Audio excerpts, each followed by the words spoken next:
Good evening, gamers. Hello, and welcome to Mothership.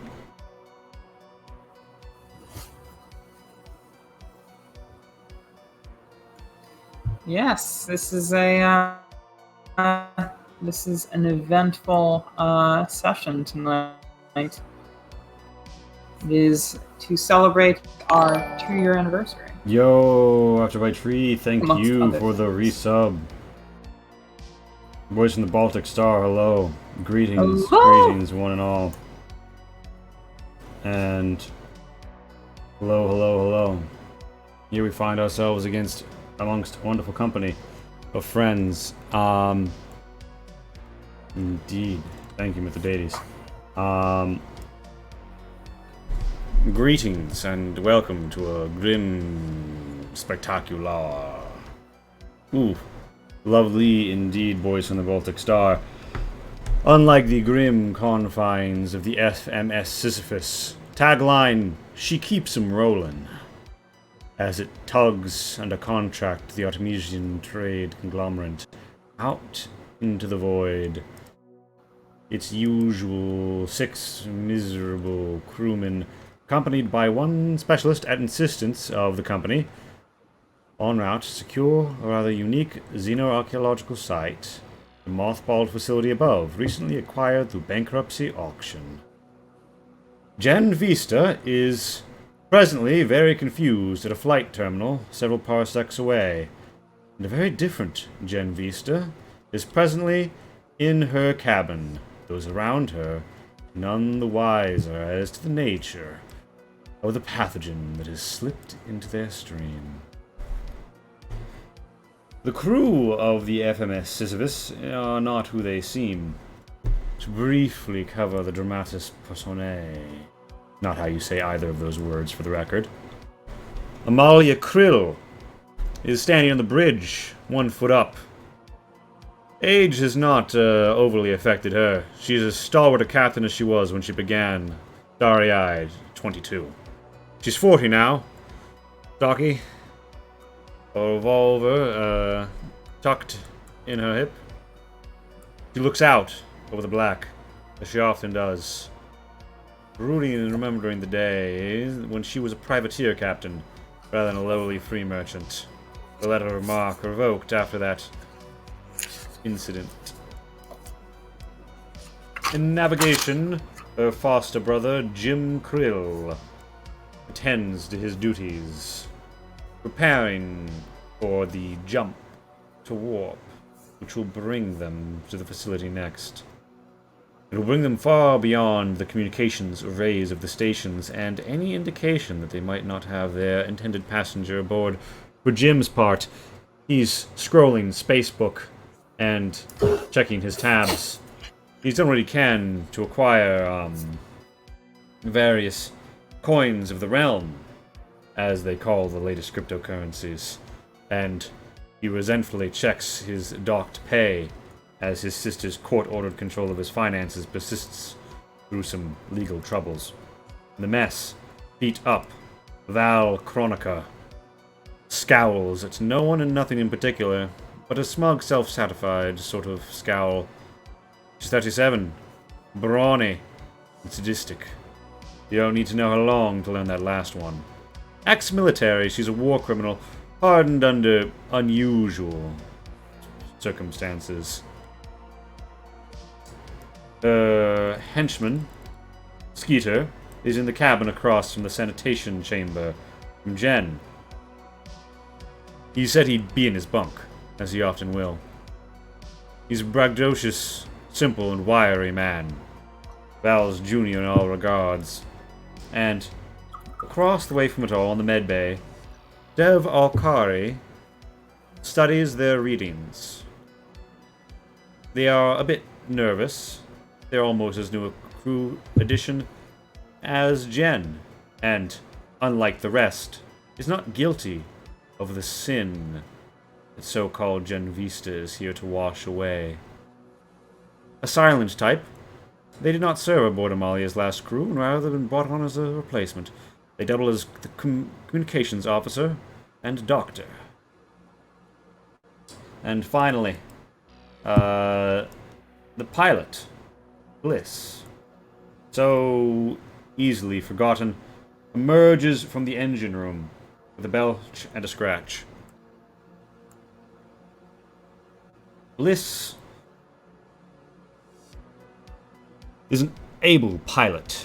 She's done things, seen things that one without their space stripes would scarcely believe. And she's been self-medicating ever since. She swings by the med bay with a rap, rap, rap upon the chamber door. Hey, Dev! Do you have that, syrup for me? She says, euphemizing. Dev, for their part, looks around and says, right, syrup, sure, I'll bring it to you in the bridge? They reply, trying to keep their voice down. Val glances over. It is obvious what is happening. Bliss says, yeah, sure. Gives, Bliss a mutually dismissive flip of, the hair strand and walks on past, only stumbling a little. Amalia does not turn around as the door opens, but she does say, "We've got the con," and head to her quarters. Jen, your personal communication device indicates to you that the ship is receiving a long-range hail from Space Traffic Control. That is not a great sign. You don't know what it is from here, you're not sufficiently patched in, but you suspect that the next person to head to communications might see a blinking +1 notification message, and thanks to Bliss not being terribly discreet, you have a distinct feeling Dev's about to be heading towards the bridge right now, and as communications officer, they might happen by it at any moment. This is to be a casual and boring moment towards the beginning of the voyage for everyone else, but if your game is caught so soon, you won't be able to get them where they're going. Well, obviously I have to make sure that they don't ever hear that. So the comms room is... The communications room is off a nodule along the neck of the vessel behind the bridge, along from the mess, across from navigation. Well situated, such that witnesses aplenty could potentially witness your ingress. Shh. You step out of the cramped cabin, more like a coffin or slide-in hotel, common in seedier stations. Val hears the door open, glances over her shoulder, sees you, and does not dignify you with a response. You hear a door to the east sliding open. It's Dev stepping out into the hallway. Can I get a can I get a quick rundown of who is what? I'm keeping notes, obviously. So Amalia is the captain. Amalia Jim is Krill. the captain. Jim Krill is the bosun, but he handles a few different things around the ship. In theory, he's in charge of handling business. Yeah. Business. Dev Val? So Val is Marine. Informally, she is the Marine leader. Got it. Okay, so she's actually related to the people who hired us, or hired somebody named Jen Vista. So yes, you have so you've been hired. Jen Vista was hired by ATC, the Artemisian Trade Conglomerate, to accompany an independent contracting vessel. Everybody on this vessel technically works for, or at least with, Amalia Krill. Okay. So she's not official military, she's just merc. She's ex-military. The Marines on the ship are Merc mercenaries. Yeah. Alright. So what about Dev? What are they? They are both communications officer and doctor. You know that free merchant vessels of this size often run without an official ship's doctor, so it's a bit extravagant to have them along. Alright, and what about Skeeter? Skeeter Malone is a Marine. The hardest, toughest badass in space, if you're to ask anybody else. If you're to ask him, ask anybody else, and he's Val's personal foot dog.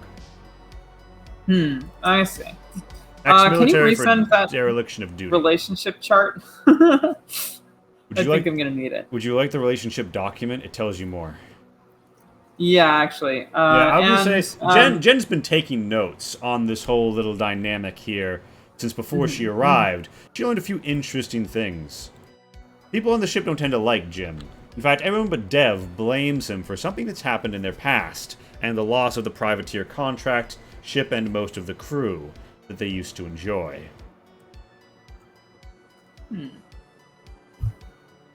And one final question: what exactly am I avenging here? Basically, the you can just text it to me if you don't want to spoil the audience. In your heart of hearts, you know that you are of the Artuans, a space-bound, void-treading culture. Your mother once told you close and said, "We're space nomads, kid. Don't let anyone ever tell you that space is our home, and that means we're technically not nomads. We travel around and do business with people. We have no fixed location home. And your people go neutrally amongst the stars. You care not for the affairs of nations and those who would tether themselves to rock and brutal tyrannical gravity.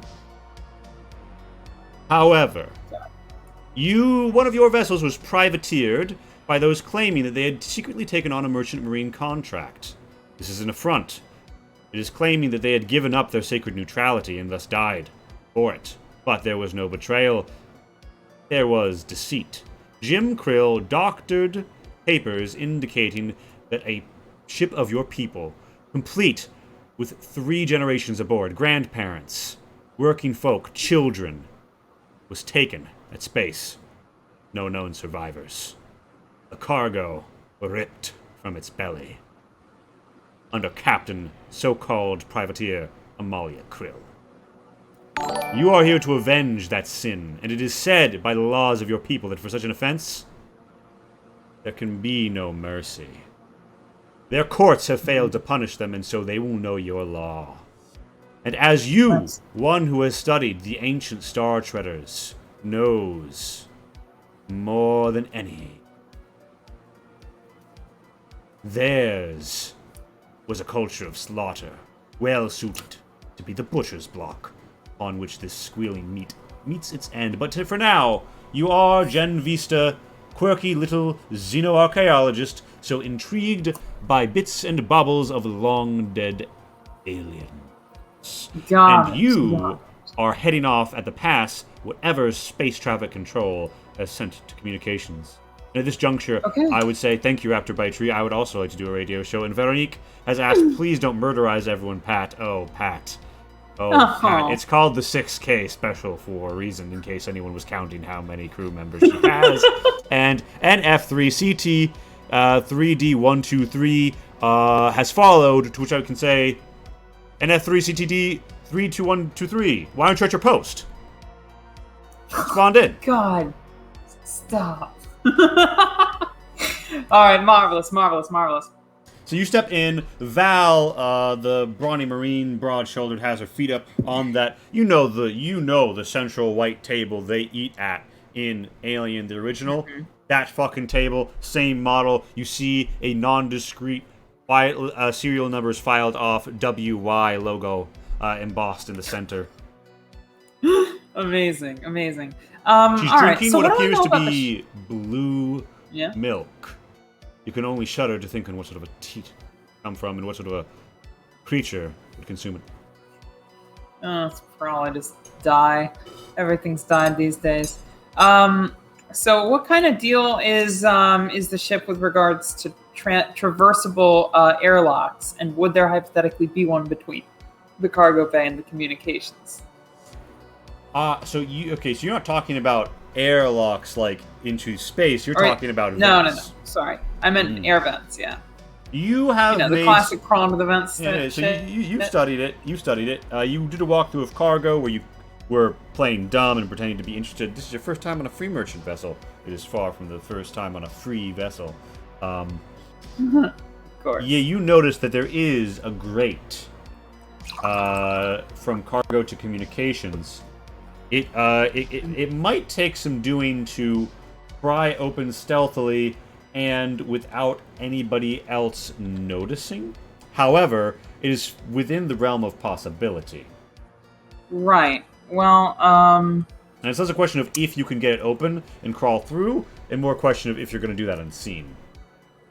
yeah, no, that seems a little far-fetched, I guess, now that I'm thinking about it. Especially with Dev on the way out. It looks to me like Dev is on her way to, or on their way to the communications room anyway, right? Based on what So you maybe heard, I want to chit-chat with them. Bliss has come by Medbay and summoned Dev to bring her syrup to her on the bridge. Oh. Then perhaps, yeah, I can't see any reason to insert myself into that mess without drawing suspicion. Let's see. What a complication. What a complication. And all of these doors, I'm assuming, have little windows in them, yes? They do have little, like, porthole-sized, heavily reinforced spaceship glass windows, which one could press one's face to gaze through, but normally only give an impression of the room beyond. Alright, well, you know what I'm gonna do? We all have... So Jim's got some sort of device that he uses to check the space web, or what is it? The Spacebook? Yeah. Yeah, he's checking Spacebook. You know that he has a locally networked device that's probably dealing with cached data from the communications room. So it's basically an RSS feed. Okay, cool. So perhaps would I have a device similar to that, or could I lie and say that I did reasonably? You have a personal communications device which you could use to contact Jim. You've got everybody on the ship's local contact. It's kind of like Wi-Fi calling. Okay, so wait, can I hook my comms unit into this greater World Wide Web situation, or whatever we're calling it, if I were to go to the communications room, hypothetically? If you were to go to communications, you could jack into the Skittercaster, which permits slightly faster than light communications within certain ranges. Which is how the ship can communicate with the broad world. The ship is presently coasting through deep space after dropping out of warp and letting the warp drive cool down for the associated amount of time. The ship has been doing a load of jack shit in deep space for about a week. All right, cool. I know what I'm going to lie about then. So I'm going to walk into here, kind of respectfully wave to Val. Actually, I think my character is going to adopt a peppy alter ego whilst masquerading as Jen Vista. Hi, Val! How are you doing today? Val... What you reading? Val, you're not reading. Val looks over at you, leaving her blue milk mustache somewhat menacingly on her lip. Looks at you, licks half of it, and says, Dr. Vista. She then goes back to drinking her milk. And until she sees Dev has walked in and says, Dev, get me something to eat. And they say, sorry, is there something in particular looking for in the med bay? And she said, no. And she gesticulates to the cereal in a clear container, like right here, that Val could easily go get herself. And Dev meekly responds, okay, picks it up, puts it down on the table, and Val grunts in response. And Dev then tries to walk by, waving at you as well. Oh yeah, no. So I actually go over to her to the place where they would probably be going to. Nice. I'm going kind of towards here-ish, hoping to intercept them. Yeah, you find yourself at a 1 meter wide corridor. They look at you and they say, sorry, you go first? No, you can go first. I wanted to talk to you, actually. And Dev seems surprised. Their eyes light up a little, and they're like, oh, Me, I was just bringing this, and then she realizes she's showing you a like plastic container that looks like an emptied out syrup bottle. The consistency and coloration do not look like any syrup you've ever seen. Well, okay, it looks like a it looks like a syrup you've seen. Dev has a chemical that should not be in that bottle, and they are bringing it to Bliss on the bridge. Got it. I look at that and I'm like, oh, that's. Oh. And Dev kind of blushes and like puts it below their coat and says, "Sorry, just maybe we could catch up later. You can go ahead. I just wanted to patch my phone into the new system." And Dev kind of looks at you and says, "Oh, patch your phone in, but you should already be on the local network."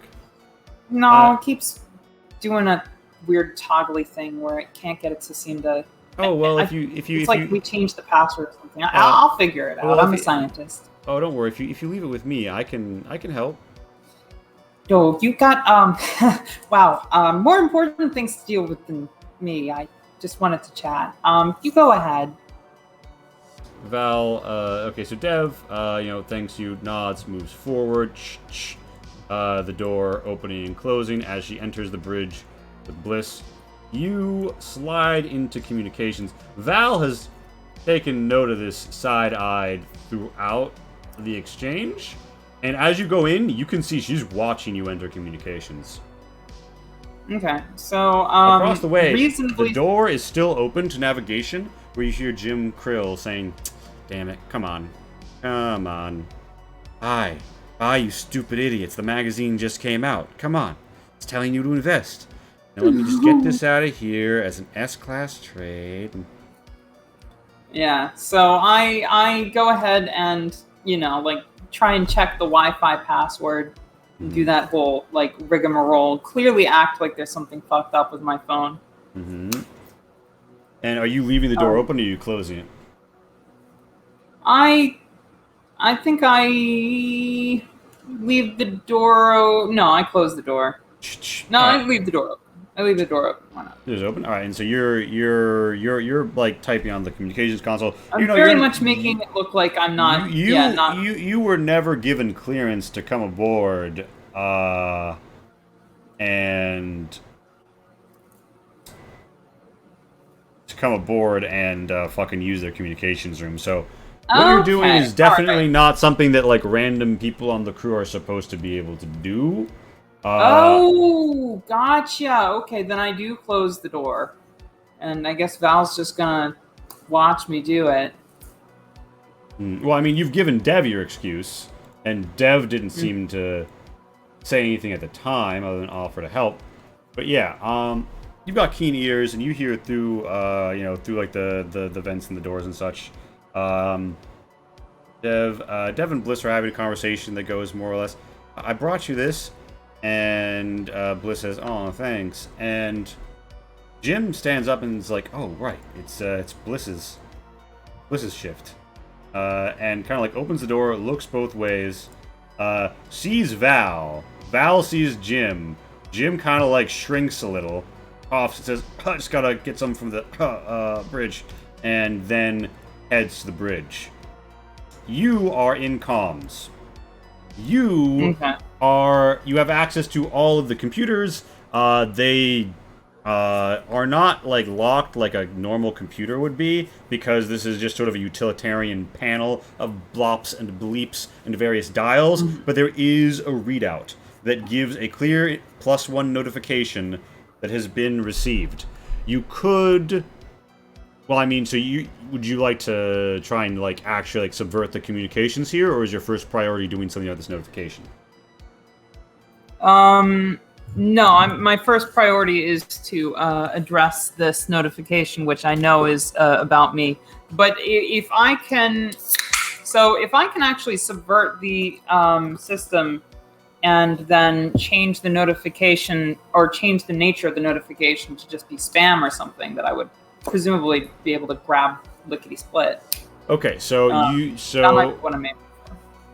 Alright, so give me either computers or hacking, whichever you have. I might have given you neither, I'm sorry.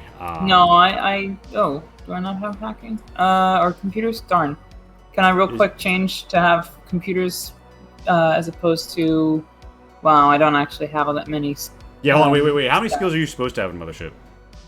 Sorry, yeah, wait, hold on. It's my I think first time running I this have game. a little fewer. Right, No, it's good, it's good. Take computers because it would be necessary for this job. Don't worry too much about it otherwise. Yeah, I think, reasonably speaking, I my basically just character would gave you have things that I knew that you would have to have. Yeah, no, I see that. That's cool. That's cool. I'm sorry. I So didn't grab computers at think the bottom. that I would need to update anything. But yeah, I'm gonna hit computers now. I'm gonna go ahead and just use it normally. Intellect, no mod. A 10. Yeah, you Ooh. quite easily enter into and subvert the system. As this happens, you hear Jim kind of go, "Hey, Bliss," and Bliss sort of says, "Oh, Jim, hey, could you go get me some pancakes? They go great with this syrup. And also, could you bring me some other syrup? Because it goes great with the syrup.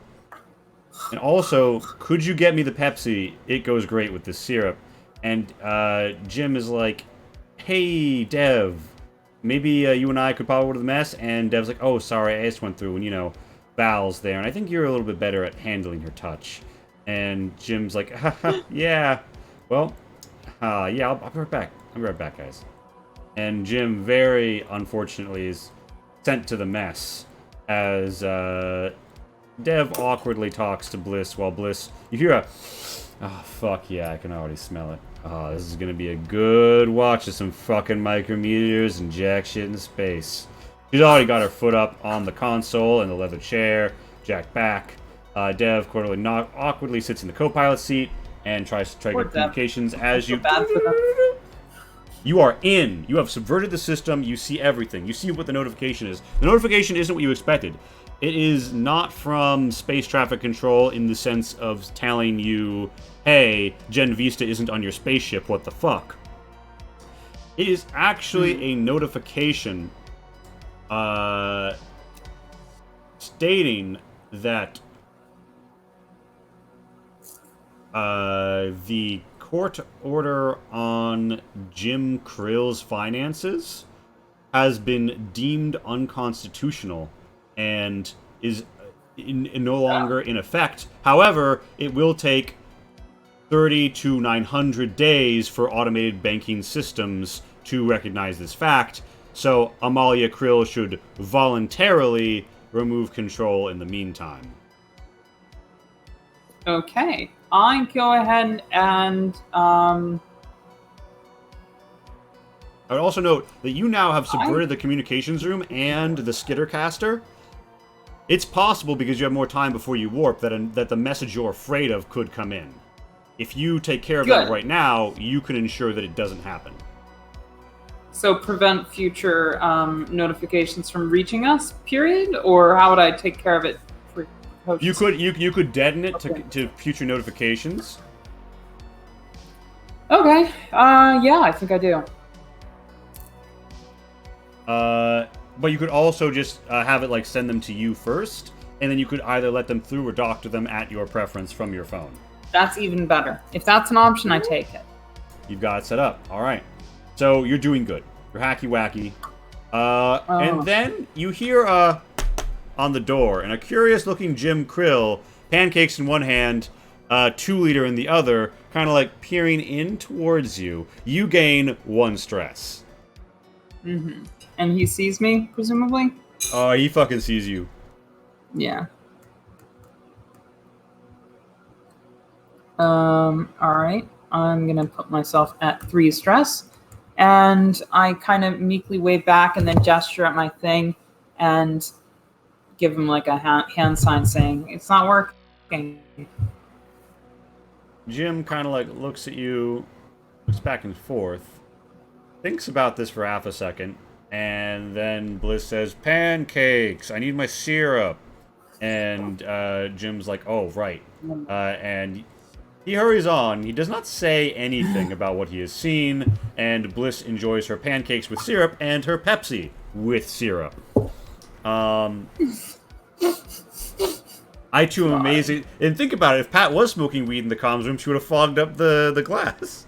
Anyway, Jen, you've got your job done. You are still in the comms room, and the only thing I would say you hear is the sound of something coming from below your feet, through the grate.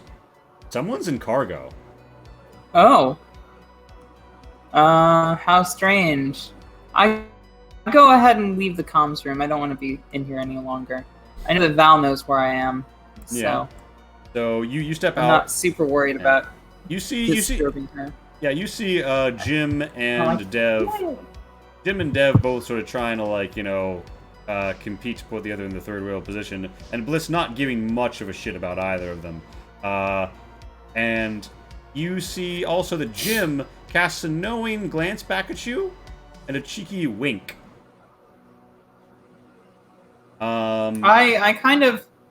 I match it with, but like no wryness, no irony, no scheming in my eye. I'm just like, and I wink and I give him a little wave. He kind of gives you an uncertain head nod, which is difficult to interpret, and probably intentionally so. Jim I is like a sort being of, off-puttingly peachy. Jim is a sort of criminal who has gotten around by sort of pantomiming the behaviors and gesticulations of other criminals without fully understanding how they're acting. So you think there's a good chance he actually doesn't know whether you're like, aha, we were both in on something, or hi, I'm quirky, and he's just playing the neutral response until the gears in his head work it out. You can almost see the steam coming out of his ears. Perfect. That's exactly what I was intending to convey. And I stop in the mess and I make myself a meal, and I sit down. I guess I'll have some cereals of various kinds. Val watches you, and all right. Here's what I do. Mm-hmm. I look through. I'm assuming we have multiple cereals that we can choose from. There are two brands. There is the Mighty Cornflake, and there is just wheat. Oh. Okay. All right. And do we have like other things in the? Yeah, I mean you've got protein bars. You've got protein you've got consumption mass you can peel off and eat, and it's got nutrients in it. All right. Yeah. And do we have like any dried fruits or anything? Oh no, that is not. That's luxury. That's luxury. Yeah, that's okay. not. Gotcha. That's not. Gotcha. Well, you could check the kitchen or the closet next to the kitchen, but you suspect that they're either not here or not where anyone can get at them. All right. What I do is I pour a small layer of the corn flakes, and then I crumble a protein bar, half of one, on that. Then I do another small layer of just Weetos, then another layer of protein bar, and then some of the protein powder on top. And then I add water. She sees this. Her mouth opens as if to a remark, and it closes, and she shrugs. And I sit down and begin to eat it, and very, very loudly express my enjoyment for it. As you get the first bit, and you're like, "Oh, so good," Val says, "What are you doing in the communications room?" I had an issue with my personal comms device. I wanted to see if I could get it back on the network. Password wasn't working. You're not cleared for that. Well, look, I mean, Dev was busy and I didn't want to bother them, so... Dev wasn't busy. Dev was playing drop-off for the fucking... And she kind of glances down the hallway, glances back at you. and says, "Space cadet, flying us." I use that word liberally. You mean she never graduated? She graduated, all right, in Party City. They gave her the costume on the way out. Where do you think she learned to mix her slurp? Oh wait, I just got Party City. That's a joke because that's a store. Yeah, you're not one for the modern references, are you, Doctor Xenobiologist, Xenoarchaeologist? Excuse me, Xeno whatever the fuck you are.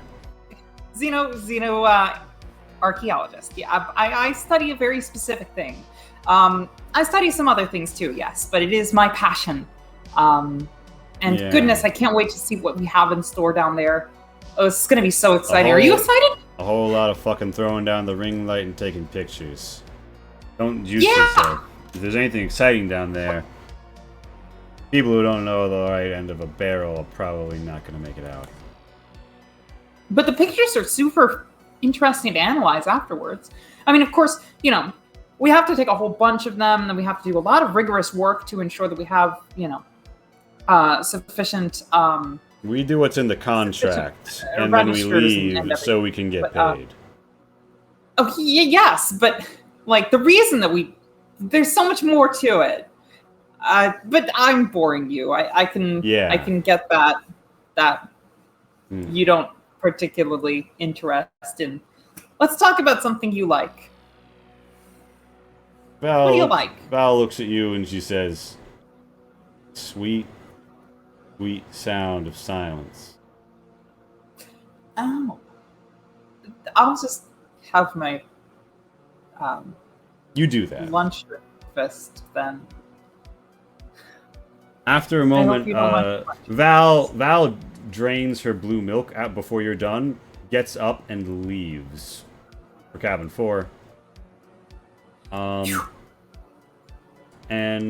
Yeah, before you're done though, Jim walks in.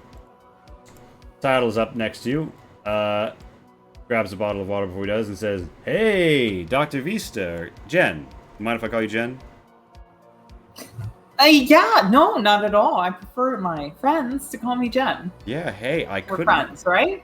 Oh, we're all part of the crew. I couldn't help but notice that you're, you were just, doing something in comms earlier. Did you maybe have like a problem with your phone? Yeah, I did actually have a problem with my phone. Did you take care of it? There was a new. Yeah, no, I totally took care of it, and not that it's my job, but there's a new notification in the comm center. I saw that when I was in there, and did you leave the new notification? I didn't do anything to disturb it. No, sorry, I as the DM am asking you. Did you do? I can't remember. Yeah, no, I left it for sure. All right, Jim's like, yeah, well, I said you might want to take a look at that. Jim's like, I might want to take a look at that. You see what it was? I mean, that's probably just something for Dev to handle. I didn't look at it too closely, but what I'm saying is you might want to take a look at it. I am, after all, not allowed in the comms room usually. He looks at you and he's like, yeah, and the Wi-Fi router is on the right-hand side of the room, and you were sat at the central console. It seemed like you were hitting quite a few buttons. Well, but yeah, if you what think I'm trying to say is you might want to take a look at it. Right as you're saying that, you see that Dev is exiting, and they are about to be in the communications room. And Jim looks over and says, "Hey, Dev." And Dev's like, "Oh, hey, Jim." And Jim's like, "Ah, yeah, Dev and I are friends." As Dev is entering, says, "I'm sure they'll let me know what the notification is." You see kind of like a flash of like stone cold expression on Dev's face as they enter the communications room.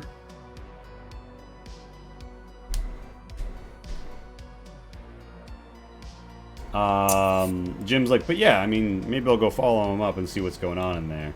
You might wanna, just, to make sure that everything's cool. Yeah. Because we're all friends here on the crew. Yeah, Jim goes and does that. But, is in the door, like 60 seconds slower than Dev, and the +1 notification is still on the screen, right? Can I, So Dev has already seen the +1 notification, yeah? Dev has walked in, seen the notification, decided to do whatever they were going to do about seeing that. Yeah, so I don't do anything to disturb that. Doing so would completely give my card away. They see the notification is still there.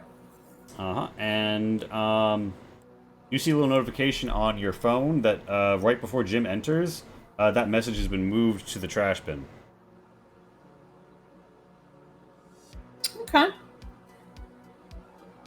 And I don't do anything about that, but I can make sure that the trash bin is not deleted. And I do so. Yeah, Skeeter Malone walks in, looks at you, scratches his head, and says, "Hey, have you seen Jim? I'm looking for him." Jim's in the comms room. He and Dev are chatting about stuff. Wait, that means there's no one on the bridge of Bliss. All right, and Should there be? and then Skeeter goes to the bridge. And Jen, God, we're all gonna die before we even get here. Jen. So it's your go. Everybody seems to have gone. Jim, will emerge from the communications like a little bit later, kind of look at you confused and say, "Hey, Dev says that the notification was just sort of a fluke." Huh. It strikes me that you and I aren't on Facebook yet as friends. He's like, "Oh yeah, friend me.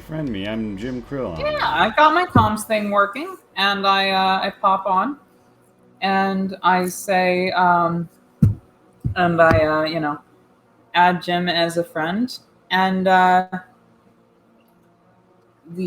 notification says,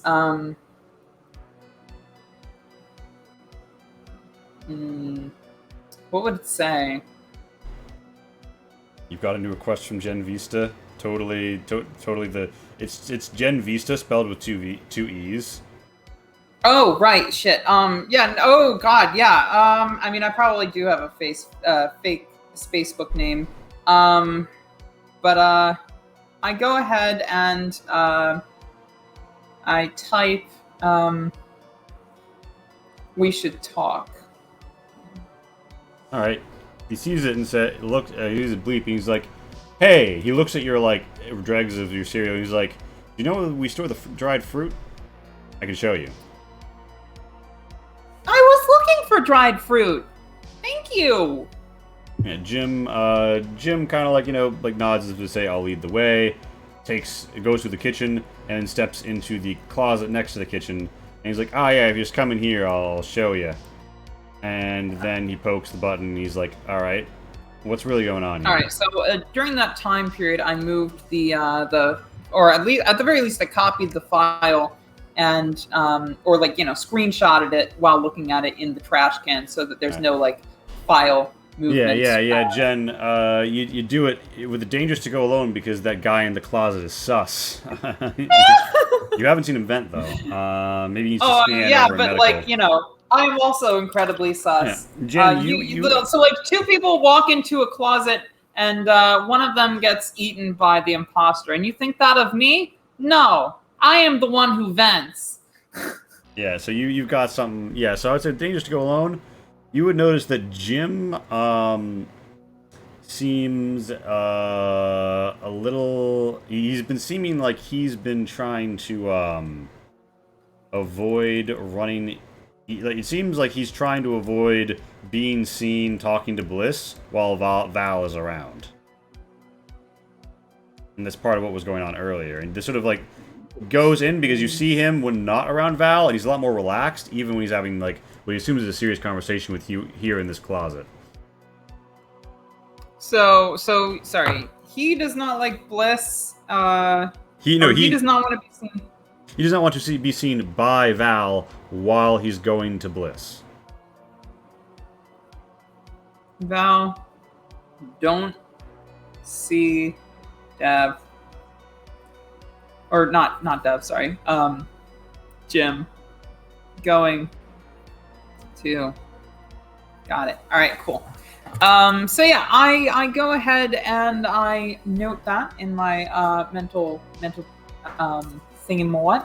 and I kind of show. I ask. All right, sorry. So before I show, all right. So I go ahead and start speaking again, and I say, "Okay, so I'm glad we have the time to talk. I'll try to make this brief. You know that I'm a bit of a talker, and I'm very sorry about that.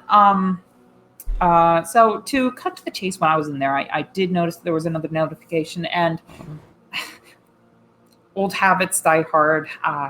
Something to do with my science professor and being surreptitious. I had myself a little look, and so you had yourself a little look.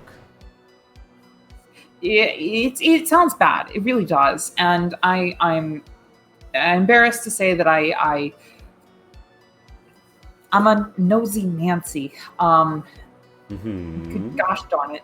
And I had a look, and I was fortunate enough to take some good high quality photos of what I saw, and it's not what Dev's telling you. I don't know why they wouldn't tell you the truth about this, but what do you mean? And I go ahead and show the screenshots. Hopefully, or I've cropped the screenshots, I think, or at the very least, I do that while I'm talking about it. So I crop them to make it look like they're actually photos. And Jim's like, "What were you talking about, Jen? Dev is my friend." And then he sees the notification. He looks so excited, but there's like a twinge of like anger in his eyes. And he's like, "What? Why wasn't this on there when I went in? This date says it arrived today, just now. The fuck." Jim, I don't know, but that I would. All right, look. This is just like the thing with my science teacher all over again. General chemistry. It was a huge scandal. He was cheating on on his wife with one of the students. It was a mess. And there was a whole bunch of surreptitious spy stuff that was going on, and she was my friend, so I had to do something. Could you send me that picture? Oh yeah, so actually, I need to go have this conversation with my sister about this. Right. What if your sister's like looking at all of our phones? I don't know very much about the dynamic here, but it seems to me like everybody here has a long storied history, and there's a lot of drama that I don't want to get personally involved in. And I like you. He's like, listen, Amalia knows something. Amalia doesn't know how to do that. Listen, if anybody's looking at the phones, it's Dev. And they wouldn't. But we just saw them. They just deleted that. You know that they did. You saw that. I know that you've shown me this, and I know that Dev said it was junk mail. And now you won't send me the picture that I need to go talk to my sister about, because this is life-changing. Yes, it will be. As soon as we get to somewhere that they can't gaslight you about it. Jim says, "Listen, Jen, I appreciate you coming to me with this, but I need you to give me that, because I need Here, that." you can take a picture of it with your phone. He's like, I guess. He takes like a I don't phone want to picture send of it. him. He's like, "All right, well, I guess maybe being paranoid isn't too bad a feature." He like looks around through the hole to make sure nobody's watching. He's like, "Yeah, I'm gonna sit on this for a little while." Yeah, no, that's actually what I was going to suggest. I'm gonna scope out the scene, but So I yeah, appreciate you strike this me one. as a good guy. This, Jen. Yeah, I owe you one. Yeah, I would look out and watch for whatever Dev's doing, because they lied. They lied to you, and well, just keep that in mind. And yeah, I will. Try to. Thanks, Jen. Gosh, I feel so horrible finding this situation. By the way, by your shin, that's behind that box of dry protein powder. That's where the cut up strawberries are. We've got strawberries. Those are my favorites. Yeah, don't take too many though, or Amalia will notice, and then she'll think it's me. Anyway.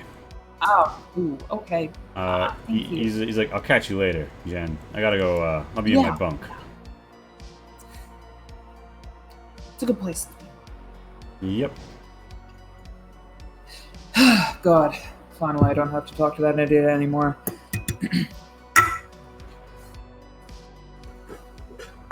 Mm-hmm.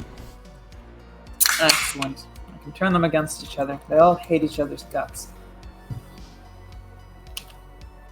Must be easier than I thought. So you monologue in a kitchen cupboard I monologue closet. in a kitchen closet. Ah, yes, it is all going according to Keikaku. Somebody walks in. Oh, hey, I just needed the Cheerios. I'll be 5 seconds. Yeah. Excellent. All right. Mhm. So, I have my stuff. I guess I go back out, and I never finished eating my meal, so I'm gonna wait around in the. Dev comes out at some point, looks at you, points questioningly, and says, "Your phone. You need me to look at it, right?" Oh, I fixed it. Don't worry. They're like, "Oh, okay." Yeah, sorry about that. By the way, I meant to ask. When we were, well, it was rude, and I really don't mean to be all that much of a busybody, but why do you let Val treat you like that? That's what I was gonna ask. I was gonna be a lot more about the bush about it, but Dev she kind really seems to disrespect you. Dev kind of looks around and says, Val is, security. Her and Skeeter do their thing, and I do mine. I'm kind of new here, so I'm just trying not to cause any problems." I'm kind of new here too. I'm also not trying to cause any problems. That's Yeah. why I was like, "What's the deal with all that?" Because that seemed really toxic. She seemed like she hated you or something like that. It's really rude of her.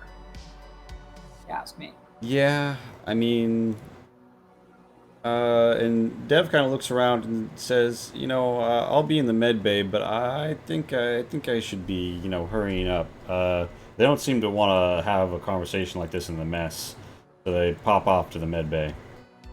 Oh, sorry. I rather go shift me. Yep. At this point, Skeeter will walk through as Dev is leaving, and Skeeter absolutely does not pay any attention to Dev. Dev even looks over their shoulder to see Skeeter. Skeeter's eyes completely ignore them. They look at you and they're like, "Oh, you're the xenoarchaeologist." Yeah. And just kind of and Skeeter's find like, my way around. You go to space a lot?" Yeah, I mean, it's part of the job, going from place to place. Usually it's not, He sits down, I mean, I say usually, but, holds his hands and looks incredibly intently at you and says, "What do pilots like?" what do oh! Yes. Like they probably like flying ships. Well, But, you what if mean they something what if they else can than already do that. that? Uh-huh. Oh, What if they're you doing mean, that? what can you give a... Yeah, what can you give a pilot? Oh, I mean, oh. Is it Bliss's birthday?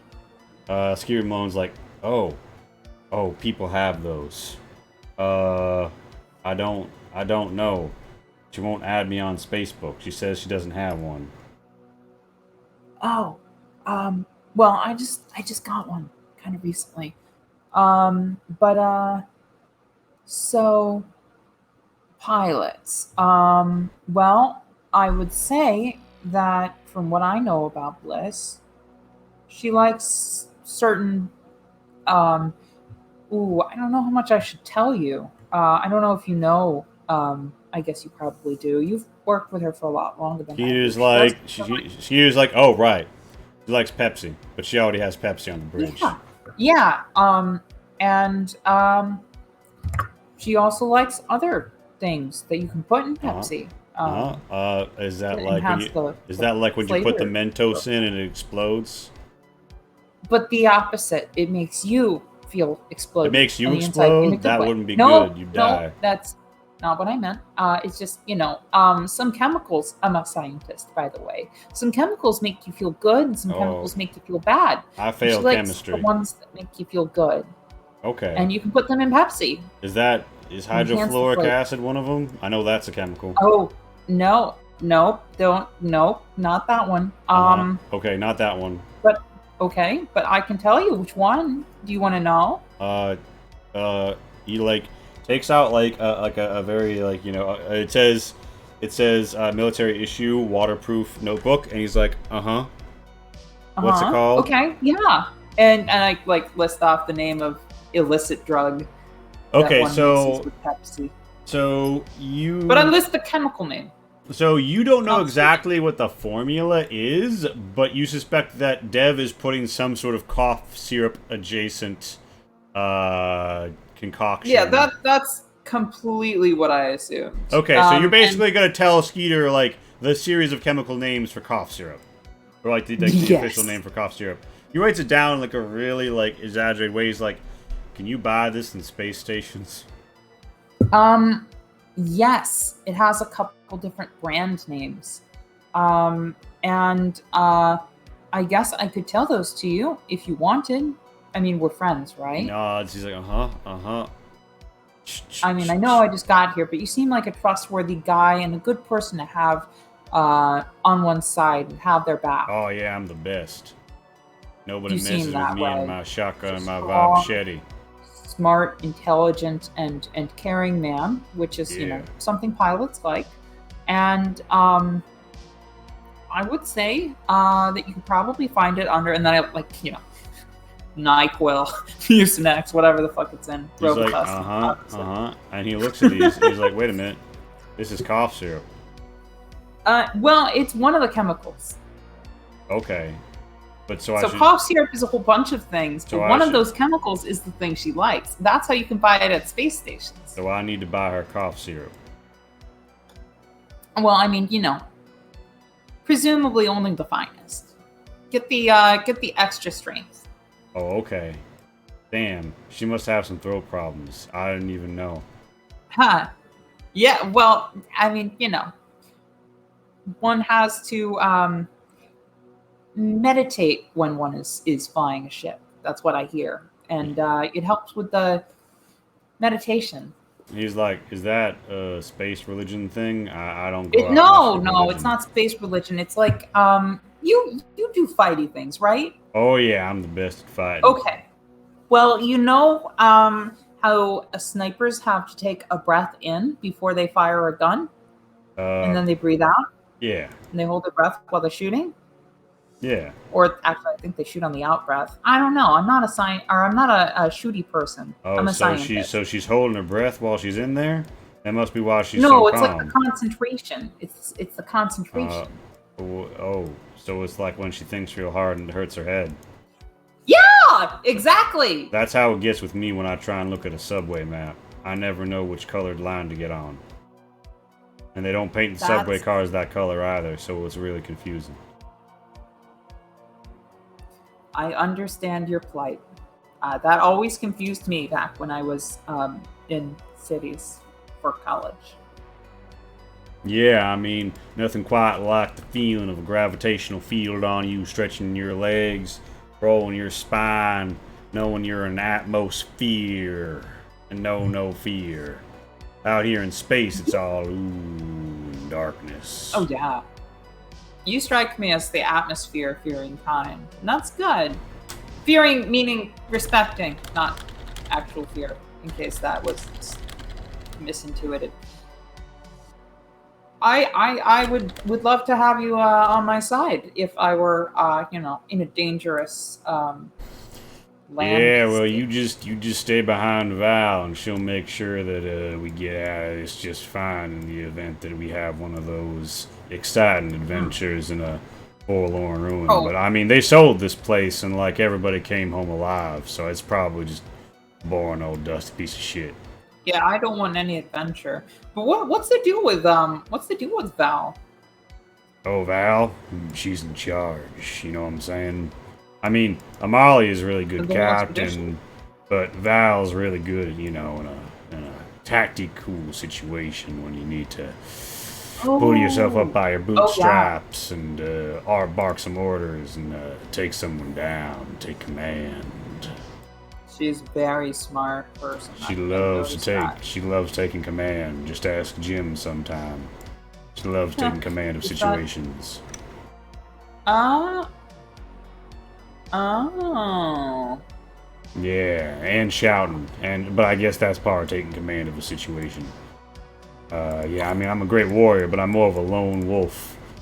Some would call me. Some in my unit used to call me the Sigma Soldier. I see. But you see, Interesting. we were That's a stationed cool name. off Ligma, Centauri, so they called me the Ligma Oh Soldier yeah. after a certain point. I'm not sure why. I hear the great celestial bodies in that particular region are just particularly beautiful to look at, like pearls or Yeah, resplendent crystal balls. spheres. Yeah. I don't I know. guess They that's one way they to always call used to call it out. I didn't quite pick up on it myself, but then I've never been one for the highbrow abstract humor. Anyway, it. Oh no, anyway, that's this quite conversation interesting with you stuff. has me quite excited. I gotta go check on Yeah. what Val's up to. And Oh yeah, Skew yeah. says I'll be in Oh my definitely. bunk, and he takes off for the cabin that he shares with Val. It is yeah. I mean, everybody seems to have gone to where they've gone to, and it's about one day before the warp jump happens. Jen, is there any outstanding conversations you'd like to have with anybody before you take a nap? Um, let me see. Um, hmm. So I've spoken with Dev a couple times. They don't want to have a conversation with me unless I'm in the med bay. You know what? I'm gonna pop into the med bay, Right, and they look up. just They kind look a of little see. bit concerned at first, then they see it's you and breathe a sigh of relief, and they say, "Oh, thanks for joining me." Hey, I'm sorry it took me so long. Skeeter came by and just wanted to talk about Dev makes a face and says, "Yeah, I plans. noticed. He didn't notice me though. He never Is notices there me." a thing that I mean, he strikes me as a very intent man, a bit of a blinders case, like with horses, where they just want to go in one direction. Dev kind of nods a little and says, "Yeah, he's a lot like an animal." Well, I mean, do you like that about him? Dev makes a face and she says, "At least animals notice me." I see. Oh, honey, I'm sorry. Um, uh, is oh He never well, says anything back when I say hi. He never acknowledges me when I'm in a room. It's like I'm not even a person to him. really? That's so strange. Well, I wish I knew what it was that he likes about Bliss, but it seems to me that he's got a Dev kind of makes a face and says, "I know what he likes about Bliss. Bliss is," and then they kind of like trail off a little and says, what Bliss is beautiful and also wonderful and also wants nothing to do with Skeeter, and I don't want anything to do with him either. It's just annoying when somebody, very deliberately totally. does not acknowledge you, and I think Yeah, he's a that jerk. is rude. Absolutely no. He's definitely struck me as a bit of. I didn't want to like say anything because I didn't know your particular opinion on the man. He does kind of strike me as a bit caddish, um, to use an old fangled term. But Deb, I think you're plenty attractive. You have a very very appealing face. I mean this in the nicest and most platonic-ish way possible. Oh, that's so nice of you, Jen. You have a really nice face too. Thank you. Um, I appreciate it. But yeah, I'm sorry that he's so rude to you.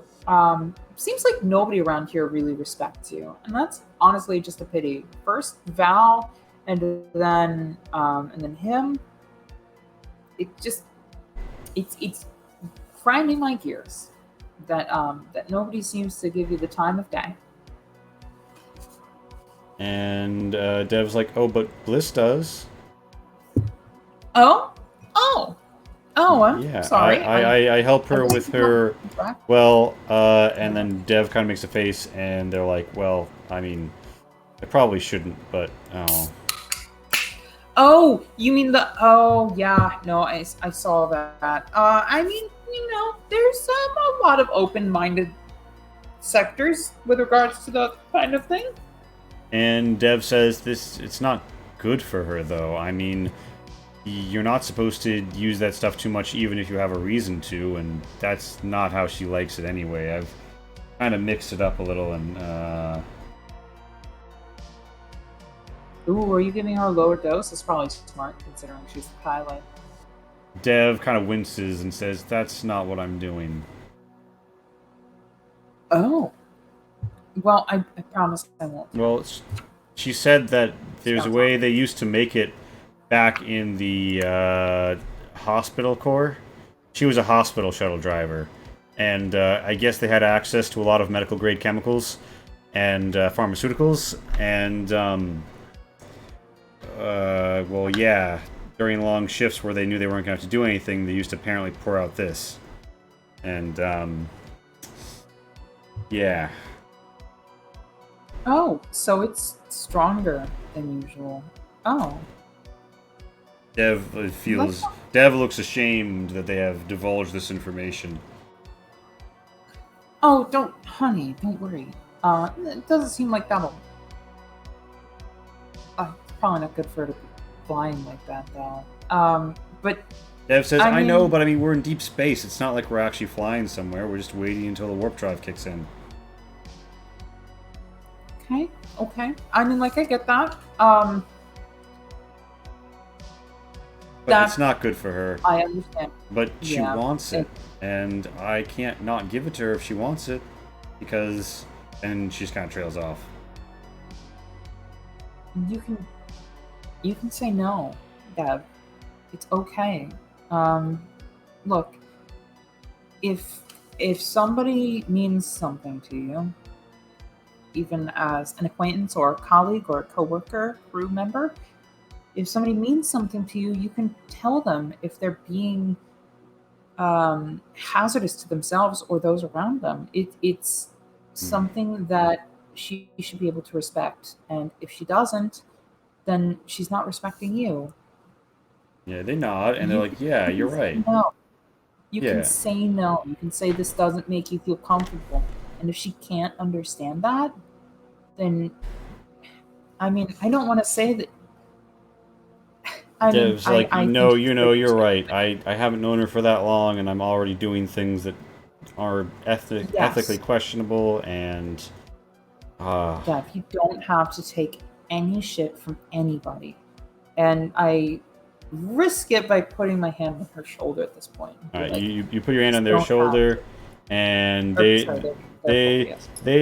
they feel, they kind of like shiver a little when you do that, and they look at you, and they're like, oh, And I look at them with my eyes, like straight in the eye, and I'm just like, you don't have to take any shit from anybody, Dev. and You're your own person. Dev thinks about it, and oh shit, why did I just minimize everything on my fucking computer? This is not good. Oh no. Hopefully things did not fuck up on the stream when that happened. Look real quick. Yeah, alright, so Dev thinks about it, and Dev's like, you're right, Jen, I'm not gonna do this anymore. When we wake back up after cryo, I am not gonna make any more of this stuff. Hey, Snow Dogs and Captain Carrion. It's your choice. It's your call. I don't personally have any investment in this so long as it doesn't affect her ability to pilot the ship. But you have an invested interest in being respected for yourself. And You're who right. You are. And Dev's like, and totally does impact her ability to fly the ship. She's drinking a cocktail of caffeine and cough syrup. She's incredibly under the I'm a influence. scientist. I know what you mean. Yeah, maybe not specifically the entirety of it because I don't have medical training specifically, but yeah, no, it does not strike me as something I would want a pilot on while landing a craft or something like that. But again, it is everybody's called as long as I don't die. Right. Right. I won't give her any when we go over. I think that we're taking a shuttle that's still there over, and yeah, we can't have her sipping on her slurp, as she likes to say. Yeah. While she does No. that. Yeah. Thank you, Jen. This means a lot. Thank you, Dev. I'm new here. I'm trying to learn the ropes, figure out who I can call my friends. And I think that I'm proud to think of you as well. Oh, I'm proud to think of you as a friend as well. And they give you kind of like a platonic little like over the shoulders hug, and they say, I need to get this stuff ready for warp travel, but yeah, I mean we're gonna have several days at the facility to get to know each other, and I'm looking forward to it. Yeah, I can't wait for you to teach me all about xenoarchaeology. I bet they have things to do all sorts of cool stuff there. Oh, I'm sure. I can't wait. And they lean in and they say, promise you'll show me the coolest stuff first. Oh, I absolutely will. Alright, and Dev kind of like smiles a bit to themselves as they go back to their trays, and you step back out into the hallway. Amazing. So far as you can tell, nobody is in any particular The only person on the ship aside from Bliss that I haven't spoken to, and I think I know Bliss's deal, is Amalaya, and I'm just not going to get a chance to speak to her anytime soon, so I'm going to go to bed. Alright, yeah. So do you try and go through the sanitation chamber again?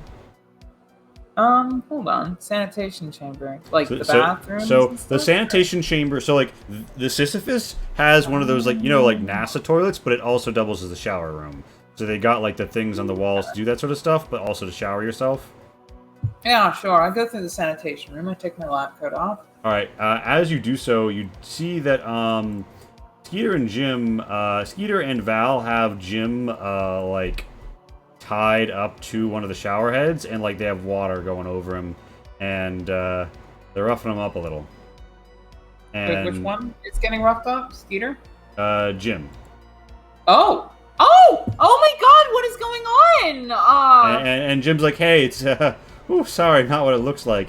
And Val looks at you, and she just sort of says, get in line, Dr. Vista.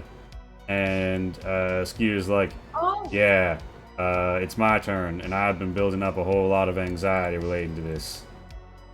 And it seems as if though they are approaching you do notice that the restraints that they have his arms in look kind of like something that you would trap someone's arms if you were an enthusiast of a certain kind.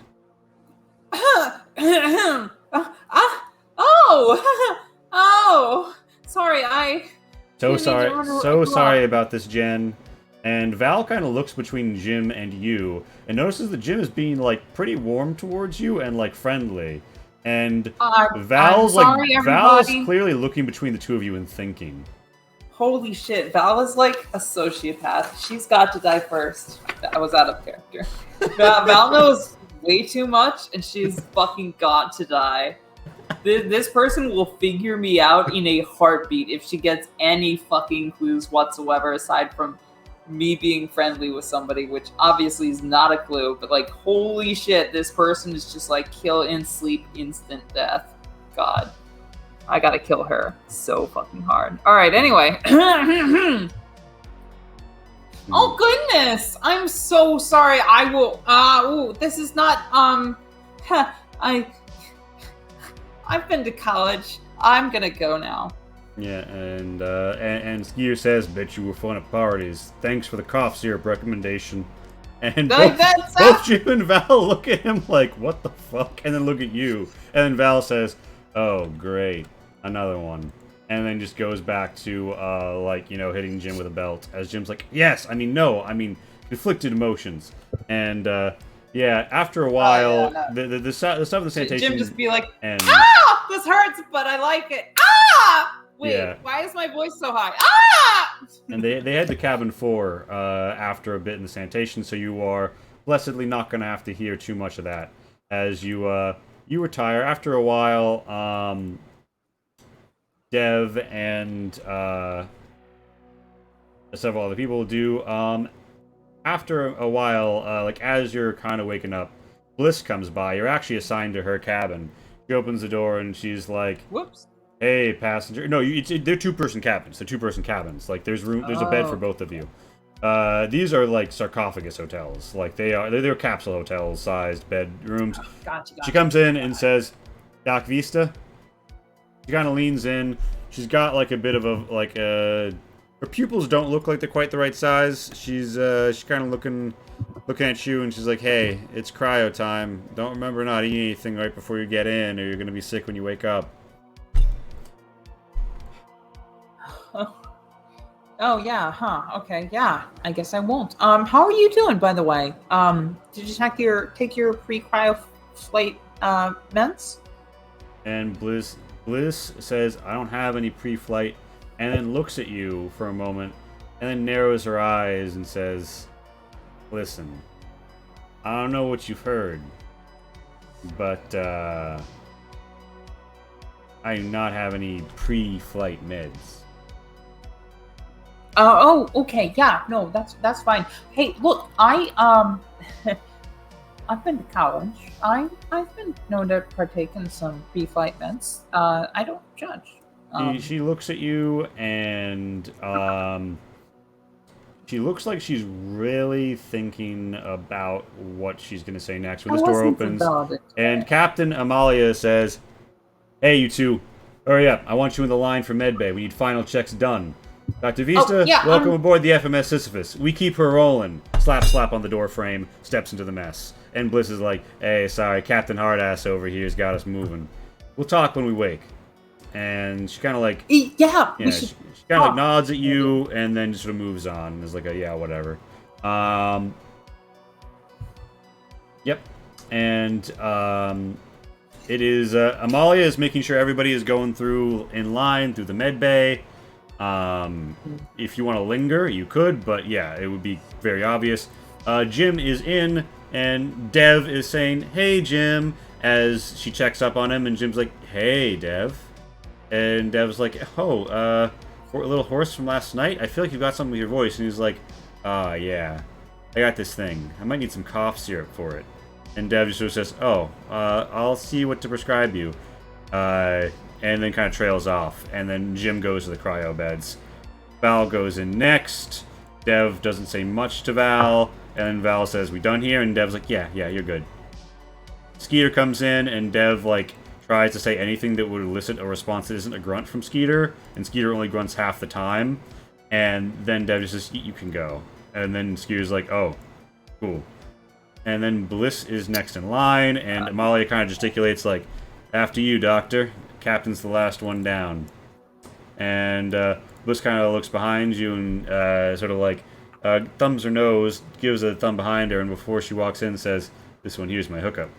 And comes in and is like, "Hey, Dev." And Dev's like, "Hi, Bliss." And Dev is very happy to see Bliss and just walks her through very basic checkup, you know, making sure she's not seeing lights when she sits down, she doesn't have sudden pains under her shoulder, there's nothing weird going on. That elicits a response. Dev does not think of that one in the moment. But yeah, so Bliss is like, and Bliss is like, "Yeah, all right. Can't wait until we wake up. Don't and be sure to have my pancakes ready when I wake up." And Dev's like, "Oh, you know, we're actually a little low." And Bliss is like, "What?" Dev's like, "Yeah, I mean, you know, for there to be enough on the way back and everything, I was thinking." And Bliss kind of like in a shorter tone, in a lower tone, says, "Dev, if I come down while I'm piloting the shuttle, nobody's going home." And Dev's like, "Okay, it's gonna be cut a little." And Bliss kind of like grumbles, and she's like, "God, this really is just like the hospital core again. All right, am I good to go?" And Dev's like, yeah, can you just put this in your mouth real quick? And he's like, fine. Okay, the swab's good. You can go. Fine. And Bliss heads to the cryo beds, and it is Jen's turn as Amalia comes up in the hallway. Dev is very happy to see you, and, you know, quickly, you know, sticks some stuff under your mouth and checks your shoulders, asks how you're doing, and, yeah, this is How are you doing? good. And they stop for a moment, and they're like, oh, your file didn't say you had a birthmark. And you do have a birthmark right on your left shoulder blade, almost in the shape of a star. It's not uncommon amongst your people. Amalia is looking through the doorway, and she sees the birthmark. And she says, huh, haven't seen one of those in a while. Oh, yeah. Had it since birth. I didn't realize I was supposed to tell doctors about it, actually. Should I add it to my file? Do you do that? Dev says, oh, well, normally, like, major distinguishing marks are added for insurance purposes. Identifying bodies, Amalia says. You know, Don't know have who's all getting that the much. payout. Oh, okay. Yeah, well, I can see why it probably wasn't in my file. Amalia leans I in don't and think forward a you- little bit as your, like, shoulder blades That you- exposed, and Amalia says, say, where'd you say you were from again, Dr. Vista? I don't recall. Where is Dr. Vista actually from? I would definitely know this. Dr. Vista is from a fertile farming world known as Cornucopia, known for their rebel streak and productivity. And I'm is from not... Cornucopia, but my mother wasn't. Amalia is like, yeah, I could tell. You seem tall and pale, and honestly, I feel like you might take a lot after your mother. Yeah, Anyway. she was one of those Starfarer types. Didn't say much about it. She died when I was young. Amalia looks at Dev very meanfully, realizes that Dev's like, huh? And says, interesting. Yeah, I really don't remember that in the file. Yeah, a shame. Oh, wait, sorry. So actually, like, I mean, I guess I should probably keep... I mean, so whatever my lie is, it will definitely be in keeping with whatever my character's fake file is. So if my character's mother did not die when she was young, I think my character would know enough about, okay, like, so you do, but you have still let slip a mention associating your lineage with that of the Star. Yes, I the very, Star very Treaders. intentionally have, because they saw the birthmark that very clearly denotes me as of this lineage. Yeah. Yes, that is absolutely true. Amalia looks like she's gone to sus level 9,000, but is coming down. And Dev is like, that's cool. My mom was from a space station. Like, you know, does not understand that. Yeah, like, that's where my mom said she was from too, or at least that's what my dad told me. Yeah. It was hard growing up without a mother, but yeah, I made do. I think I did pretty well for myself. I mean, look at me. I'm a graduate. I'm a xenoarchaeologist. I've been on 3 missions before, and this is my 4th, and I'm so excited. Amalia reminisces for a moment and says, yeah, it's been hard. All I have left to call family's gym under my wing. Oh, that's why your last names are Krill. I thought you were cousins or distant, not relatives. Nah, we were both brought in by the same good-for-nothing pieces of shit. Oh, that's not, I mean, horrible. Sorry about that. The pieces of shit thing. Maybe Don't we worry. should have a coffee sometime. They're dead now. We have plenty of time. There'll be time for coffee. Goodness. There'll be time for coffee and small talk when we're at the next place. But for now, save the waterworks and Dev. She's through, and Dev says, "You're through, Jen." And Dev was thank obviously you. taking longer with you than necessary to spend time and talk to you. Yeah. And Amalia points and says, "Cryo are that way." This way through here, this door. You've been watching people file. I'm sorry. Oh, I'm sorry. Amalia stands a little bit further into the slanted wall of the medbay, so that she's got eyes on you as you climb into the pod. Oh, I don't do anything surreptitious. I just straight up go into the cryo bed. But you see her eyes. I do look like on you I'm as fucking not sure where I'm going, though. Very intentionally. Amalia gets you don't know. You dream. You sleep. You dream of being summoned to the chamber where you were given a mission to leave your people and to mete out justice. You stood where they were tried in absentia for their crimes and where the crimes of the societies who claimed to pass judgment upon them were found inadequate, criminal themselves in their weakness, their derision. And you remember what happened, and as you reflect on everything you have done to sow doubt already, you feel that you have already begun to succeed in your mission. You know what? You go up 1 resolve. Okay. Radical. And resolve is a -1 on all your panic tests, so you might be needing that. You sleep. You dream. Time passes.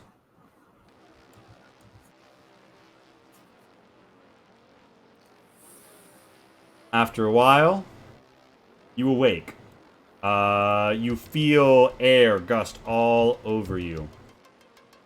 Amalia and Dev are already awake, and you feel your gut is kind of empty. You are handed a hydration ball that you slurp, and Amalia pats you on the back and says, "Alright, Doc, we used to get to the mess. I've got the food laid out."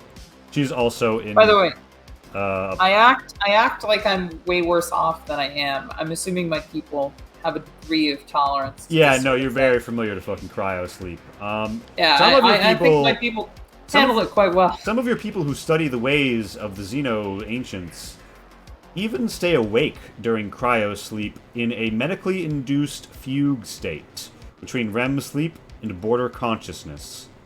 It is said that when they do so, greater warp channels are elucidated to them, and the highest of the astrogators are said to be able to do it entirely under their own will. Damn. So I go ahead and vomit all over her. Alright, she's like, ah, fuck, and she's... Shit, I'm so sorry! I just... Ugh. Just get to the Every mess. time I come through one of these, it's just... just like that. Oh god, I'm so... Oh, where are the paper towels? Not paper towels. What are we using? The mess, Spaceship? please. We're fine. I'm sorry. I'm so Dev, sorry. Get in here and take care of this. I'm so And, sorry. That yep. was... Oh gosh, and this was my...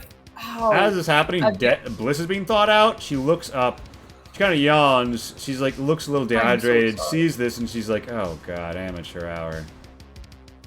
Oh, okay, I'm getting to the mess hall. I'm gonna go, water. Where's the bathrooms again? Sanitation. I might go there first. Yeah. Alright, so you ham it up. People get slowly thawed out. Yeah, I do go all the way to sanitation. Yeah. Brush myself off dapperly. And, get out. Yeah, so when you are legitimately hungry when you come upon the kitchen, Bliss and Skeeter are eating, and Skeeter's like, so Bliss, you got a favorite brand of cough syrup? And Bliss kind of looks at him, spits out her food, says, the fuck did you just say? And Skeeter's like, oh, sorry, I just heard pilots are into that sort of thing. And Bliss is like, who the fuck said that to you? And Skeeter is about to turn around and look right at you. And I sit down and I say, so what's everybody else eating? I hear there are strawberries somewhere on the ship. And Skeeter's about to like rat you out, and he says, strawberries? I like strawberries. And Bliss says, leans in and says, wait a minute. Jim told you where he keeps them? Fuck yeah. Let's get them. Well, I mean, like, I was told that they were somewhere. I haven't checked yet. And Bliss looks at you and like rubs her chin, and she's like, who told you? Well, I mean, Skeeter's like, yeah, I didn't know there were strawberries, and I work here. And I'm the roughest all right, and just tumblest. between the two of us, I heard it. I mean, Jim mentioned it. And Skeeter, you see Skeeter begin to count on his hand like 1, 2, but there's 3 of us. Just between the 3 of us. That's what I meant to say. I'm sorry. So like I heard Jim say it, but I don't know where they would be. So I mean, like I'm clueless about that whole thing. And Bliss is like, huh. It's I like Jim to let something slip. He can be a bit of an amateur. And then Skeeter's like, yeah, you're right. He's a total amateur. And as you hear that Jim has entered through the kitchen door, not visible to them yet, and Val is entering through this door. And they both freeze. And Val looks at Skeeter, and Skeeter looks at Val and is like, yeah, nothing going on between the three of us. I'll be in my bunk. And Val then sits down where he was. And Jim kind of like comes around the corner in the kitchen. He's like, "Hey, Bliss," and Bliss kind of looks like, rolls her eyes and says, "Hey, Jim." And yeah, it should seem that the conspiracy of the strawberries has run into a roadblock. That is probably for the best. I have way too many conspiracies that I'm, like, very poorly keeping a handle on. Amalia and Dev come in last, and Skeeter eventually returns, remembering that he's hungry as fuck. And everybody sat around the table, alien style, and, you know, people have an alright time. And Amalia says, now, I promise I'm gonna blow under a .02 here, but... And she whips out a can of Pontiff's Red beer. And she's like, I'm gonna crack one of these open. And Jim's like, yeah, I don't think that's even alcohol. I'm pretty sure that's just, you know, wheat juice. Hey, Jur, we're having a very safe time. People sat in a room this shape around a table in the middle of a working class spaceship never have a bad time. Lee, I would like to kind of go. and Val like, you know, comes back and like reaches for something like on her food. Oh, I need the sanitation room again. I'm sorry, Pond of Red is, makes me want. Oh god, I gotta go. And Amalia is like, huh. And Skeeter's like, oh yeah, I mean, it's beer, but I guess you science tops don't much drink. And Jim kind of like looks at you like, huh? And college. I say as I come back. Yeah. And Bliss is like, yeah, you went to some kind of college. People banter around the table. Dev says, so, Dev's like, do, and Jim's like, so, Dev, how'd you sleep? And Dev's like, oh, I slept fine. Skeeter, even just being right next to Dev, is kind of acting like there's only 5 other people at the table, except...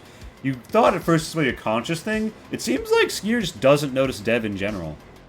And to the point where he, like, accidentally, like, puts his shoulder into her, like, bowl and is like, oh, shit, sorry. Didn't see it there. And then goes back to eating. He does, however, notice Amalia. He's even turned towards Amalia, very much giving her a wide berth, respectful, looking when she talks. Val is looking between them, not happy. Wait, Amalia so, and Val like, are exchanging unhappy he legitimately doesn't... So, like, he legitimately doesn't see them? Like, in fact, when you notice it, should... there's a touch of it with you as well. You feel like Skeeter is almost just less aware of people he doesn't know. And Dev is the newest member of the team, and you're the newest member of the team. You think about it for half a second, and you realize that it's a coping strategy. Skeeter kills a lot of people, and it's easier if you don't think of a person who you don't know as a person. And if you have to kill someone you've gotten to know a little, there's a few ways to deal with that. And Skeeter's is to just not get to know anybody who he hasn't been trapped in the same ship with for literal years.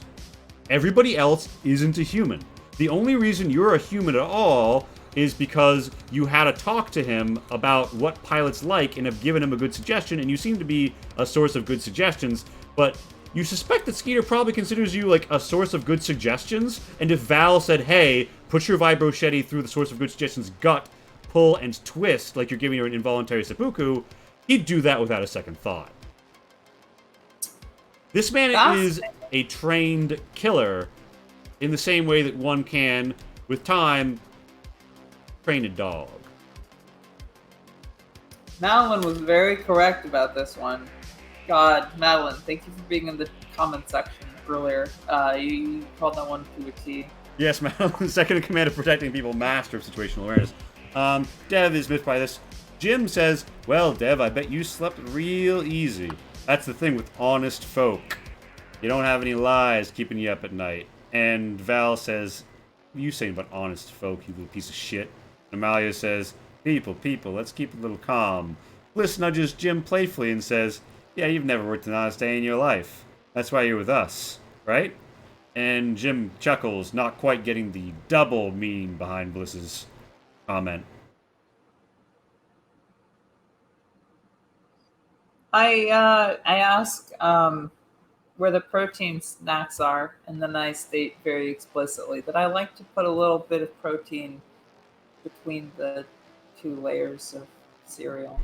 And they're like on a table, and Bliss will jerk a thumb at them.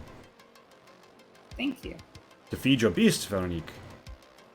Were they ravenous? Yeah. So you eat. Yeah, you have a good scene. This scene progresses. Is there anything you want to be sure to do in the round table scene? Otherwise, we will move forward to the briefing. I'm not trying to keep you here all night.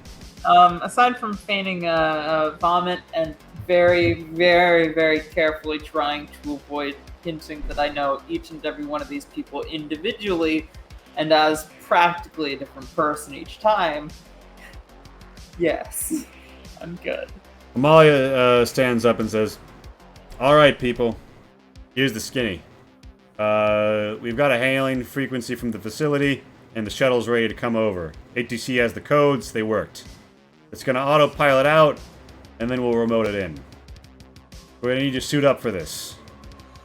We're going to need to get the reactor online first thing and restore life support to the facility. Apparently, there's clean air in the ruin. Dr. Vista might be able to tell us more about how that's happening without any heat signatures implying power, but in the meantime, we're going to trust in the last crew's setup. Once our sensors give us an indication that we can breathe, we will. We will not be taking off our helmets until we get an all clear from Dr. Alkari." And Dev's like, "Oh, I'm not really a doctor. I, was an intern.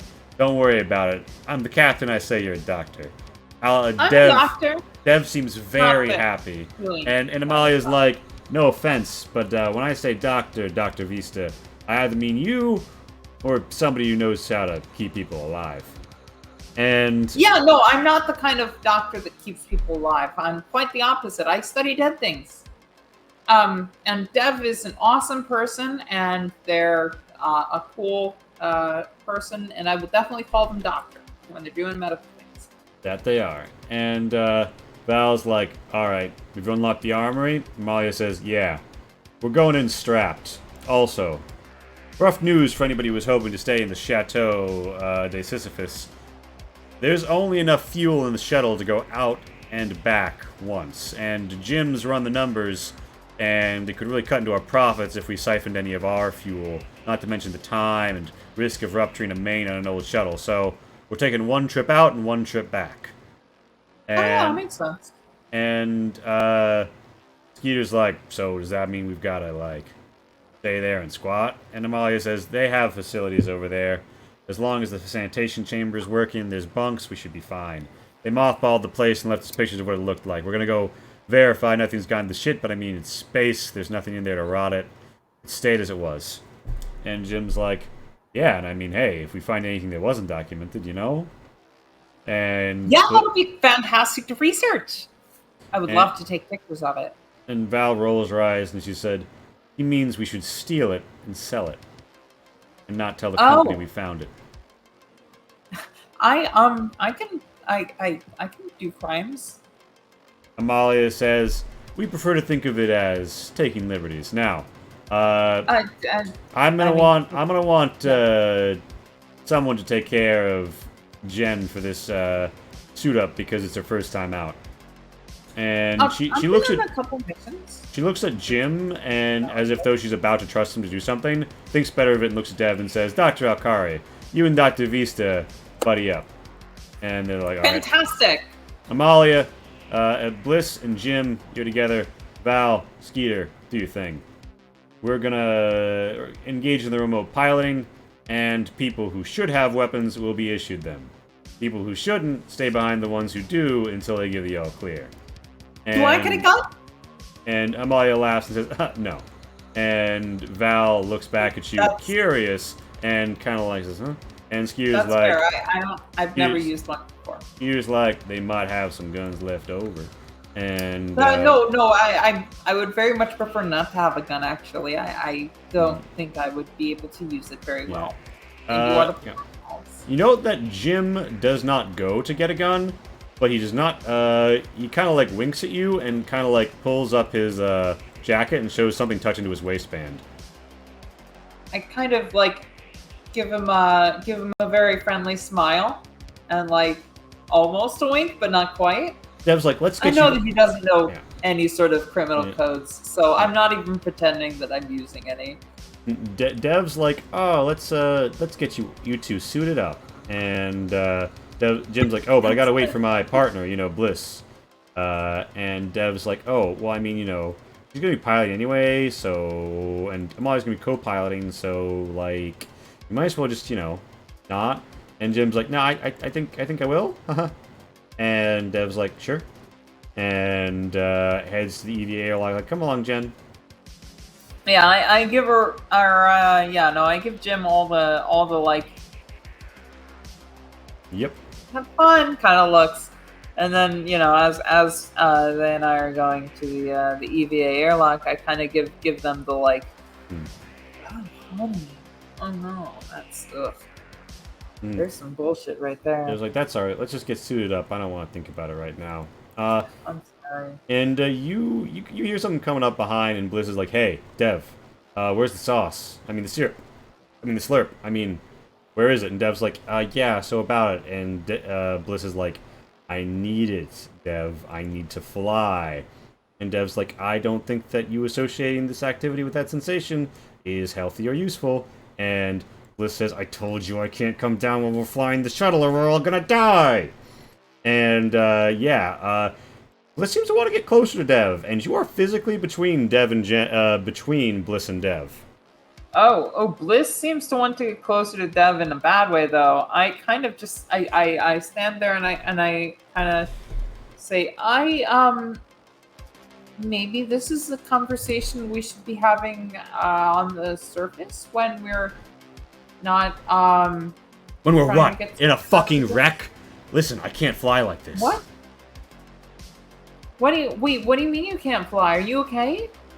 I need my medicine that Dev is supposed to give me. Oh goodness. Oh God. Oh goodness. And Dev says, I'm putting my foot down. You cannot drink that again, alright? It would be better if you were sipping beer instead, okay? It would actually be better. You would not be as sedated. Bliss says, I can't fly if I'm not sedated. You don't get how it works. You weren't there. And Dev's like, I wasn't a hospital pilot, so I don't know why you need to be high when you fly, but it's also not really my problem that you can't do your job without drugs, and I am not paid to supply you with them. And Bliss is like, are you really saying all of this in front of Dr. Vista? I don't know the history behind the two of you, and I don't know what's going on, but I'm sure we can work this out. You hear beep, beep, and over the intercom, you hear Amalia say, I'm bringing the shuttle in via remote control. Bliss, are you suited up? And Bliss hits the intercom button and says, not yet, just having a little talk with Dev. And she's like, alright, but I'm docking it to the airlock. And you hear, and you see through the window the rear of the shuttle open and be ready for this airlock to open, but you guys gotta suit up first. Oh goodness. Yeah. And Bliss is I like, suppose I'm kind of in my skivvies. Yeah, you are like halfway up on the spacesuit. Dev has you halfway in. Dev is halfway in themselves. Jim's coming around the corner like, hey, Bliss. And Bliss is like, not now, Jim. And, Well, yeah. this is so I was hired to do some xenoarchaeology, and I don't want to overstep because I'm not a regular crew member on the ship. But I think that while we're working together, at least publicly facing, we should probably be working towards the same goals. And Yeah, the same goals, like me getting my shit, and Jim's like, oh, what? Hey, do you need a little extra? Because, I mean, I stashed a little in the closet. And Bliss is like, you did, Jim. And she walks right up to Jim, and she looks over at Dev with a biting smile and says, "Oh, okay, Jim. Why don't we hit the closet real fast then? Because I don't want to die." And Jim and Bliss head for the closet. As I turn Skeeter... immediately over to Dev and I say, "I'm so sorry. Oh my god, I don't know. She's a lot worse off than I thought she would be." Dev's like, "It's okay. She can get like this sometimes." And Val, Skeeter, and Amalia are all piling in like, it's time to suit up. And they're pulling on their suits. Yeah. Yeah. You're all suited up. That closet is the most important room. Yeah. Bliss and Jim return from the closet. And everybody gets suited up in kind of close proximity, and you're ready to board this shuttle. Bliss does not really have anything to do with you or Jen, but says, "Alright, Jim, you're my flight buddy. Come, sit in the co-pilot chair." And Amalia's like, "Yeah, that is what I said." And looks at them kind of confused. Peter and Val pile in near the back because they're going to be the first off sort of situation. And Amalia is like, "Alright, Catherine's last one aboard. The 2 doctors. Yippity hoppity." Okay. And Dev follows you in. I very intentionally pretend to trip over the entrance ramp, and I say, "Oh, I didn't realize there was a little step here." I always do that. I'm sorry. Val says, "Try not to space yourself. You're supposed to be doing the job." I mean, like, there's usually not a little step up above the walking thing in the simulations. Sorry. Let's keep going. This is fun. This is exciting. As everybody else is excited as I am, we're gonna go see an alien room. Ah! Bliss opens, she's got like a plastic bottle of Pepsi, and she's poured something into it. She takes a sip and she's like, never been better. And the hangar's doors, you depark. You debark. You head into the black void of space. You see like a lump of rock. It is perhaps an exoplanet, perhaps not, but it's a lump of rock, but it's in a solar system.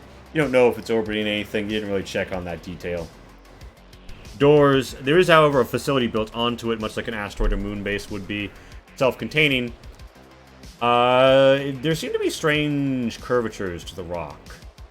Strange, welcoming curves. Almost alcoves you could see yourself sliding a hand under, like handles if they were there. Or perhaps straps for your feet, stirrups even. And spreaders. You gaze upon it. Could you give me a Xenoesotericism roll? Yes, I can. Oh, yes, I can. Let me scroll my stats real quick. Alright. Oh, yeah, baby. That is one thing that I am capable of that practically nobody else would reasonably be capable of. What the fuck? Damn, Amazing. That's a good roll. You stare into them. You know their curves. You learn their nature. You now give me a mental save. This is Mothership. Welcome to playing Mothership. You succeeded on the Xenoesotericism roll. Mental save. It's sanity, yes. Yeah, sanity. I call it a mental save too. Don't worry. That's a failure. Alright. Reduce your sanity value by 2. And gain 1 resolve. Because you feel that what you've come here to do is something that you are now quite set upon. So 1 resolve. I'm decreasing my sanity by 2 to 38. And I believe there is something special about scientists failing a sanity save. Every friendly player nearby me gains 1 stress. Amazing. Could you please represent this to me as you look down at something that urges you towards the slaughter of everyone else in the chamber, and your mind just explodes into a greater universe of understanding as you truly grok the shape, and this facility you're entering is but a blemish on the surface of a beautiful slaughtering house. Look the way the curves of this planet form. It's unnatural. It's by the hands of a xenoarchaeologist. They seem to be specifically drawn in a specific kind of way. Oh, looking at the curves, they all point in one direction. Are you seeing this? Is everybody else seeing this? It's like they're pointing towards the facility that's just there on the surface, and they move past it. And facility Val's is there. like, don't make anything out of this. This is just a fucking Ooh. piece of rock. It's like when I was back on a farm, back on what was my fake Cornucopia? character? Yeah, back on Cornucopia. It was like, you know how you have to lead cows into the slaughterhouse by presenting a fashionable maze to prevent them from getting concerned. Remember, there was like a study way back like 300 years ago that said like cows kind of know when they're going to be slaughtered, so you have to trick them into not being slaughtered.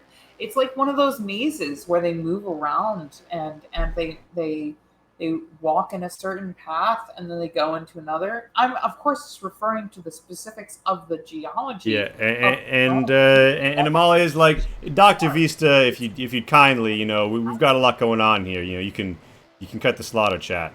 And no, but I need to take pictures. Where's the cameras? We need to take photos of the seismic activity on the outside. Don't worry about it. The ship's taking care of it. And the video Jim's logs, like, yes. Yeah, don't worry. Oh, there's so grainy. cameras. And Bliss is like, somebody please shut up about the fucking rock. We're not even there yet.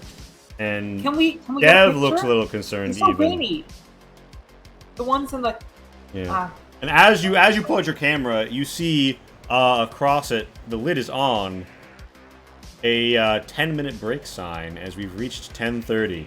Thank you all for coming out, and please enjoy. I hope you've enjoyed the first half. The latter half is going to be, well, quite frankly, to die for.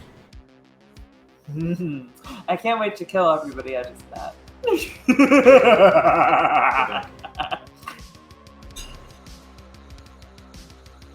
Leah, how about we do this in shifts since there's only two of us? Hello, everybody. I am here to entertain you while Leah's away. AFK, as they say, in the edifice. So yeah, Diesel Shop's been going on for 2 years now. I'm gonna fill this time by stalling and reminiscing about the creation of Diesel. It feels to me like it was just yesterday. I'm fucking bullshitting you. Definitely was a while ago that Lee and I met. Yeah, we were in one of my. I had two at the time, loot campaigns of Dungeons & Dragons. One of them was starting from the south of my map. One was starting from the north. They were going to meet in the middle. And yeah, the fun thing about the loot campaign that Lee and I met in, that I was GMing, is that they were all drow, the protagonists. And the antagonists were paladins invading the Underdark to claim it for their sun god, Daius.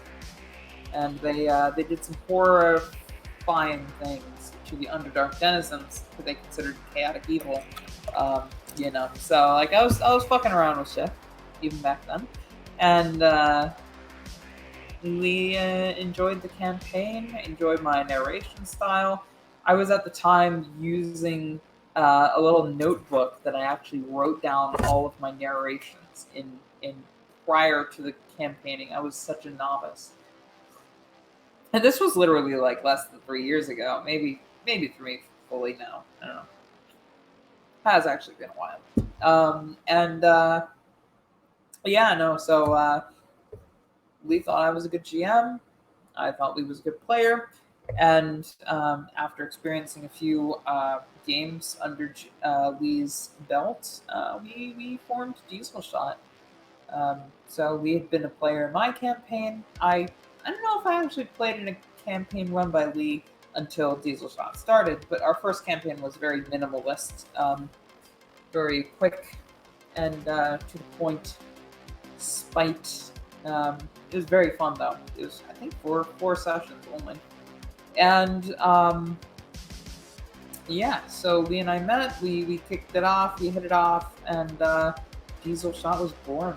I remember actually just 2 years ago now. Lee was asking me, "How do you feel about the name Diesel Shot?" And I responded, "Sounds like nothing.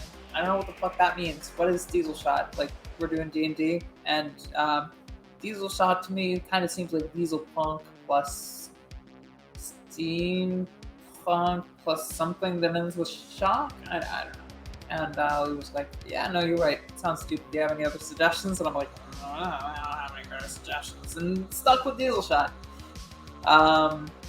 They haven't done a single fucking Diesel Punk game on this this server, but we are Diesel Shot.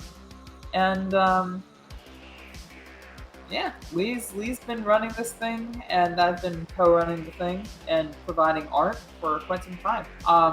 The reason that I am the illustrator for Diesel Shot is because around the same time I was flirting with Lee as a potential GM for games that I was in, and that becoming another big thing. I was reading some comics by Encase, one of my favorite artists, and they got me inspired because I had already always considered myself something an artist, and I wanted to create works on a similar caliber to what I saw. Of course, I admired a good artist, and I would have to become myself a good artist to be on that level. And I'm still not quite there yet, but I've been drawing nonstop for the past 2 years, pretty much every week. There have been a few that I've missed. There have been a few that I've overdone.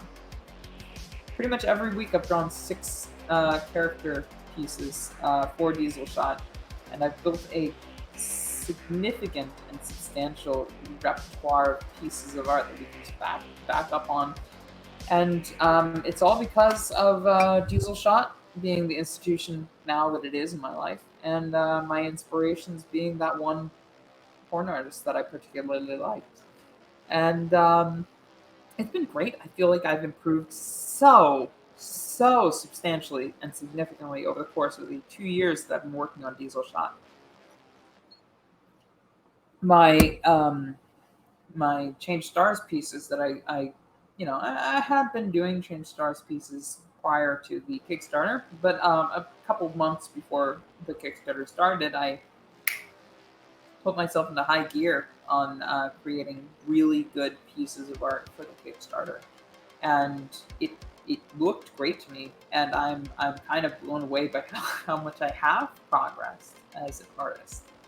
And we've worked together now to create a Kickstarter, and that's incredible. There's been so much happening on Blueprint as a result of those humble beginnings, and it's just been a fantastic 2 years. Hey, are we asking about the origin story? I was giving it to them regardless of them asking. So where does the name Diesel Shot come from? I think you'd have to ask Lee about that. Lee was the one who pitched it. I actually wanted us to be called the Bats Belfry. Yeah, I was thinking that we would. When I originally I didn't realize there was a whole conversation about what this was going to be called. And I kind of thought that we were going to be doing. I didn't realize the Diesel Shot was going to become like the Uber brand over everything we did. Yeah, actually, I think I kind of imagined it. Be a Twitch, and our brand would be Bats Belfry or whatever. Yeah, well, I thought that we were going to do like separate YouTube or like separate something, because the idea was I was going to go back and do more ADA, and it was going to be under the Diesel Shot label. But then we didn't go back and do more ADA. We went forward and did Change Stars, which, in a different universe might have been a Bats Belfry production or something. But at this point, it is what it is. Yeah, well, we got the I name mean, in like, the back pocket. having a cohesive, consistent brand is in and of itself valuable. So it is. Ooh, there goes a empty bottle. Oh, Guam. It is in and of itself valuable that we chose to go with a single brand. So I have been stalling for you to get back. I'm going to take 2 minutes to grab Sure. another bottle of water from my basement. Yes, hydrate. If you will Be safe. indulge me. I'll be right back. All right, gamers. So, I hope we're all hype. I'm gonna.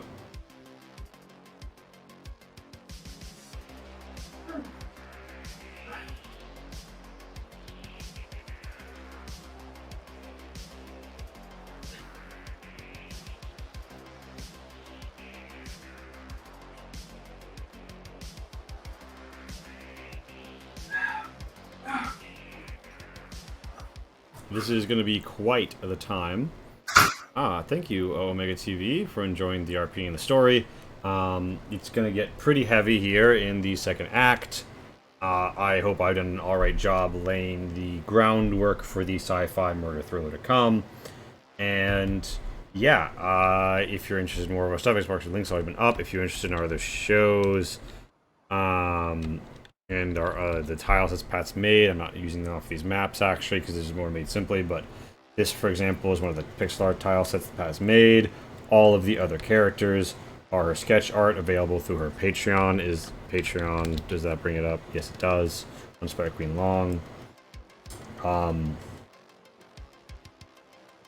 yeah,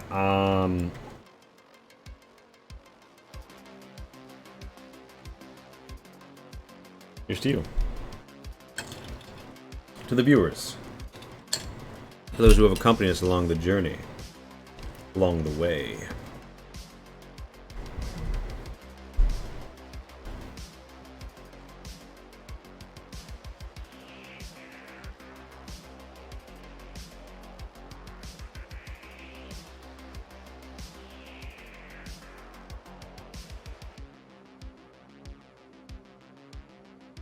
And I think that we are going to have quite the explosive finish here tonight. This is, of course, celebrating a lot of things. 6,000 followers on Pat's Twitter, roughly 2 years of streaming, and just overall our success. And yeah, just looking back at how far we've come, it's amazing that we've got all these opportunities coming up. More opportunities than are presently publicly known. We are going to make more mention, but on Wednesday we begin our stream sponsored by Fool's Moon Entertainment. A Worlds Without Number game called Arkspire. Thank you, Jor. And Jor, you've been here many moons, and we appreciate it. And just to think how far we've come. And I have not yet gotten deep, by the way, into this book, but it is a fascinating one. Philosophy of Material Nature, Immanuel Kant. And yeah, I mean, I'm humbled, in awe, and enjoying myself as we listen to some funky tunes, and the group enters the facility.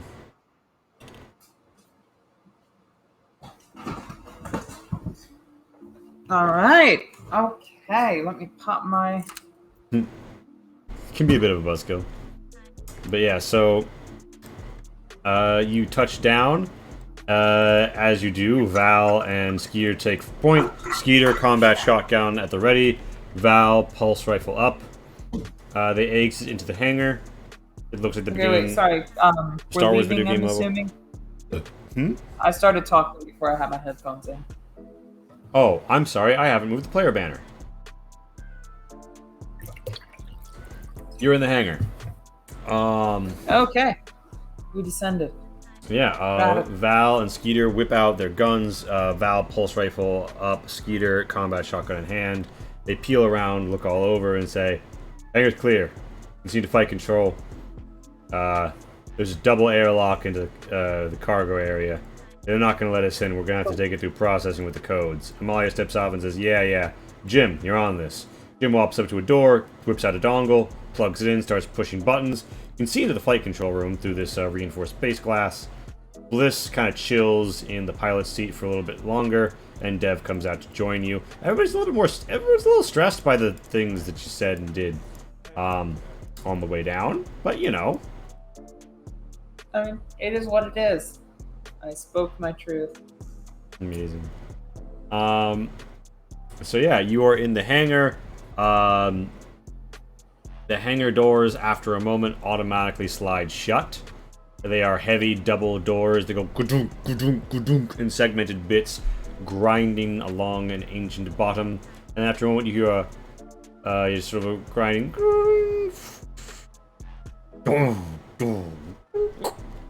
lock, and you get the sense that the hangar doors are well and truly shut.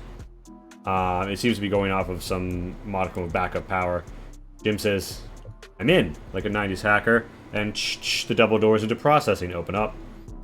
He and Amalia Oh, yay. head in. Sorry. Yeah. After you. Skeeter and Val hang back, and you see into security a dusty office. The desk computer has been taken away. There's dust. There's some like papers, maybe some key cards that don't matter anymore, and just generally speaking, nothing of real note other than a panel with some buttons on it that you suspect control people's ability to walk by. Jim's like, "Hey, let me just get us into security here real quick." I take pictures. Yeah, Amalia is like, "So you're into photography?" No, it's actually part of. Well, I mean, yes, actually, I did really well in my photography class when I was back in college. Yeah, But, you've been to college. You remind us a lot. Well, I mean, it must have been pretty hard for your single farmer father to put you through college. I had to work my way through some of it. Yes, it was actually very difficult. But I'm happy to announce that I'm the first in my family in a couple generations who had. Hey, And, we're in. Jim gets in. Yeah. Oh, Well, yeah. I mean, I spent a lot of time in college, and I've been working, or I'm obviously a Yeah, doctor. you learned a lot about aliens. You're a doctor of Yeah, something. Yeah. exactly.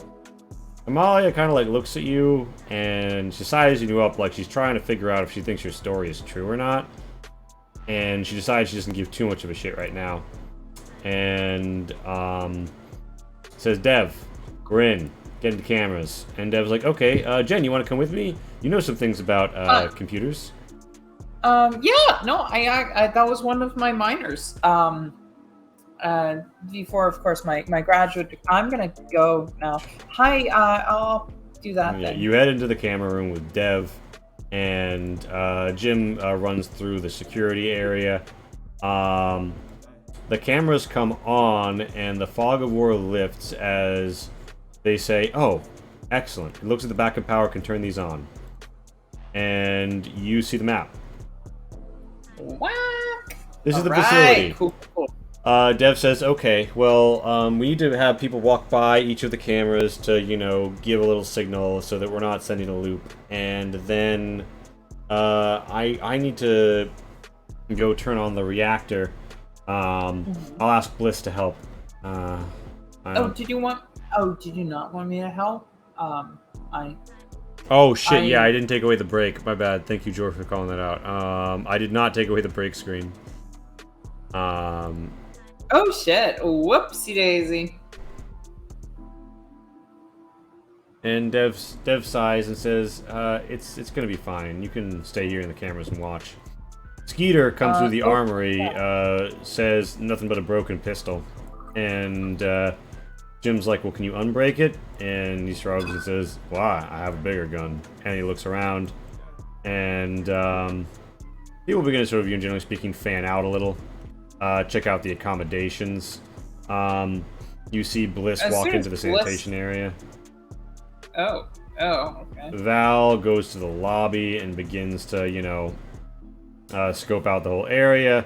Bliss just, needed to take a leak, and Skeeter is looking through the break room. presumably Bliss and Dev are gonna go into the comms room or the reactor. Yeah. Dev is head of the reactor, and Overcom says, "Hey, Bliss, I need you in the reactor. You're one of the only people who knows how to do a startup sequence." And Bliss is like, yeah, I'm coming. You do notice that Bliss is caught on the shoulder by Val in a tight corridor, and Val says something to Bliss that alarms Bliss a little, and Bliss sort of nods and looks at her, and then continues. You don't have audio on these cameras, you just saw that interaction. Oh, is there any way for me to get cams on my computer feed permanently? Yeah, you can put this on your phone. It's not even gonna be a computer test. And yeah, in the cams, you see Jim come into the armory, check out the revolver, fuck with the slide, not a revolver, but a pistol, fuck with the slide a little, and then decide it's trash and sort of leave it there. You do note that the armory does have an emergency door close button that you could press. I don't see what purpose that would serve. Yeah, but it's there for the future. Jim walks out. Amalia sort of walks into the cameras and says, "So, Jen, I hope you're not too disappointed. I hear there's only about a room worth of ruin in here and some caves." Well, but like that's more than I've seen thus far. I mean, I've had 3 expeditions, but they've all been kind of well, kind of the ones you send instruments on. Yeah, well, as long as you verify this for company, I don't much give a shit. The aliens are dead. I say we leave them in the graves. This is important. There's definitely some work to be done here. And if this was important, the company who owned the facility wouldn't have gone bankrupt. There's nothing to profit here. Well, I beg to differ. I'm always the optimist. My father told me that when I was very young. He said to me, "Jen, you always seem to look on the bright side of life, in spite the hardships we've been through, in spite of the crop failures, the multiple deaths in our family. You always seem to be resilient and pulling through, no matter what. And Jen, I know that you're going to do great, regardless of your circumstances in life. You're going to find something that works for you, and you're going to do it." Yeah, it's always important to have someone in life who's there to say something like that to you. Me, yeah, our foster parents were deadbeats. I had to be that person to Jim, but there was no one there to be that person for me. Not an easy way to go through life. Anyway. I'm so sorry. Yeah.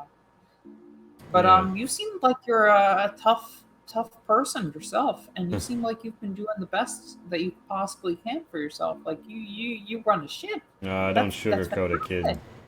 Yeah, it's Well, you gotta take another job to keep it flying. At some point, freedom becomes just another kind of job. You see in the reactor room, Dev and Bliss are kind of like talking. Hard to gauge the emotions. You hear reactor coming online. Reactor coming online. Amalia kind of checks the screens and says, "Well, now it looks like everything's here. Jim will do inventory."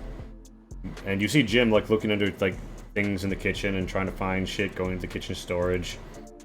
Anyway, we should probably go take a look at it, right? You practically creamed yourself just talking about the look of the place. The facility airlock is gonna get opened up soon. Oh yeah. Oh. Val God, comes on the can't comm wait. and says the bolts have been dropped and somebody's ripped the fuse. It looks like they really didn't want anybody getting in here. Was this in the file? No, they said that they would leave the facility airlock in working order. What the fuck? Why would somebody do that?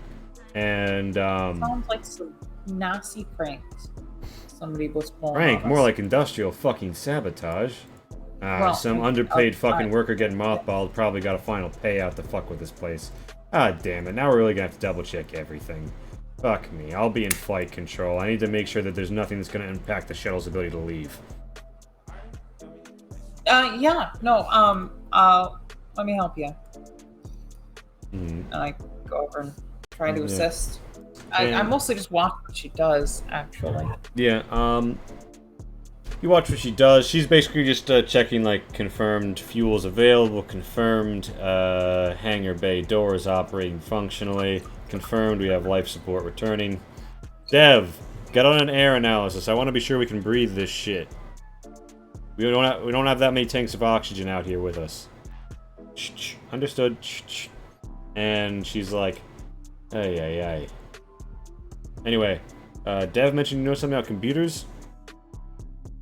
Yeah, it was one of my minors when I was back in Can college. you go look in the comms room and see if it's working right? I want to be sure we have a connection to the ship. Oh, yeah. No, let me make sure that we have a connection to the ship. You enter So into what can I a do dusty to row of absolutely computers. not have a connection to the ship? You walk into a dusty row of computers that look like they could have planned the D-Day invasion if they had, 200 more meters. You see little, like, massive VHS spinner tape type things. You see microfiche in lathes. You hear little bleep, bloop, bloop, bloop, bleeps. And generally speaking, get a very retro aesthetic from this room. As entering, you hear,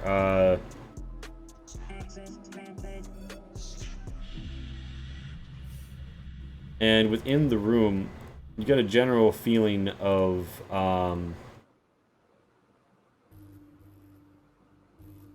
the nature of this facility, which is that it is a very old and dusty place. Inside the spacesuit, it's a bit harder to manipulate things. You can give me a computers test to try and make sure that this does not do anything you don't want it to. Yeah, so I want to. I mean, like, so this is not the kind of thing that I can just put up into my computer and just have for funsies control over. This is something that I genuinely need to.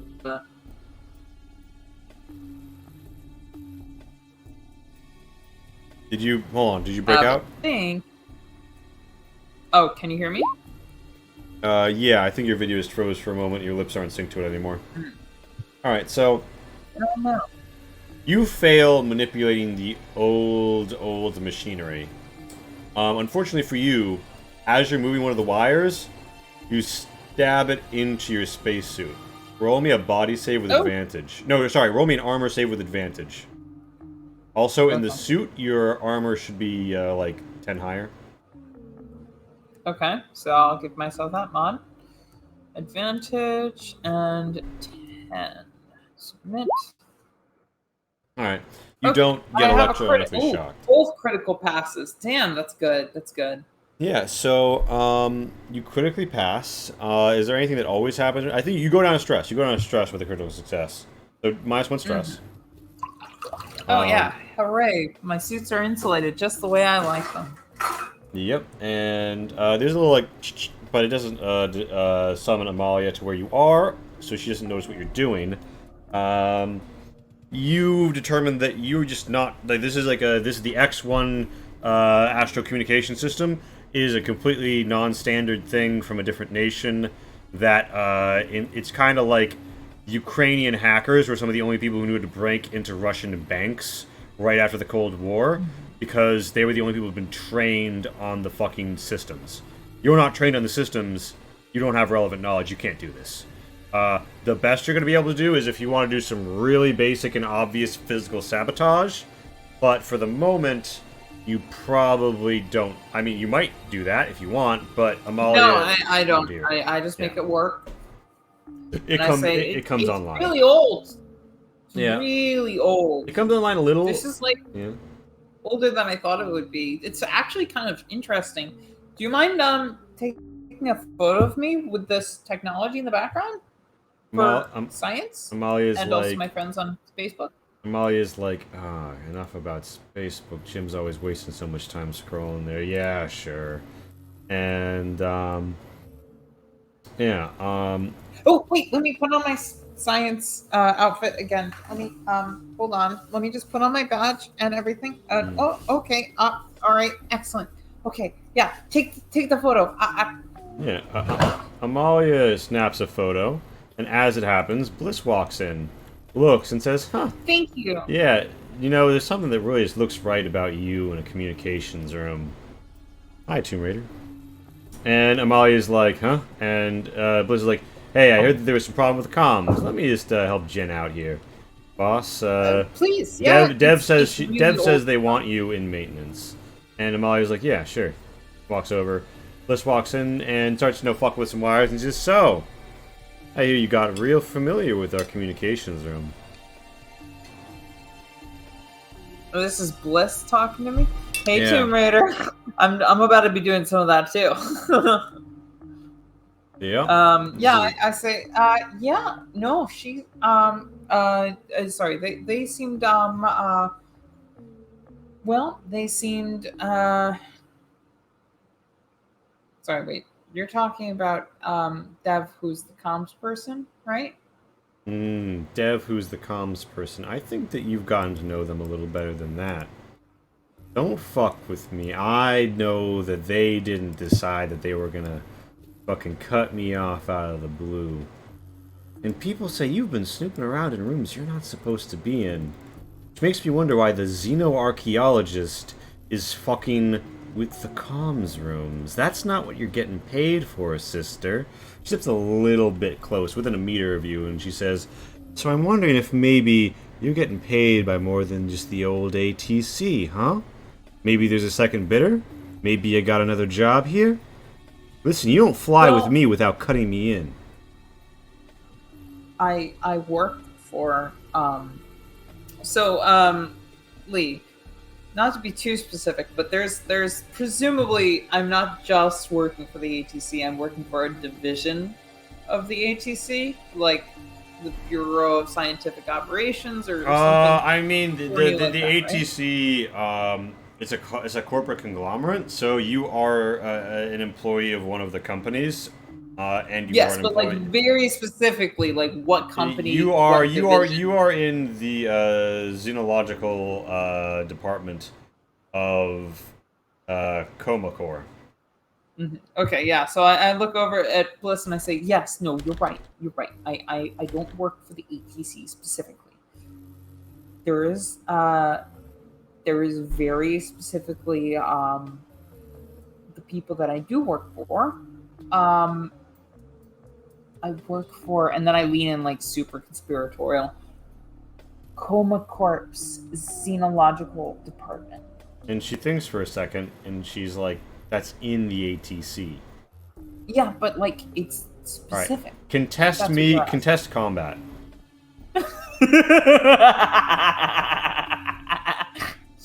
Fair enough. You know, this system is like 100% unsocial. So it's kind of amazing that we've gotten this far, and you're just like, she fucking slaps you for a single point of damage, and she says, "Don't play that fucking dipshit farm girl act in front of me. I don't see a single callus on those hands. Your spine a little taller, you a little paler, and I hear you have a real fucking interesting birthmark." Oh, you heard about my birthmark? I heard a lot of things, and I don't like any of them, Gen Vista. Yeah. So maybe you should stick to doing your fucking job. So why don't you stay where Val can see you while I deal with the communications? Well, I mean, I don't mean to be rude, but when I was in the communications room, Val could totally see what I was doing.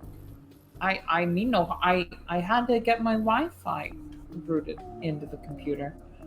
And she's like, "Listen, did I say I wanted you to give me another dumbass excuse?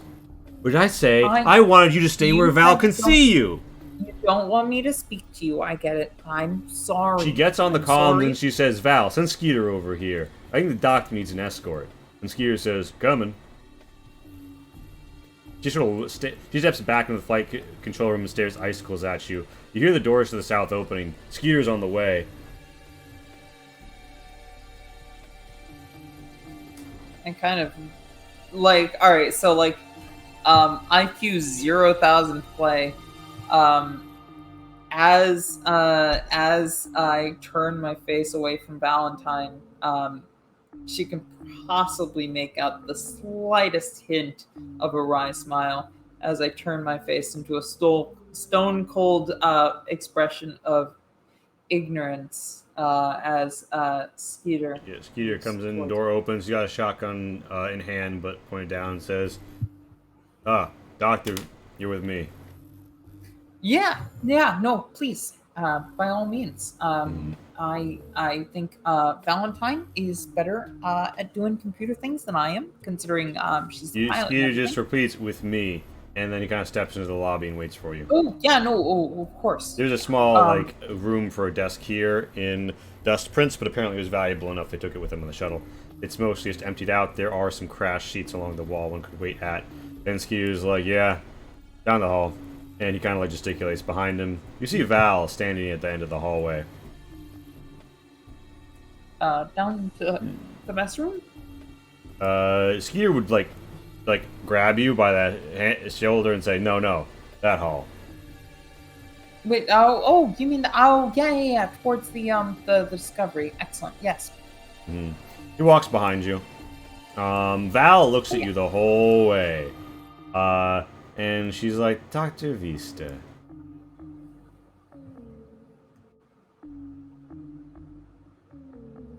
And, yeah, she's like, curious. I don't normally expect that particular fuck-up. Call from me when she wants somebody to take a hike. So it's awfully strange that she's been so cooperative. I wonder. Well, I mean, like, just between the two of us, I might have, sorry, so how close is Skeeter to me? Skeeter, Skeeter is like... Skeeter's not going to move faster than this door, so if you get right up to Val, you know, you'll have range. Skeeter's also not particularly aware of you. Now that you have been moved where Val has ordered you to be moved, Skeeter resumes sort of an idle stance. Just between the two of us, I might have mentioned the things that,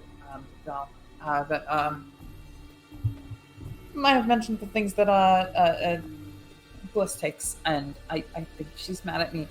So you cut Bliss off. You got Dev to cut Bliss off? I didn't mean to. It wasn't like that. I just mentioned. Oh, you didn't mean to. It wasn't like that. I bet you just had to reset the Wi-Fi when you were in the communications room. Listen, lady, I would have been dead a long fucking time ago if I believed this sort of bullshit. So from one professional to another, I'm gonna keep you nice and in my sights while we take this cute little tour of this alien piss pot. And then we're gonna drop you off and never see each other again. So you just stop having fights of Flancy for long enough.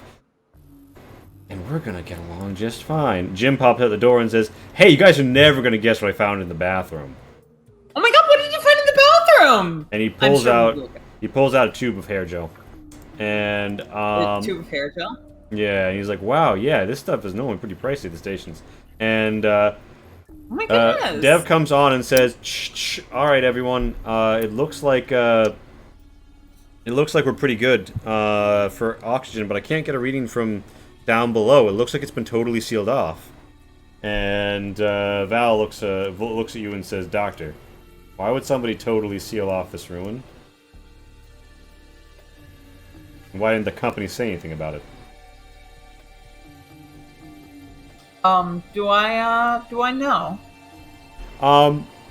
Well, if someone really knew what was down here, and they didn't want people to die, they would prevent other people from getting down here. But the company made no official mention of doing this, and on paper, the facility airlock should be in fully functional order. This is clear sabotage. Someone has nakedly and deliberately destroyed the functionality of the airlock and soldered shut the air holes that would allow air to pass between the facility and the area below, despite the fact that it is listed as having life support, which the facility was leeching off of to maintain lower costs. Yes. So,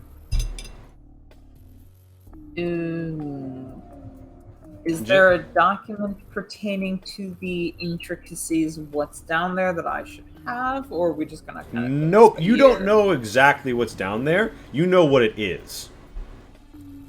And so you're gonna see things and piece by piece make your call. Val... So do I know whether breathing the air is safe? Breathing the air is safe in any chamber that isn't deliberately for putting unsafe air into. There's probably a way to flood the whole thing, but by default, this place was not just the slaughterhouse, but where one could keep human cattle for an indefinite period, and, you know, you're not constantly killing your cattle. If anything, they kept them fat and happy. So yeah. Of course. Val. I say I don't know. I don't know anything about what's inside. It's by a mirror. Aside from the obvious Uh, little tidbits of the stuff that the corporation put in the readout, I've been Alright. dying to find out what's on the inside.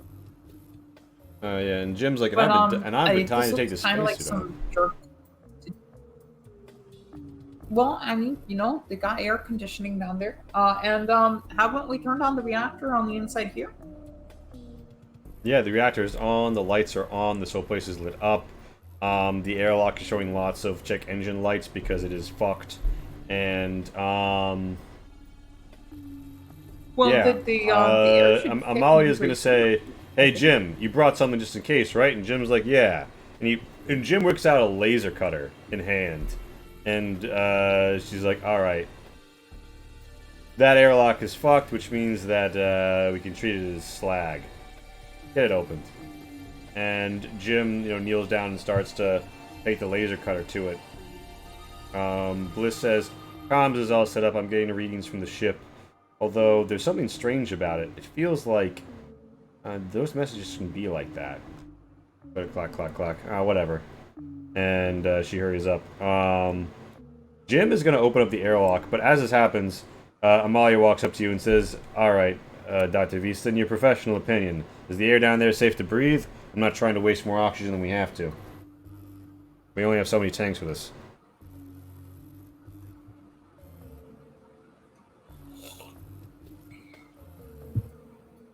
They weren't asking me that, were they? No, she was. Yeah, you're the expert. Okay. You So can't get into what's- that. That's what Jim is still cutting through. Okay, yeah. The air should be safe to breathe according to all the information that I have. There's no sort of on my airborne person. pathogen or some shit that could infect a human being down there. I mean, like they would have mentioned that in the corporate briefing. The corporate briefing didn't mention Right? the fact that they'd physically destroyed access to the airlock. So we can throw the briefing out. I want to know what you know about ruins, or anything you know that might not have been in the briefing. Well, so there have been in the past some alien ruins that were explored, and those who were inside did come away with some pathogens. That's not related to these, from what I'm aware. Different species, different circumstances entirely. First expedition. I think all things considered, this should be perfectly safe. She's like, alright. But I'm obviously not an expert yet on what's to be found down there. I intend to become one over the course of this study. Right. Amalia does not seem yet fully confident. She's like, alright, for the first trip down, we'll have the oxygen on. And Jim attempts to laser cutter open the door. He does not really succeed. He makes his second. He does not really succeed. And May I give it an attempt, or can I assist Jim in doing this? Amalia's like, Jim, damn it, do you not know how to work this? And do you offer to help? Yeah, Jim's like, fine. I mean, if you want to. And Jim just puts it right in your hands, like, be my guest. Oh, this is heavier than I thought it would be. I've only ever used this in the simulations, but okay. If you don't mind, my giving it a shot. Yeah, so you can make a strength or a combat with a modifier of 10. Is it not like mechanical repair? I mean, not that I have mechanical repair, but yeah, I mean, if you had mechanical repair, you could use it. Archaeology doesn't apply. This is a human-made airlock. Okay, fair enough. All right, so I'm gonna go ahead and say normal, submit. What's better for me, combat or strength? I think I am. Oh yeah, strong. Cool. Yeah, I rolled you the random stats that they do, and you wound up kind of really good. Yeah, I've noticed. Let's see. Oh, hey, look at that! Beginner's luck. You get all the way through the airlock, no problem, cutting it open, and Amalia's like, well. Farm girl went to college and learned how to use a laser cutter. And Val's Crazy. like, yeah, sharp skills. That worked out a lot better than I thought. Jim, Oh goodness! Jim's like, Ah! And then I drop it, and it probably goes off a little bit, and I'm like, ah! and God damn it, Jim, get that away from her. I was like, oh, sorry, and yeah, I didn't realize the thing about dropping them. Ooh, my bad. I'm so sorry. and Val's like, just get out of the way. Me and Skeeter are going in first. I got She out of the pushes way. you And aside. I go over towards Yeah, Jim, and I'm like, ooh, sorry. Yeah, Oh, people oh maneuver. no, I'm sorry. You're pushed around by anybody who you step into. They're not getting bowled over by you. People begin to head in, move into the airlock, and everyone's like, all right, look alive, people. Going in. And they seem to get pretty serious. You are reminded of the fact that these people are all, of course, functionally pirates, except for Dev. And, yeah, you head down the long descent into a very different area.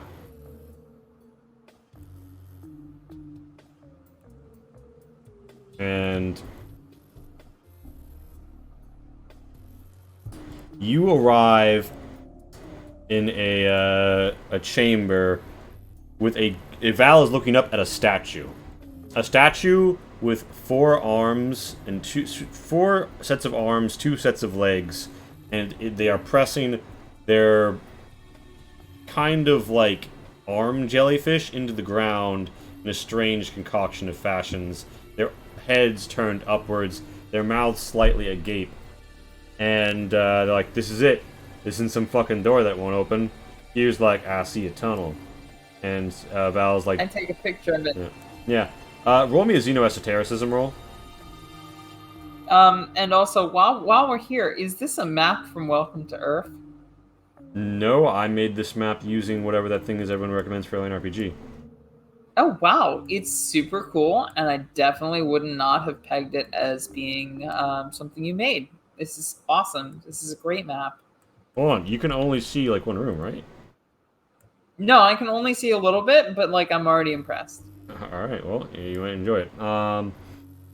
Yeah, so you know that inside the mouth of that thing, there is a force calling to you. To put your hand in the mouth. You should become... Well, it doesn't translate correctly into your language, but like a Judas goat. The one that leads the others to slaughter. And you feel this is a covenant that you will not be able to undo until the job is done. Do you try and resist the urge to stick your hand in the statue's mouth? So the statue's where? It is this. Yeah, it's this.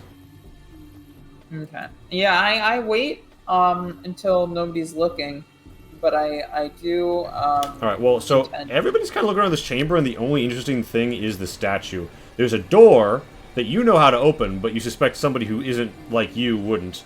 And there is a chamber that oozes. It has strange orifices in this like purple metal and almost like rock in some places in the consistency, and more so in this cave off to the side. Which you step forward, you'll see it into a bit. There's these hexagonal like pillars, and they're oozing this strange like teal goop. You recognize the sigils along it. The sigil for human brain and the sigil for break. It's Brain Breaker, a substance which makes human beings more docile. You know that some doors here will only open for a human being if they're under the effects of Brain Breaker. Crazy. I know way too much about this facility. I love it. I go ahead and I pretend that I'm not doing what I'm doing, but I stick my fingers inside the. Right, I stick my hand inside the statue. But you're gonna do it like you're not gonna do like try and get people to move or look away. You're just gonna do it. I mean, I take photos of it while I'm doing it. Give so, me a like, speed. Okay.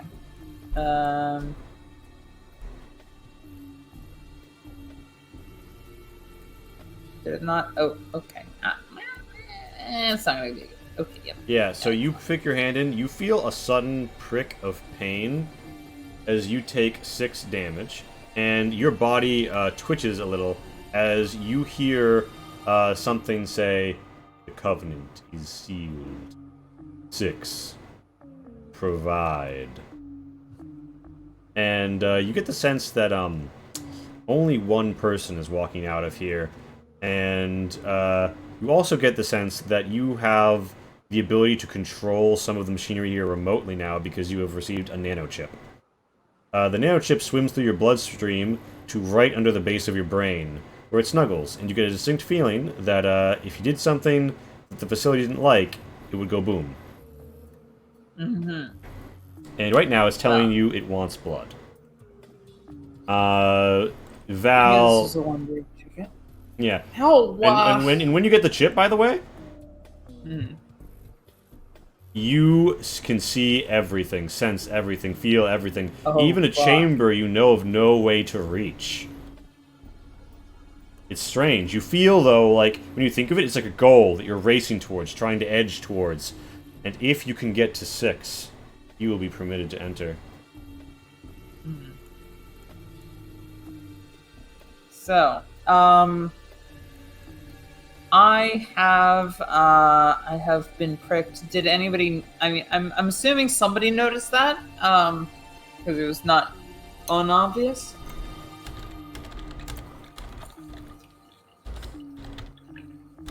Or did nobody notice it and I'm good? Do I have to pretend? No, Or you maybe- you failed. It was obvious, and you also showed signs of pain. And Val's like, "What the fuck just happened?" And Oh goodness! I stuck it- my finger in something and I feel bad now. Ouch. and they're like, "What the fuck?" And they're like, "Isn't she supposed to know what she's doing?" And everyone's kind of confused at this. No. I know what I'm doing. Everyone's that, looking at you. Everyone's doubting wasn't you. in the The entire records. room is just bearing down on you. Roll me a sanity, as everybody just sort of like you try to read their eyes through like the spaceship helmets, and you're not getting it.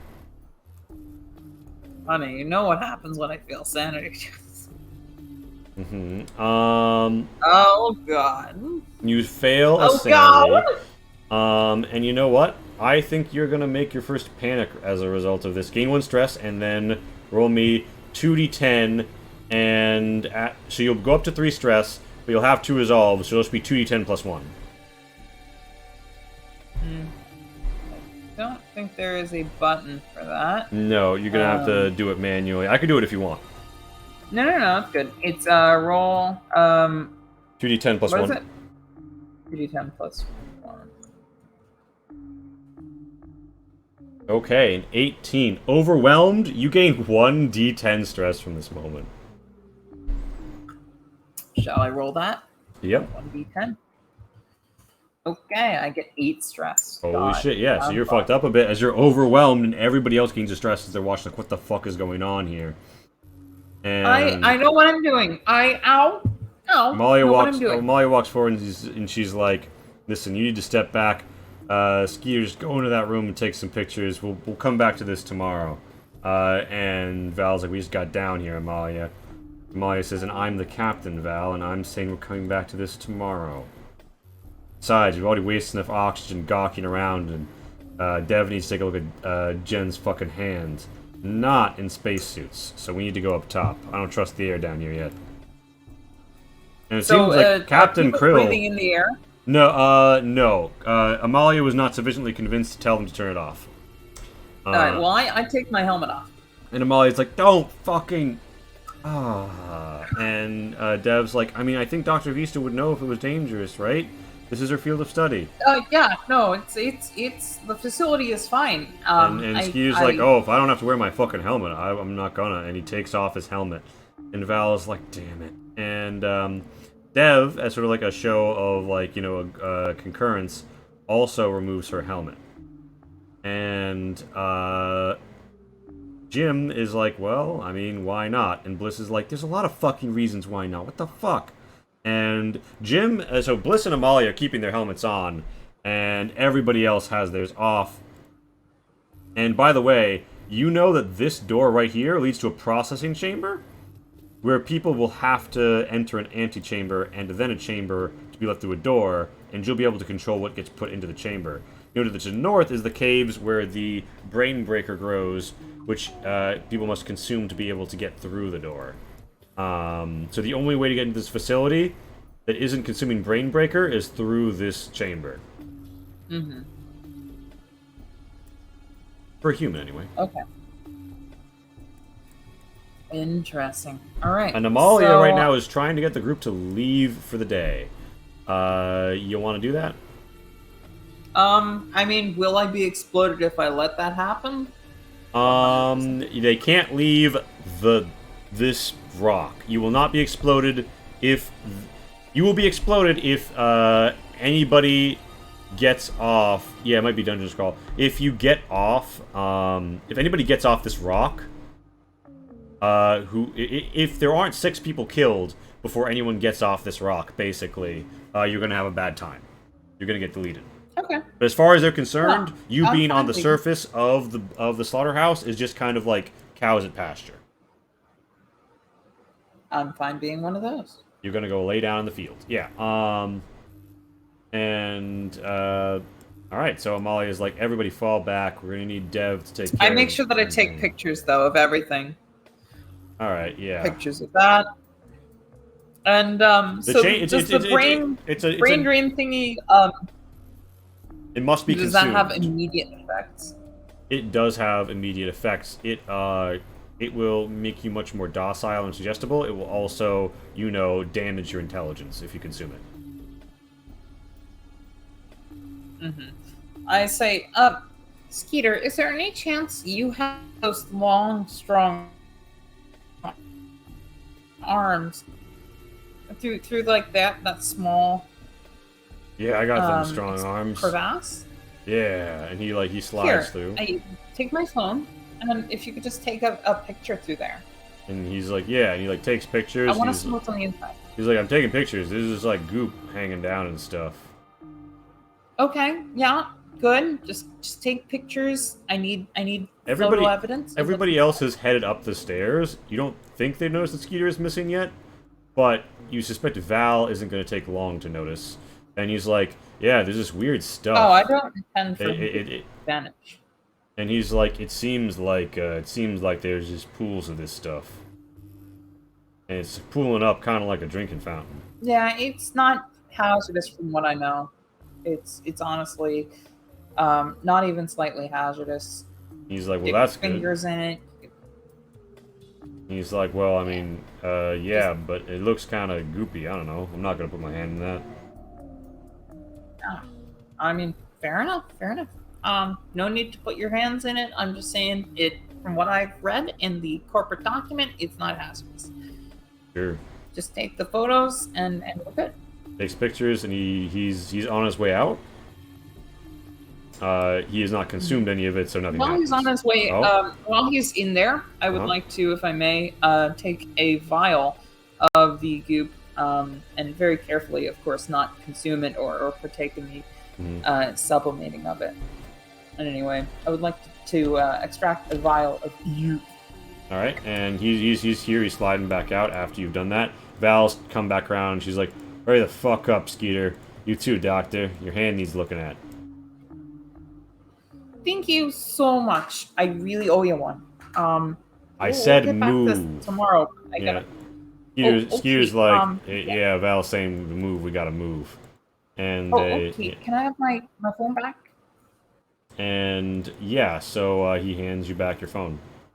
He's taking pictures. Thank you He's so not much. good at taking pictures. They're all kind of bad angles. Oh, these are that one's blurry and that one's thank you. Yeah, and yeah, you guys head back up. You spend a day in the facility upstairs. Or you rest. You go through a rest cycle. There you brought material. You brought food with you from the shuttle. Stuff gets cooked up in the break room. People lick their wounds. Dev takes the time to try to heal you. And, she sets about with the appropriate tools of their trade. They heal you. And they pop first aid. And, Yeah, wow, that was bad first day, must say. yeah, and you find yourself healed up by 9, which I think is gonna. Yeah, you're at a full 100. And Bliss is like, yeah, I think we all just need like a good. No, Bliss doesn't say that. No, Bliss is not talking to you. Dev, they say, yeah, we just need a good night's rest. Everyone's still on edge, but I think people are gonna come down from it, and people do not seem to be coming down for it. But Dev is hopeful. You've helped them assert themselves for the first time, so they're riding high off that. Oh, absolutely. And this is done in like the break room. Yeah. Okay. So. And Dev they says, and I have by the a way, month of- there's a breach in your spacesuit, very tiny, near your hand. Oh. And there was yeah, almost can like an incision point. Oh, do you want to look at my hand? Because I mean, wait. So does the atmosphere work here? Yeah. This is fully breathable. There's life support and everything. I mean, you can look at my hand. That's fine. I think I got some machinery. This is strange. This is an incredibly small force, but it would have had to puncture your suit. That's kind of concerning. Is there more of that around there?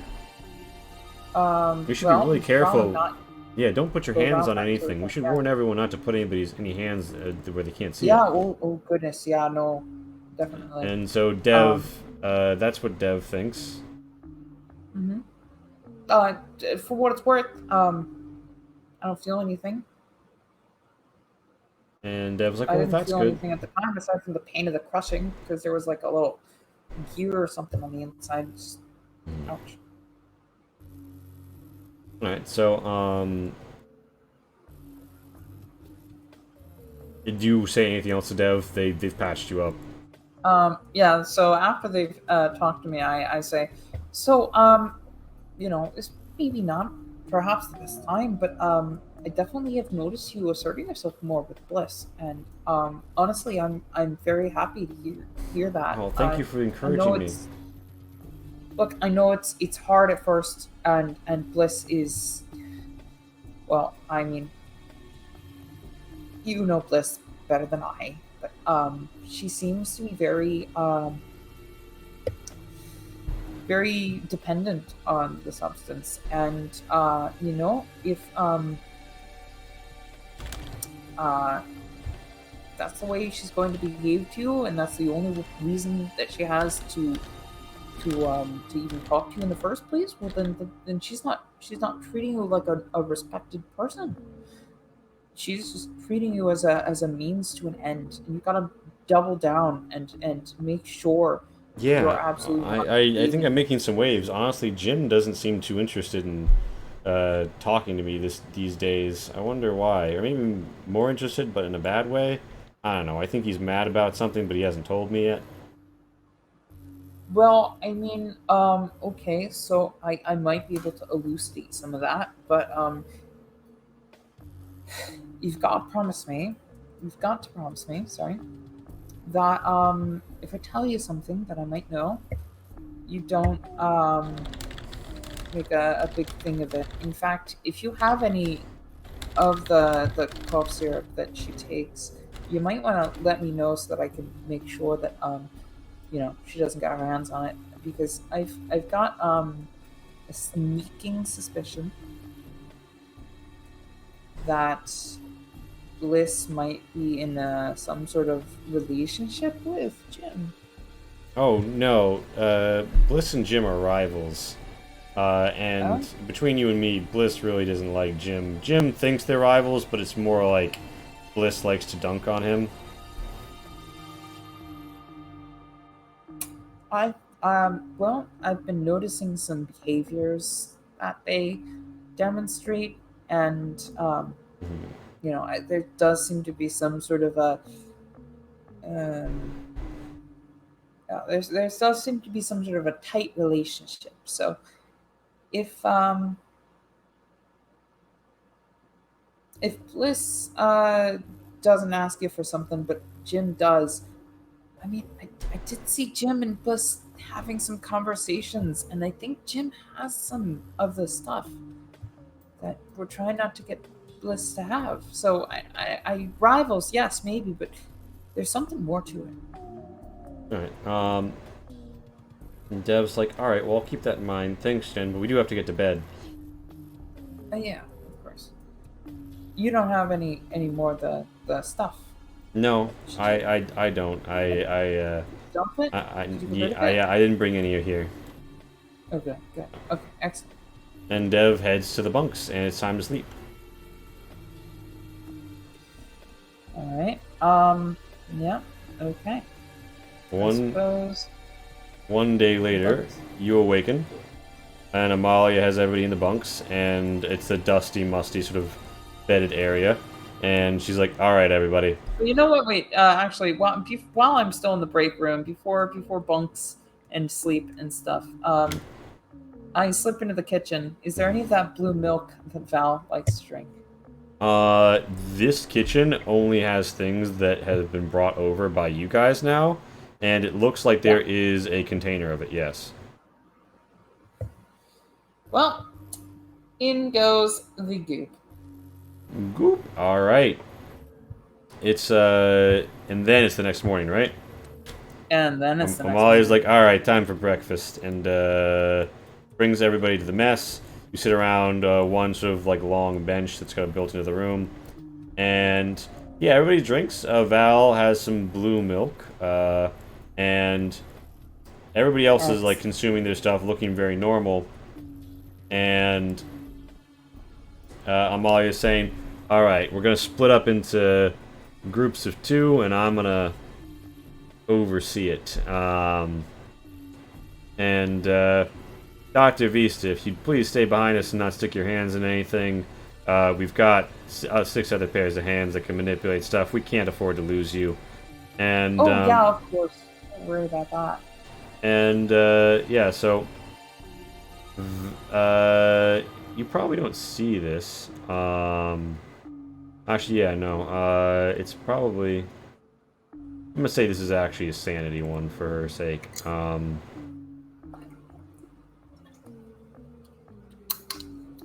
Yeah, Val spits, kind of like, spits her drink a little and says, this tastes different. And she looks at Jim and she's like, Jim, what do you put in this? And Jim's like, nothing. And, she seems a little bit slower on that uptake. And she says, okay. Everyone's kind of surprised. You know that Brain Breaker doesn't last forever, but, she just sort of seems to take it. And everyone's kind of like weirded out by her doing that. It's very abnormal, and like Jim is even surprised that he got away with that few little of a lashing. I was like, "We done here with the spit takes? All right, everyone, we're breaking into teams. Dev, I want you and Jim together. Val, I want you with Bliss." And Val's like, the junkie, and Bliss kind of growls at her, and Val's like, oh, alright, I guess. And Bliss is like, what? And he did that, like, the resistance has stopped, and Bliss is like, what the fuck's got into you? And Val's like, milk. And Bliss is like, oh my god, you've been lactose intolerant this whole time, you need to get to sanitation and take a shit. And Val's like, okay. And then everyone sort of looks at each other, because Val just literally took that offhanded, like, bark as, like, go to the bathroom, and then she did it. And then everyone looks around, like, what the fuck? And Amalia's like, Doc, you sure this air is alright? Is anybody else feeling funny? He was like, that was mighty unusual. And Amalia's like, Skeeter, your job is to watch Dr. Vista. Don't let her out of your sights. And Skeeter's like, yeah, I won't let her out of my sight.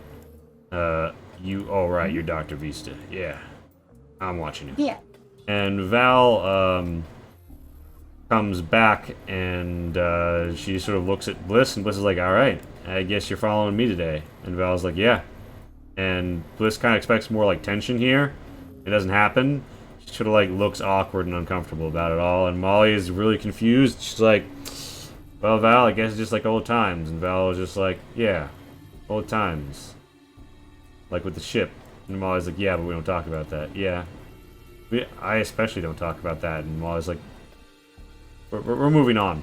We're moving on from this. Let's get back to those fucking ruins. And after a very awkward breakfast... What's going on that I don't understand? You guys head I know that a lot downstairs. of people on the ship sleep with each other, but I don't. Okay, I'll stop talking. And Skier's like, oh yeah, like well everybody fucks Jim, or at least Val and I do, and everyone descends. Amalia's like, all right, I see a door and I see a cave. Jen, talk to me. What the fuck are we doing here? So, what I am aware of is that both of these will take you into the facility at large. Obviously, we can get through this small crevice and move on without needing to deal with the doors. I'm not personally sure how to handle the doors, but if we can all squeeze through this one small location. And Amalia's like, you want us to squeeze through? I was like, all right, so you don't know how to open the door? All right. Well, I mean, it would potentially take me a few minutes, but I could probably try and handle the door. I think it'll get us the same place. And I have photos from the inside. It seems pretty safe. Yeah. So you wanna open the door? No. I want to convince them that it's totally safe to go down the place with the drugs that make you stupid. All right. So they kind of look at it and they're like, oh, okay. And Maya's like, all right, I guess we're shimmying. Val, Bliss, take point. And Bliss is like, we have to take point. And Val's like, taking point. Bliss is like, okay. So is everybody wearing helmets, or are we all just kind of cool with that? They are. So you come back down today, and Amalia said that she didn't think we should waste the oxygen because they don't have that many hours of oxygen left, and she wanted just in case there was an emergency with the life support. Skeeter is with you. Amalia is here, and Amalia is like, all right, after you, Doctor. And like people are kind of like stuck in the caves, it's very tight. Okay. And Val says the door won't. And Val gets the door first, right? Wait, you make sure what? Mm-hmm. I don't inhale or like consume of it at all. Yeah, Val says, I found the door. Very The door opens for her, just enough for one person to stand, and she walks into it and it closes behind her. It opens back up and she says, I'm through. And Bliss is like, what the fuck? And then she comes up to the door and bangs on it and she's like, Jen, won't this open? And she's like, Val, you hear me? And Val's like, yeah. Oh no. What? You can't open it? And I pretend to spend a time trying to open it. Skeeter's behind you. And I kind of like yell, Val, can you hear me? So you have comms, so like you can hear Val. Oh, yeah. Val, can you hear me? And Val says, yes, I can hear you. Okay. Maybe try coming around the other side. There should be a way to get into the chamber from the other side. Just go down. I see a left and a right. Yeah, okay. And just let us know when you're in that room, and then So she routinely just says, I see a left and a right. Do you walk her through every step? I walk her into the gas chamber. Yeah, you walk her into that chamber, and it's acid I can turn that on, right? You actually have to be here to activate the various goodies. And I say, stay there, because I know there's some hard doors to open. I'm gonna try and get to the other side, okay? And presumably I was trying to get there. And Amalia is like, like Caesar's going on. Jim, Dev, you're here. Amalia follows you back out, and she's like, hey, what's up with Val? What are you doing? I have no idea. This was not in the reports at all. I'm gonna try and get into the door. Just keep everybody calm for the time being. And so Skeer comes up and she's like, well, Skeer's your buddy. He'll go with you. Yeah. Oh, yeah. No, totally, absolutely. Skeeter's my buddy. Skeeter, come on and help me. And I'm assuming like I break through these doors slowly. Mm-hmm. And these doors open. And you do know that the way this works is that like this antechamber is used to like cycle, like something happens to someone in here while an unknowing person stands in this room while you're looking through the glass. So Skeeter shows up, he sees Val through the glass, he waves to Val was back, and Skeeter's like, what should I do? Put it through that door, and I say, okay, so there should be a button you can press on the other side and you can get on Alright. over towards Val and He just walks keep in, that door open. he looks, and the door shuts, and he's like, "Hey, the doors are shut. There's no way through either side." Wait, so you can't get through that other door? No. And you see Okay, so you see there are two options, right? There is acid total removal. There is brain breaker hits the brains. And those are your two options for this room. Okay. So I acid removed Val. Alright, so you press a button, and her eyes go wide, and she doesn't even raise her pulse rifle in response. She wouldn't have time to even if she did. As green acid sprays all throughout the room, splatters it, and dissolves her and the whole of her equipment. She is become bone in no time whatsoever. Roll sanity, because you have just utterly dissolved her into bio waste that slurps down holes in that look like grates in the side of the room. Ha ha ha ha. Nobody's getting out of the same. Yep. So take 1 stress, and you feel a little shaky as Skeeter walks into the room. But she was evil and on to you, so you don't care. Skeeter walks into the room. He looks around. There's no whatever trace of her. Skeeter's like, "Huh, I'm in here, but the door won't open." And this door won't open for a human who isn't under the effects of Brain Breaker, but he can see you through the glass now. I pressed the brain breaker button. Alright, he's like, "Whoa," and then there was just a puff of purple smoke. Skeeter coughs a little, but this isn't like the liquid dose. This is like a full chamber. He doesn't really have a hope of resisting. Roll me 2d10.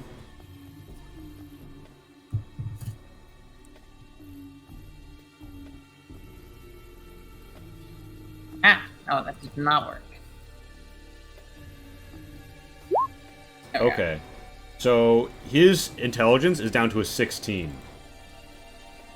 He looks at you downright stupefied, and he's like, Jen, Shiny, what do?" And, yeah, he's just sort of standing there. Follow me. And, To be clear, I am the only person henceforth you will be taking orders. he's like, "Okay." And, so the doors are designed such that he's got to go, back through this door now. Oh yes. Please walk further into the chambers. Okay. Report over your comms that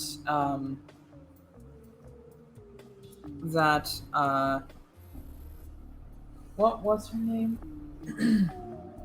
That Val is fine. She's having a comms malfunction. Q says, "Val's fine. Comms malfunction." And Amalia's like, "What kind of comms malfunction? What the fuck?" And Q's like, "I don't know." And then Amalia's like, "Well, put her on." And then you pop back out the door, and Amalia's like, "What the fuck's happening in there?" Okay, so And where's Skeeter? I know. Yeah, so Skeeter's on the other side with Val. He says that Val's got a comms malfunction, but this does seem to be like a one-way road. Apparently, there's something on the other end that will be able to get us, give us a key basically. Bliss comes around the door, around the statue, and she's like, "What the fuck do you mean a one-way door?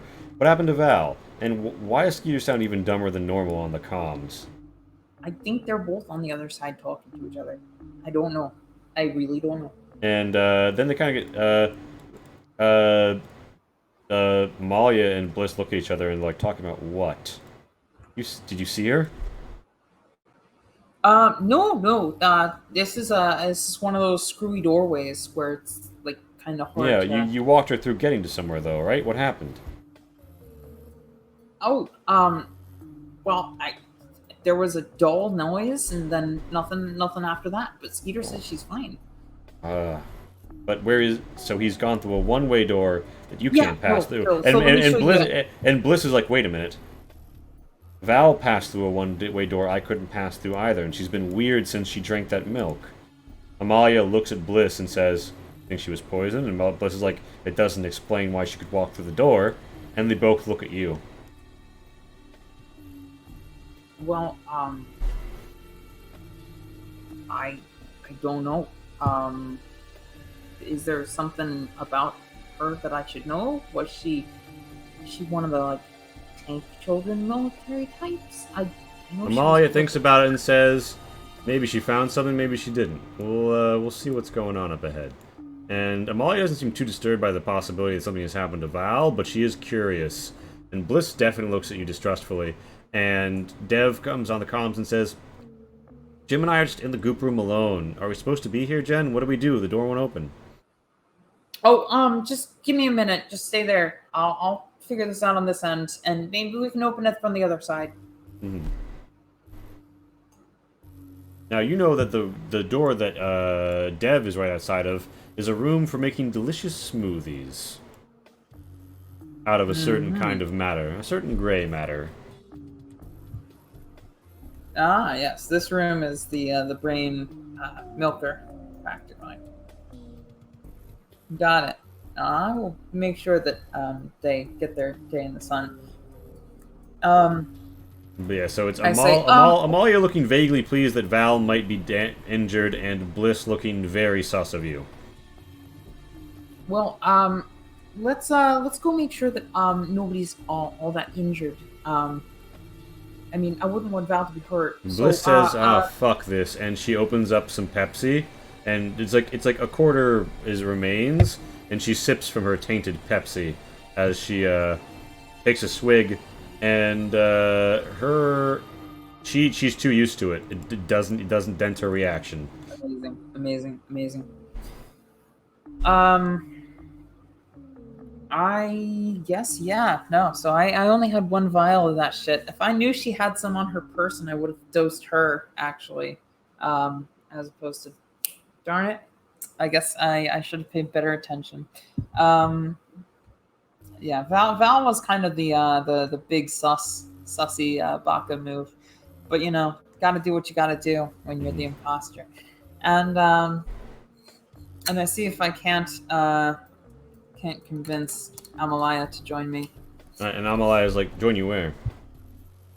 Well, we ought to go make sure that we can get. And bear in mind, this room reloads, so it's not good to acid anybody right now, but it is good to brain break anybody. Okay. Well, I gotta press a button on my end to even get this door on this side to open. So I'll press the button and you go in here. And Amalia is like, wait a minute, why is there a door for viewing someone through a series of doors? Because there's a window here where you can see this chamber. Do you have a laser drill thing? And like Jim has it. Should we go get him?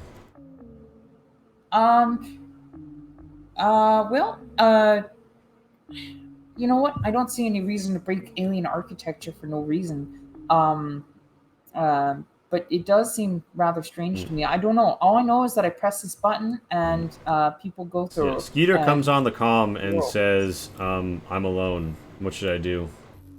And Amalia's like, what do you mean you're alone? Where's Val? And Skeeter says, not here. And where the fuck did she go? And Skeeter says, I haven't seen her. And then Amalia looks at you and is like, what do you mean you haven't seen her? Go to the door to see if you can't get Dev and Jem in to the other side. Skeeter heads up to the north. And yeah, Amalia and Bliss are looking around at each other, and they're kind of sizing you up, and they're kind of sizing each other up, and they're kind of thinking about it. And Bliss and Amalia's like, Bliss, you've been talking to Skeeter. And Bliss is like, I don't know what you're implying, Amalia. And Amalia's like, I'm just saying. And Bliss is like, no, I really don't know what you're saying here, Chief. And Amalia, thinks about it for a moment and says, sure. And Bliss looks sussed. Amalia looks vaguely pleased. And Amalia's like, so what was that about going through doors? How about you go first, then yeah, I I'm the go, captain. then Amalia? Oh wait, so yeah. you said that works. You suggested so Amalia's volunteered to go first.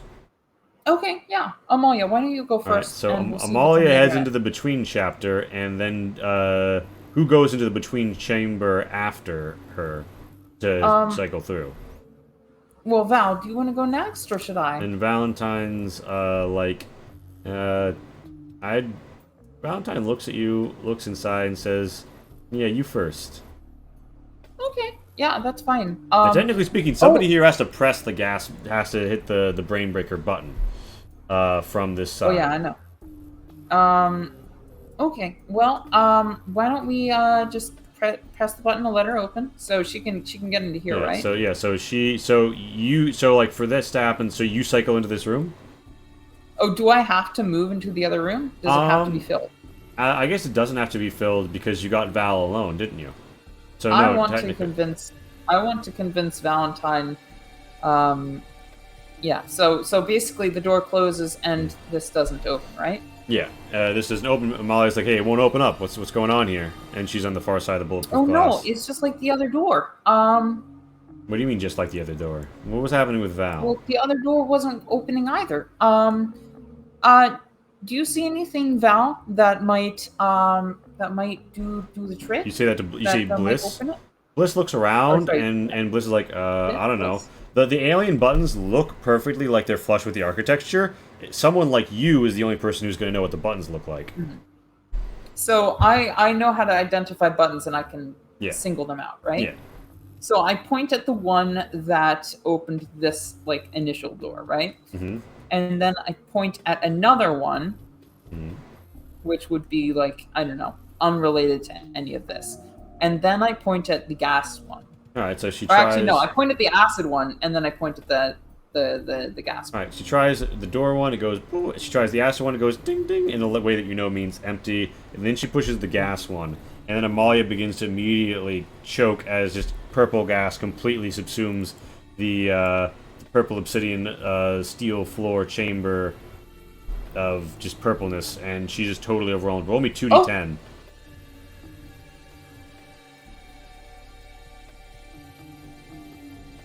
Alright, that is 14. 41 minus 14. Reversal there. And she's like, oh, what's going on? And, Are you okay? and Bliss... Tell me you're okay. Bliss, like, looks at this. She looks at you, and she's like, eat shit! And she fucking goes for a trank pistol. Because she just realized what's going on. Yeah, no, I'm trying real hard to combat her. Alright, so are you gonna fight her for control of her trank pistol? Yeah, I think I might have I to. think But I- I think the first thing that I do before anything is there any way for me to use my phone that I hijacked the systems of the initial ship to shut down comms? Or is it just You not got a a thing? dangerous to go alone from Pat, so I'm gonna say it's actually the chip that lets you do it. Or from some Snow Dogs, thank you Snow Dogs. The chip lets you send a signal blocker, and unless somebody is physically standing in the same room, no wall, no window, their signal is now jammed. Perfect. And she's also God, gonna roll that's up, I'm gonna say a fear before she contests you. Because she's fear, yeah, so she's shaking, she's gonna have disadvantage in her combat, you're gonna have advantage. Wow, that's very generous, actually. I highly appreciate that, because otherwise, I don't know. Alright, Oh, so that is a critical success. no, it's a critical that failure she because her got- target is Oh, 26. wait. Oh, shit. No, you're right. Damn. Okay, good. I got a success. So here's what happens with her critical failure. In the struggle for the gun, she winds up putting it right at her, like under her bosom at her heart, and then you pull the trigger, and you roll me 1d10, as she automatically fails her body save. Because her body is not in a good condition. Okay, she slumps to the ground. She is unconscious for 4 rounds. And Amalia says, "Hey, you just tranked Bliss. Why'd you try and do that? I'm the captain. You shouldn't do that." And she kind of, without instinct takes over as she draws her revolver and she says, "Calm down, you two." And you hear Skeeter. Skeeter sounds like he's gotten Dev and Jim through the door, and you're aware of this because of the chip. They're talking, and you also hear Skeeter say, "Where's Val? Val wasn't where Val wasn't where she should pressed have been. I pressed the brain drain button again. On him. Okay, roll me 2 more d10.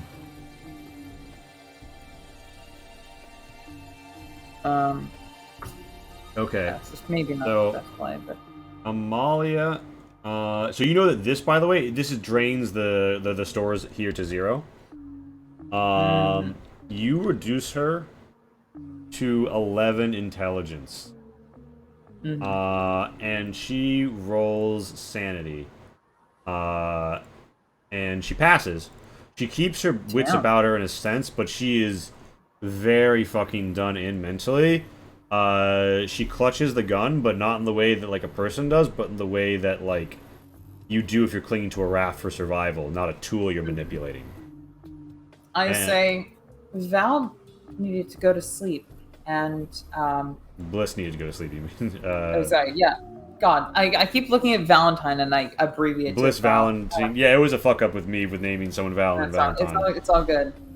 Bliss needed to go to sleep, and I helped Bliss go to sleep. And Well- I bring Bliss's body over here, and I coup de grace her. Okay, so do you think your character's ever murdered someone with her fucking like hands before?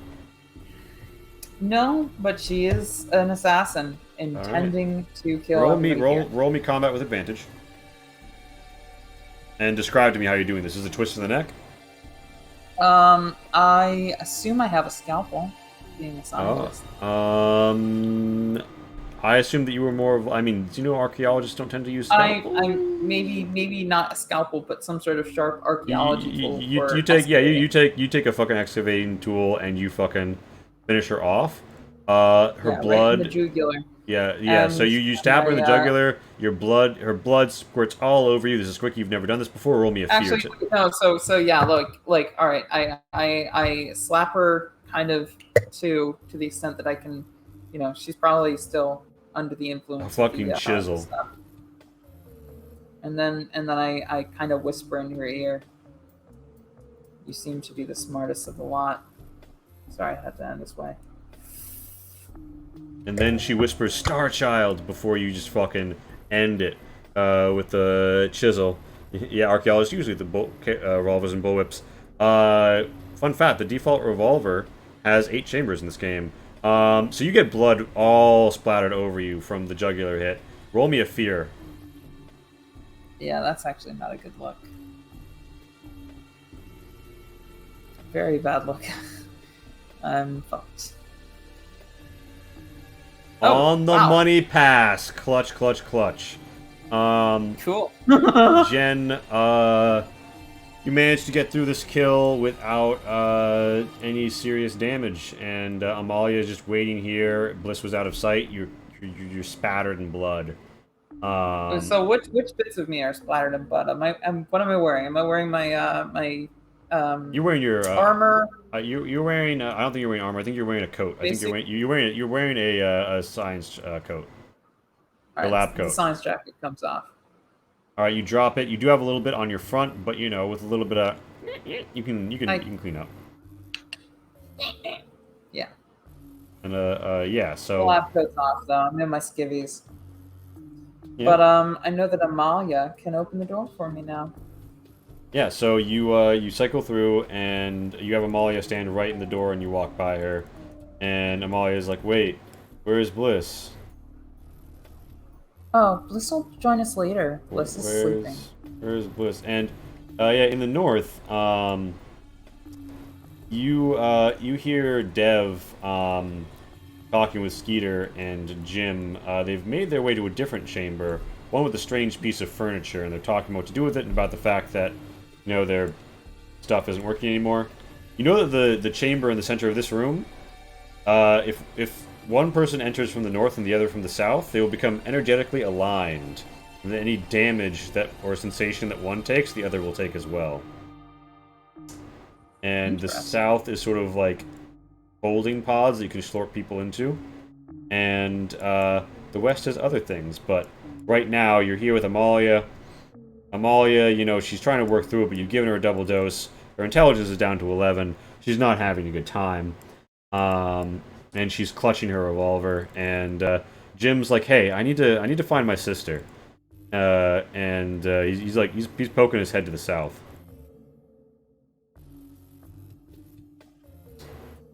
Do you want to like come around the corner and be seen, or do you want to be hidden?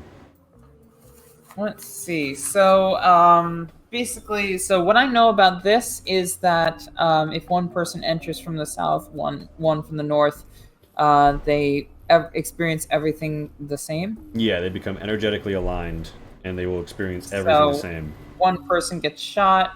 The other that takes the damage as other well. person gets shot. Yeah. One person trank rifle because I definitely would have grabbed Valentine's weapon. Yeah, you got the trank gun. Yeah, so yeah, anything that is done to Amalia or Jim would be done to the other if they walked through this doorway. I whisper to Amalia, go to that doorway. And Amalia says, "Why? I want to make Because sure that's where Val your is brother dead." That's where. Oh, yeah. Well, that's where you'll find all your answers. Oh, okay. And she walks around the corner because she's at 11 intelligence at this point. Jim, now, do you do this somewhere Jim can't see you when he peeks his head around? Presumably, Jim can't see me right here. All right, and Jim is like on the like comms and he's asking like it's bouncing a little around the corners like, "Hey, where is everyone?" There's still interference between him and Amalia. Amalia comes around the corner. He sees her. He's like, "Sister," and she says, "Brother," and they run through at the same time, and they both feel like a weird shockwave as they become energetically aligned and make body saves to not be overwhelmed by the shock. Amalia passes hers. Jim passes his. They walk forward, and Jim's like, "Amalia, what's going on? Why do you have your gun out? You're not holding it right. Where's Bliss?" And Amalia just says, "Brother, I want to find Val. I want to make sure she's dead." And you're like, "What the fuck? Alrighty, you know what's going on, Amalia? You gotta tell me." And Amalia's like, "No." And Jim's like, Where's Bliss? Where's Val?" And Jim is really concerned, and his sister isn't acting right. He knows her. He's immediately got the sense that something's wrong. He's on the radio trying to say, "Hey, Amalia needs help." Alright, I fire a trank rifle at Amalia. Alright, give me a combat advantage.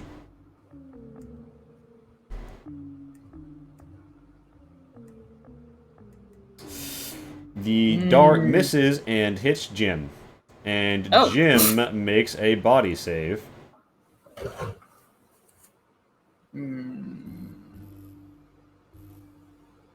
And roll me a d10 to see how many rounds that they're down for. And, okay, so they're down for 2 rounds. That's not too long. As this happens, you hear in the north, Dev say, "You never noticed me." And Skiri says, "That's because I might feel bad if I noticed you and had to kill you." And Dev's like, "What?" And Skiri's just like, "Yeah, kill anybody Val tells me to." And Dev's like, "I don't feel safe. I need to leave." And she tries to head back the way that she knows the door is, and then she stops and she's like, "Where's Jim?" And then she turns around and she yells, "Jim!" And Jim is unconscious on the floor. So is Amalia. They are in a chamber that has like wall fastens, which look like just like, you know, like door handles. But you know that if somebody gets put into the fastens, they will be very secured there. Okay, yeah. And Amalia has dropped her revolver, and Jim has his laser cutter on him. Yeah, I take all of that shit, fasten them up, and gag them. And yeah, so like immediately something like falls over their mouth, is up into their mouth, and totally presses the tongue to the roof of their mouth, so they can't make any sound with it. And they are on opposite sides of the room. They are completely restrained, and yeah, they're gonna wake up soon though. But you have a laser cutter and you have a revolver. Skeeter is you know, looking at the looking at the furniture, like the strange bench ridge. Dev is trying to get to the door. She turns around. They turn around. They see Jen. They run up to you and they say, Jen, where is everyone?" Oh, so there's like 3 people down there, down south, and actually we were looking for you. You and Skeeter and Skeeter's in the other room. Jim. Peter is so he told me that I don't want to talk about it. Where? Oh. I think we should get out of here. I've been taking pictures, but I'm scared. know Something's what? wrong here, I'm Jen. This place isn't in the Oh, papers. God. We gotta go. I totally agree with you. So what's the deal with the thing in this room? Does it only operate for people who've had brain drain on them? This door? I think you said that there was like a brain. So there's a smooth. Okay, so on the far side there is a bench which somebody can get on. It will secure them after they get on it, and then there's a like sort of a quote unquote smoothie machine here. Anybody who drinks from the smoothie from the smoothie machine experiences the most potent memories of the person who got brain extracted, and then gets, if they're human, they get the human version of rabies. They go feral, and after a rampage, they will die like a feral animal. Wow, that's extreme and delicious. God, you really thought these things through. I cannot wait for this Wednesday game when you bring out traps on us. But anyway, yeah, no. So I'm pulling the whole Midwestern accent on them, and I'm just like, oh yeah, no, I totally agree with you. We've got to get ourselves out of here. Does that door work? Going the other No, way? I've tried it. I can't get. Do you know what was up Oh. with Val? Why was she able to go through it? It doesn't make sense. I don't know. I don't know anything that's going on. Right, like none of this was in the papers. Really, truly, I'm. God, Dev, I'm scared too. I'm really scared actually. Let's you and I stick together, maybe. Or Okay, I don't perhaps, want to let you out of my sight, Jen. I want to get out of here. Yeah, no, we should stick together. Skeeter has heard this conversation. He's headed vaguely south. So what other traps do I know? You know that there's like the chambers to the south, which will like catch people in sort of like a bubble, and you know that there's some more stuff to the west. You know that like there's a so the chambers to the west. A lot of them were like the chambers to the south are holding. There are more just like meat slaughter rooms to the west with like blades and stuff. You're supposed to have somebody like sedated before they go in there. But there is sort of like this Gotcha. chamber, which will sort of, like force stroke ease them towards going into the slaughter rooms, which have, all sorts of swinging blades and spikes and such, and acid to dissolve and break Is them there down any to way I biomatter. can get Skeeter to not follow me without like giving away my game to Dev? I mean, There's you've shut down the ranged communications. yeah, I you think can turn them all back range on. comms are down. I warn you, you've gone one round, one more round, and Amalia and Jim will Right. wake up. They're gagged though, so I'm not super worried about them. They're gagged and bound, yeah. Gagged and bound, hands, feet, shin, knees. They have no hope of escaping those walls, Okay. and they are energetically So aligned. I don't mind over much if Skeeter joins us. Then I'm going down to the holding cells. All right, so Skeeter want to see if walks I can up, get and Dev, and Dev sees back Skeeter, to him. and Skeeter's like, oh. And Dev's like, and Skeeter's like, and looks and sort of looks at both of you and says, no one's around, but no one's told me to kill you. This isn't like being a pirate. This is weird. And I very intentionally don't walk into that chamber, or get anybody who's not Yeah. a fucking moron right now to see that chamber. Yeah, Skeeter like catches a bit of a glance and says, "Oh, it's actually no. The way that it's shaped, he doesn't.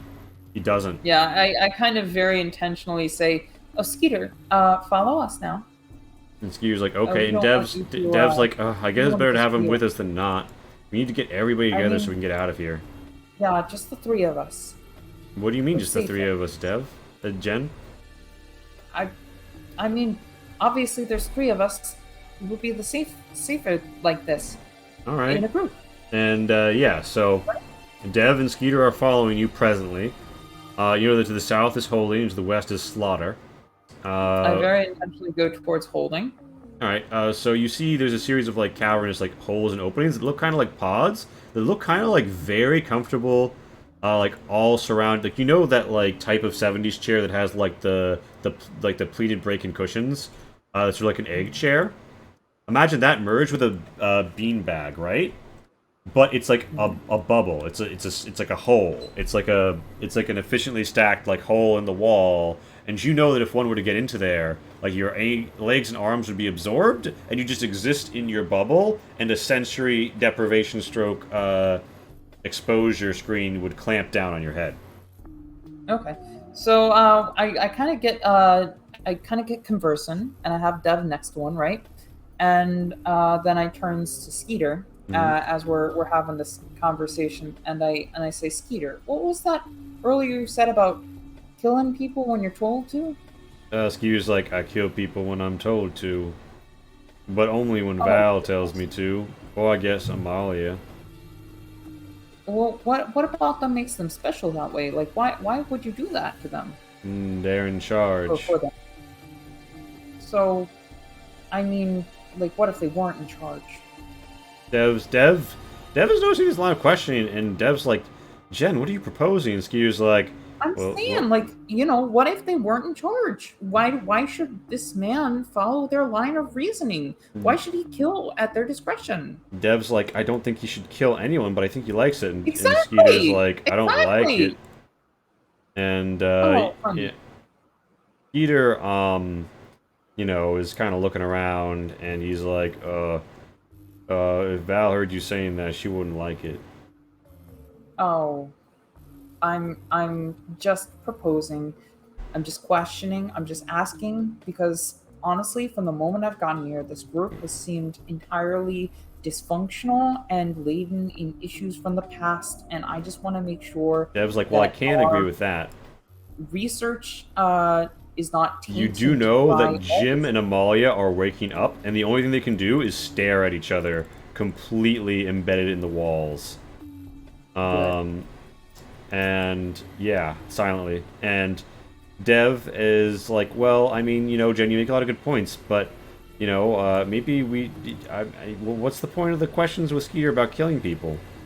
I was just asking because, like, look, Skeeter's like, there's only three of us here. why? Do you want me to kill someone? No, if there was like a monster that we had to kill or something, would you do it, or would you have to wait for? Skeeter's for like, Val's oh order? no, I'd kill a monster. I'm the strongest monster killer. You do strike me as a strong guy. Thank you. And come on a little closer over here. I gotta ask you a quiet question. And Dev's like, Jen, what is this line of questioning? I'm not comfortable with this. And Dev steps away a little. And Skeeter's like, uh-huh. Well, my question to you is, does it make you feel good? Do you like it? And Skeeter's like, no. I'm very, very loud about that so that Dev can actually hear. Dev is like shocked, and Skeeter's like, I don't like the killing, but I guess it does give me a little rush. Then why do you... Oh, honey. Look. And I give him a pat on the back, and I say, when we get out of this, all three of us, we can have a talk. We can work this out, because, honey, you don't have to follow Val's orders. All you gotta do is follow what your heart tells you to do. Dev is like backing up and like looking around. They are not so sure about this interesting turn you've taken with Skeeter here. And Skeeter's just like, uh-huh. Oh wow! All right, I thought that was gonna be because like I've been having the same kind of conversation with Dev. Like you gotta be your own person. Right, and I'm reiterating that. That Dev liked it when you said that to them, but then Dev explained how terrible Skeeter had been to them, and now you're warming up to Skeeter, and Dev is otherwise honestly, Dev is gonna make a fear save. This is not I really fucked my chance. Dev actually passing the fear save remains here. Mm-hmm. All right. So what are you trying to line Skeeter up in front of one of the holes? Well, I was actually hoping to line Dev up in one of them. All right. Well, Dev's backed up right up against one of them. Yeah. Oh, all right. Well, then I say, all right. Look me in the eye, Skeeter. Uh-huh. I'm in charge here. Push Dev into that hole. And Skeeter thinks about it for a second. And he's gonna make a sanity save at disadvantage. And he's gonna fail. He's gonna say, okay. And did you say that loud enough for Dev to hear? I don't really care at this point, but probably not. Okay, I was gonna say that's gonna influence whether or not, okay, because what this is Skeeter, Skeeter, when given the order and complying, moves swiftly. Dev tries to make a fucking break for it when they see, themselves getting bum rushed by Skeeter, and they both fail, but Skeeter fails a little bit more than Dev. They're both knocked to the ground. Skeeter has them by the ankles and is trying to, drag them up. And Can I do the job? Can I finish it off? yeah, give me a combat with advantage as Skeeter. And Dev just looks at you and says, "Why?" I'm sorry. I'm putting you here for the time being. Hopefully, I come back for you. You slurp them into a pod. Their legs and arms are grabbed, and they are just in this little pod of comfiness. And there's an option. So by default, it'll clamp the sensory deprivation or bombarder down on their head. You could choose to not do that, or you could choose to do it and either put Dev in full sensory deprivation or bombard them with sensory data. Taking it a little sensory deprivation as a treat. They are completely hooded. They get nothing. They can hear and see and feel nothing. They are just in a comfortable void. And Skeeter looks at you and says, "Okay, you're in charge." You've done very well. Thank you. Skeeter, I need you to follow me. We have to take care of some other matters. Okay. And Good. at this time, Skeeter's trying to think.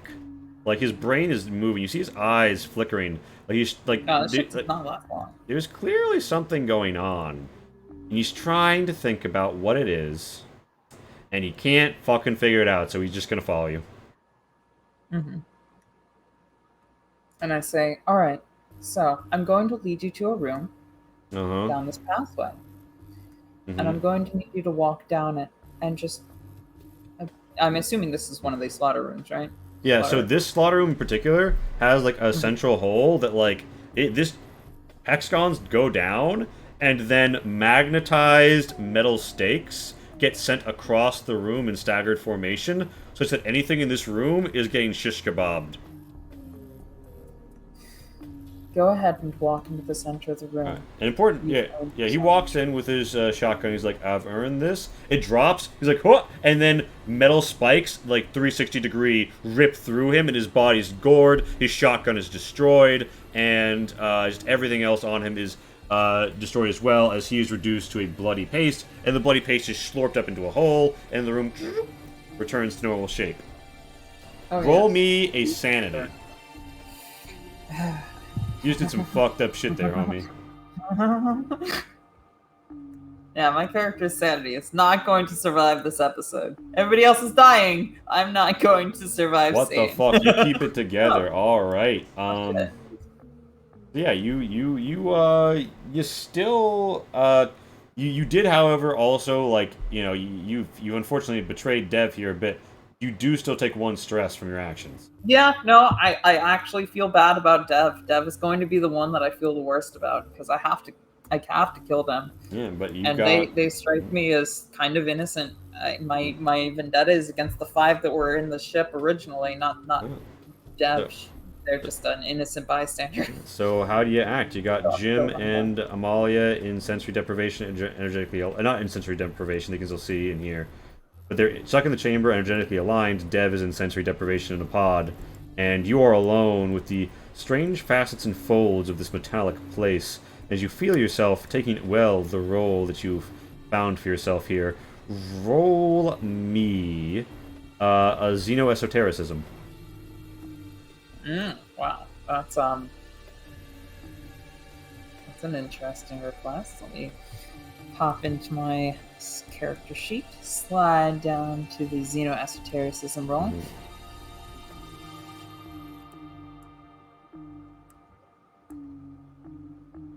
Boop. Oh, Yeah, you wow. do really good on this, and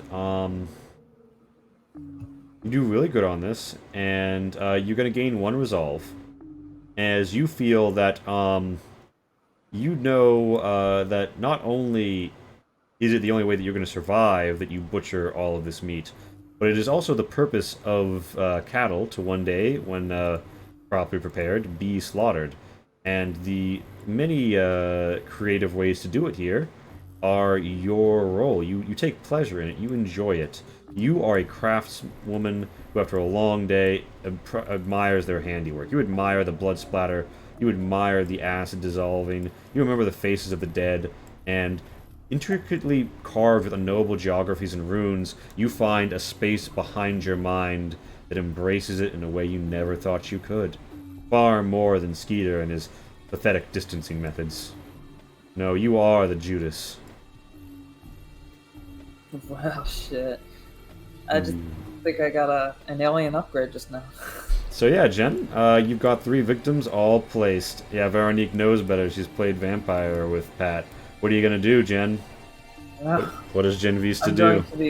I'm going to let them free, and I'm going to sacrifice myself to... no, just kidding. I'm gonna kill them all.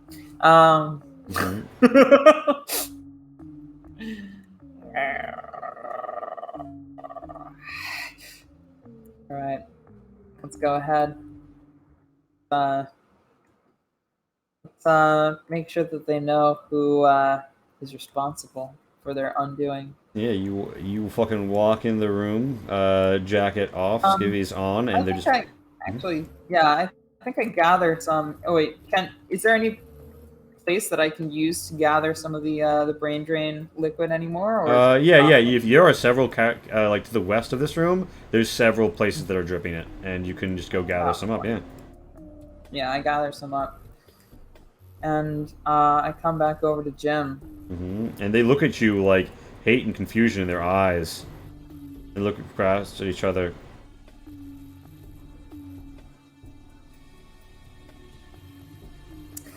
And I look at Jim. And then I look over at Amalia. And then I look at Jim and I say, Jim, you remember what you saw earlier. You know that she has no true love for you, only your money.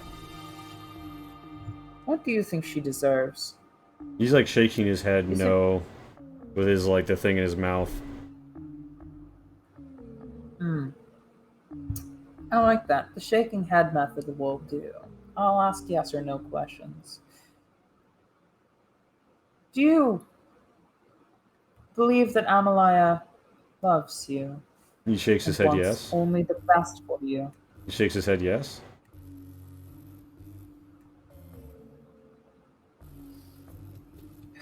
I'm so sorry.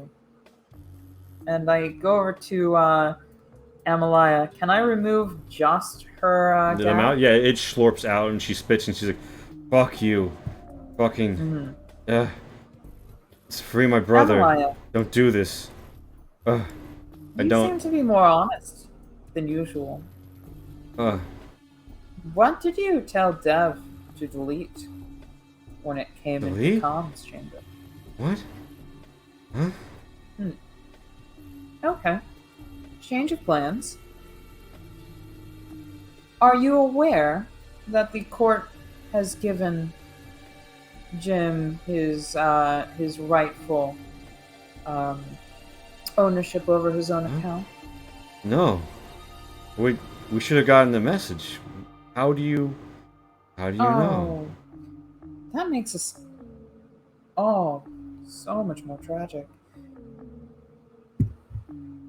Well, alright, fine.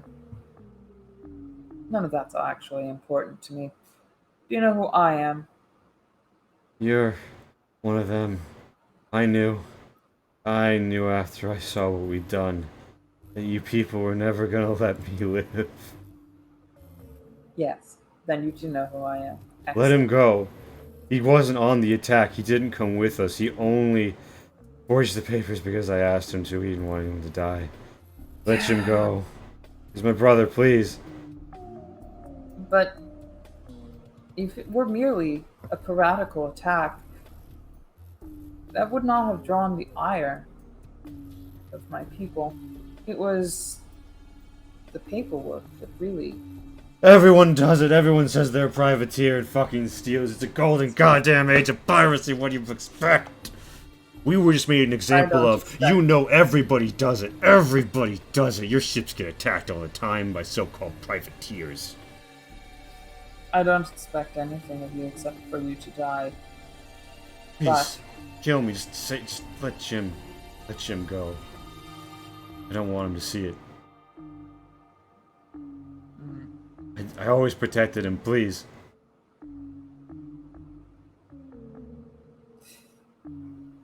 Very well.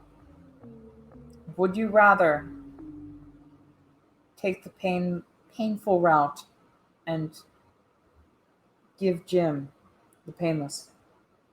And Or would she's you rather the Rudos? Jim kind of like struggles. He can't say anything. She's like, I've caused enough pain.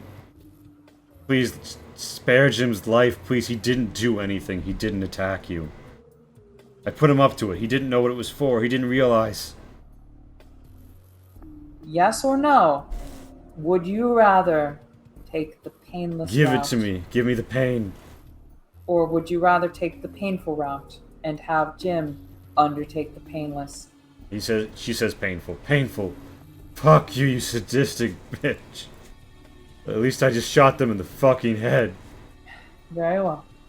I will give Jim exactly what you just stated right now. And I walk over to Jim, who is, to be clear, found and gagged. And I remove the gag. And I say, He's like, Amalia, I'm so sorry for everything. And Amalia's like, it's not your fault. He's like, it is my fault. I fucked up with the paperwork. If I fucked up with the paperwork, they never would have found us. They would have made an example. This wouldn't have happened. She would have killed somebody else. I've always... And, yeah, he just goes on like this, but he's sobbing, he's crying, he's vomiting. And Amalia's like, please, Jim, don't. And, Jen, what are you doing? Jen, not Jim, am going to turn to Amalia and say, yes, as per your request, you will take the painful, and Jim will take the painless. I'm sorry that it had to be like this, but you sealed your own coffin so many years ago. And I just cold-blooded fucking murder Jim. With what? Right. I mean, probably I have a knife. Oh shit, so you're gonna like make this like, you're gonna fucking carve him up. Alright, so she feels every second of everything you do to him. And she rises slowly as you just absolutely butcher Jim, carve him up, kill him. He I make it, for the he's most part, pretty painless comparatively. Yeah, okay, well, roll me a sanity, because you feel compelled to turn him into strips of meat. Oh, fuck. Okay. Yeah. Alright, let's see if my sanity holds up. I don't know if it will.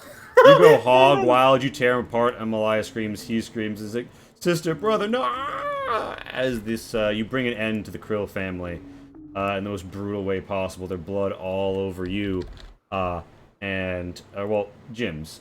And with that, roll me, as you feel overwhelmed by the deed and the feeling that you are now fully a butcher, roll me a panic.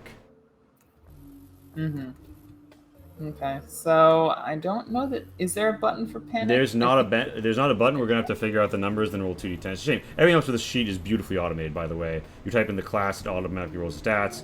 Oh, yeah. So the difference between it. your stress and your resolve is 2. So 2d10 plus 2. Yep, I can follow orders. 2d10 plus 2. Alright, let's see. Wow, nope, that's not gonna work because I didn't press roll.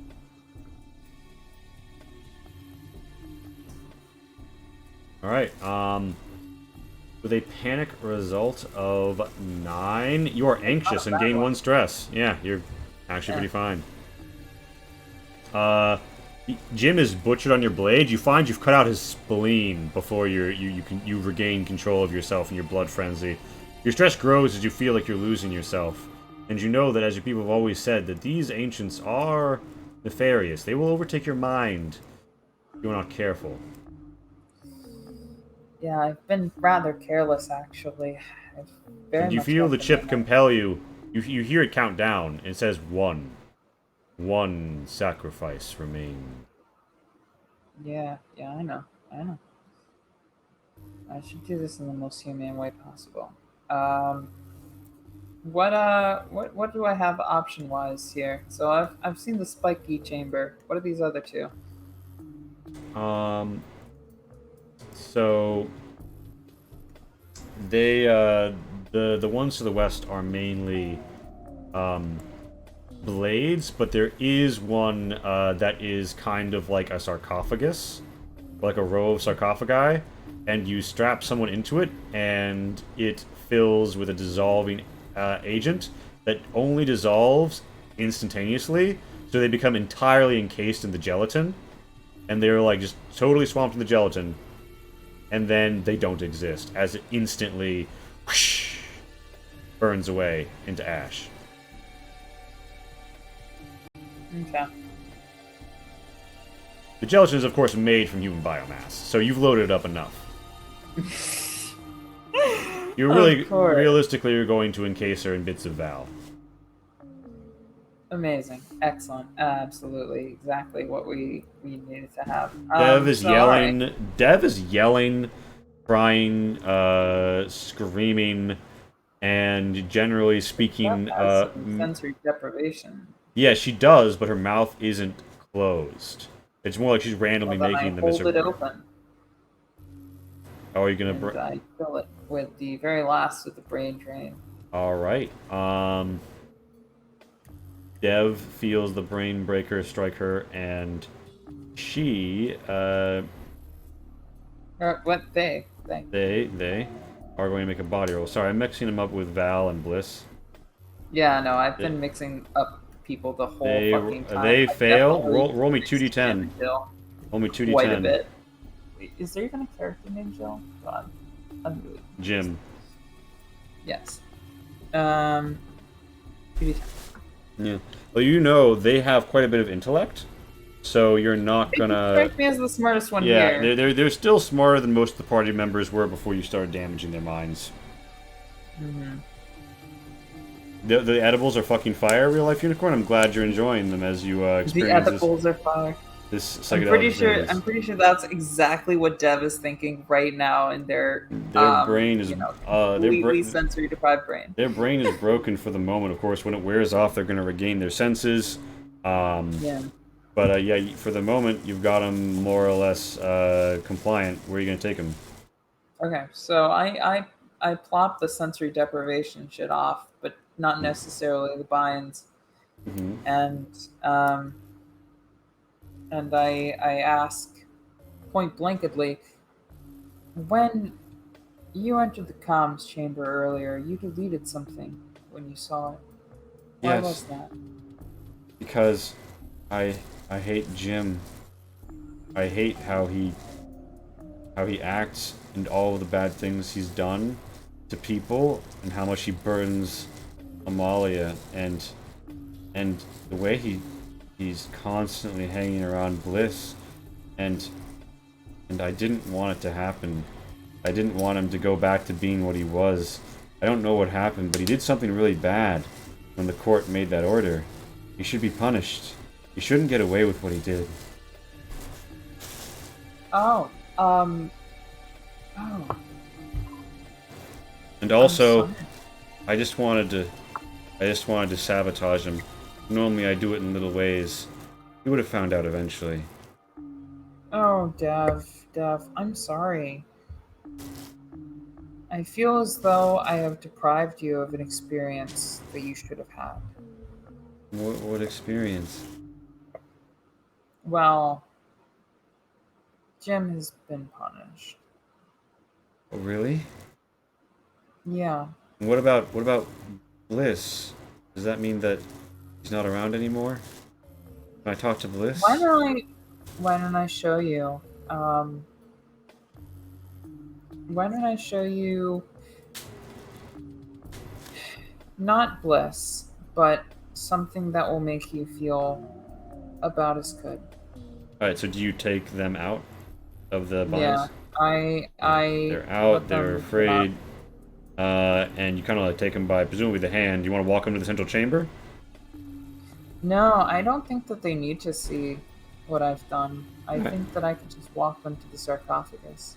All right, you walked into the sarcophagi, and My hand, of course, on their shoulder the whole time, Yeah. comforting them, making and them feel as though they are not alone. you get them here, and they say, "Where is everyone? Where's Jim? Where's Bliss? Hmm. I wanted to hold my hand. I wanted to like me."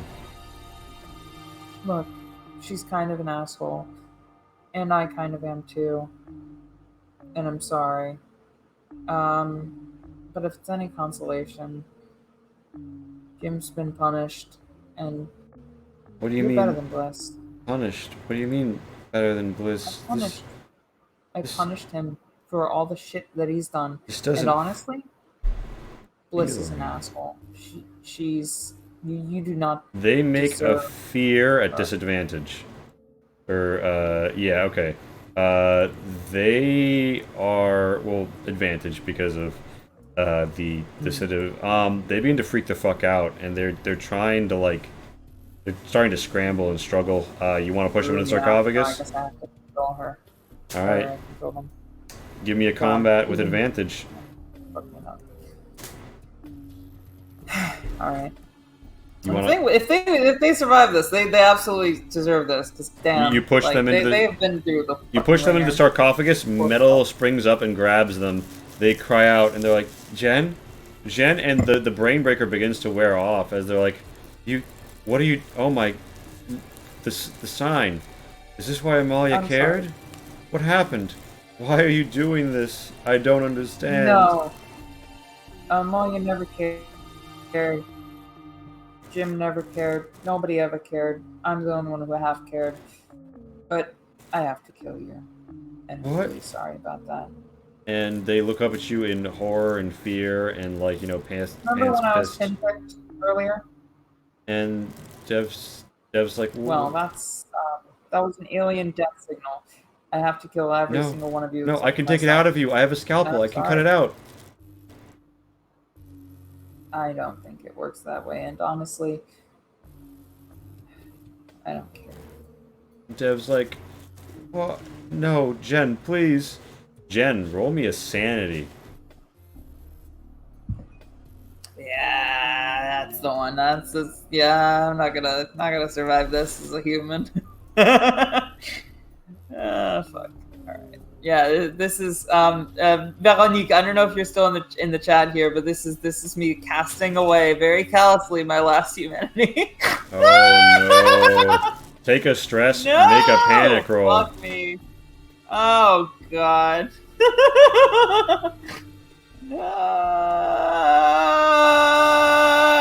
No stress. Each panic roll. What am I rolling? I've been really flippant about this, but I'm two- kind of actually fucked.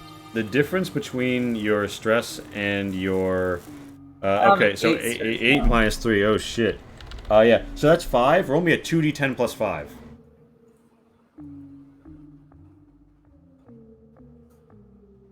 Wow, that did not work. Roll 2d10 plus. 15 okay. hallucinations. You begin to see different things. Dev warps in your mind, looking less. They look less like a person and more like a cow. They're not in a sarcophagus. They're in stocks, and you feel that now is the time to, you know, make some delicious meat. Well, I suppose it is time for you to be slaughtered. I am very sorry. You hear mooing sounds. Oh. I pet the cow on the forehead. Cow shivers beneath your touch, afraid, and yet entranced. I wish it had been a cleaner cut. Unfortunately, the meats were mingled, and you got caught in the grinder. And that is not how I wanted anything to go. But, You'll make an excellent steak. And I'll They press cry- the button. Their final visage is like covered in gelatin. They look around, they're so confused, and then reduced to nothingness. Dev is gone. Everyone is dead. You hear all of them have been killed. Enter the central chamber. And you feel as though something is unlocked, and the area you couldn't reach before is open. And you look around, you see a purple palace. A stately purple palace, like a spaceship. Like a spaceship you could call home. You feel as if though a reception awaits you, if only you go down the central stairs. And it is all so well fit. There is nice pine fresheners hanging from every upturned space. It is all just a lovely experience. And you feel like your family is waiting for you to thank you for everything you've done. Down below, as you hallucinate, or do you, the world around you. I think even in my insanity, I realized my family is dead. Roll me a sanity.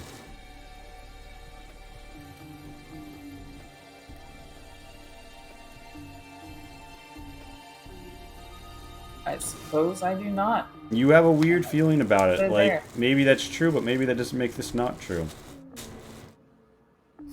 Well, you know what? Fuck it. I failed that sanity check. I think I'm going down the hole.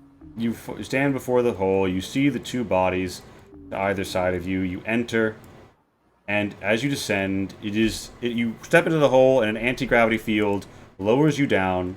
You find yourself stood on the ground, surrounded by statues just like the one that pricked your hand. Many alien faces gazing down upon so-called Gen Vista's visage. And you feel as if though you stand at a triumph, the head of the column. And you see before you set a beautiful table, sweet, delicious meat. And you have the strongest sense that it has been ethically sourced. And next to it, a fine goblet of wine. And you feel the voice in your head say, East. Can I make, like, a last Xeno esotericism roll Yeah, to see if Roll a Xeno. anything in the books about this one? Roll a Xeno esotericism roll. You can tell me at disadvantage if you want. I have a good esotericism. Yeah, just fucking pop it. It's either way. Yeah, that's fair. No, you got me there. It doesn't really matter. Oh, Wow. All right. So at one, you know that this isn't what any of this should look like, but you do know that in some of these facilities they would use designated Judas goats, and they became cyborgs, incapable of any decision but the one that made them useful. And you do know that sometimes they permitted small luxuries to them. well, I mean, am I in right enough of a mind to genuinely consider if being a cyborg would be beneficial to my, existence, or has revenge and also alien mind breakage consumed me at this point? I think this is the final sanity of the night. Do you accept their gift? The question really truly is, do I accept their gift, and am I actually leaving it up to a fucking dice roll? Under the plate, you find a $20 Starbucks gift card. It's all in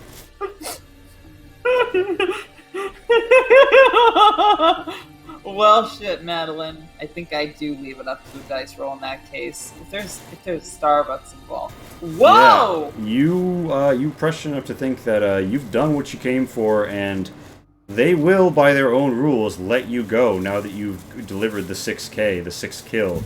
You can leave alone. You know the shuttle is fueled. You know that it is there is an autopilot function, although it's a bit shaky. You could get back to the ship, and you've been on ships a long time. You could figure out a way to get out of here with it.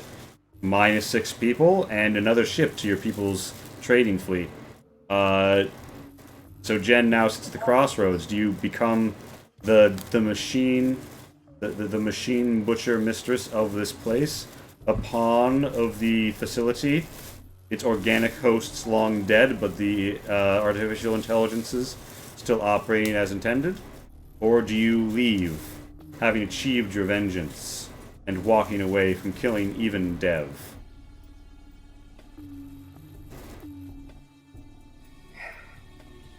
I look up to the camera, and then I look down at my hands.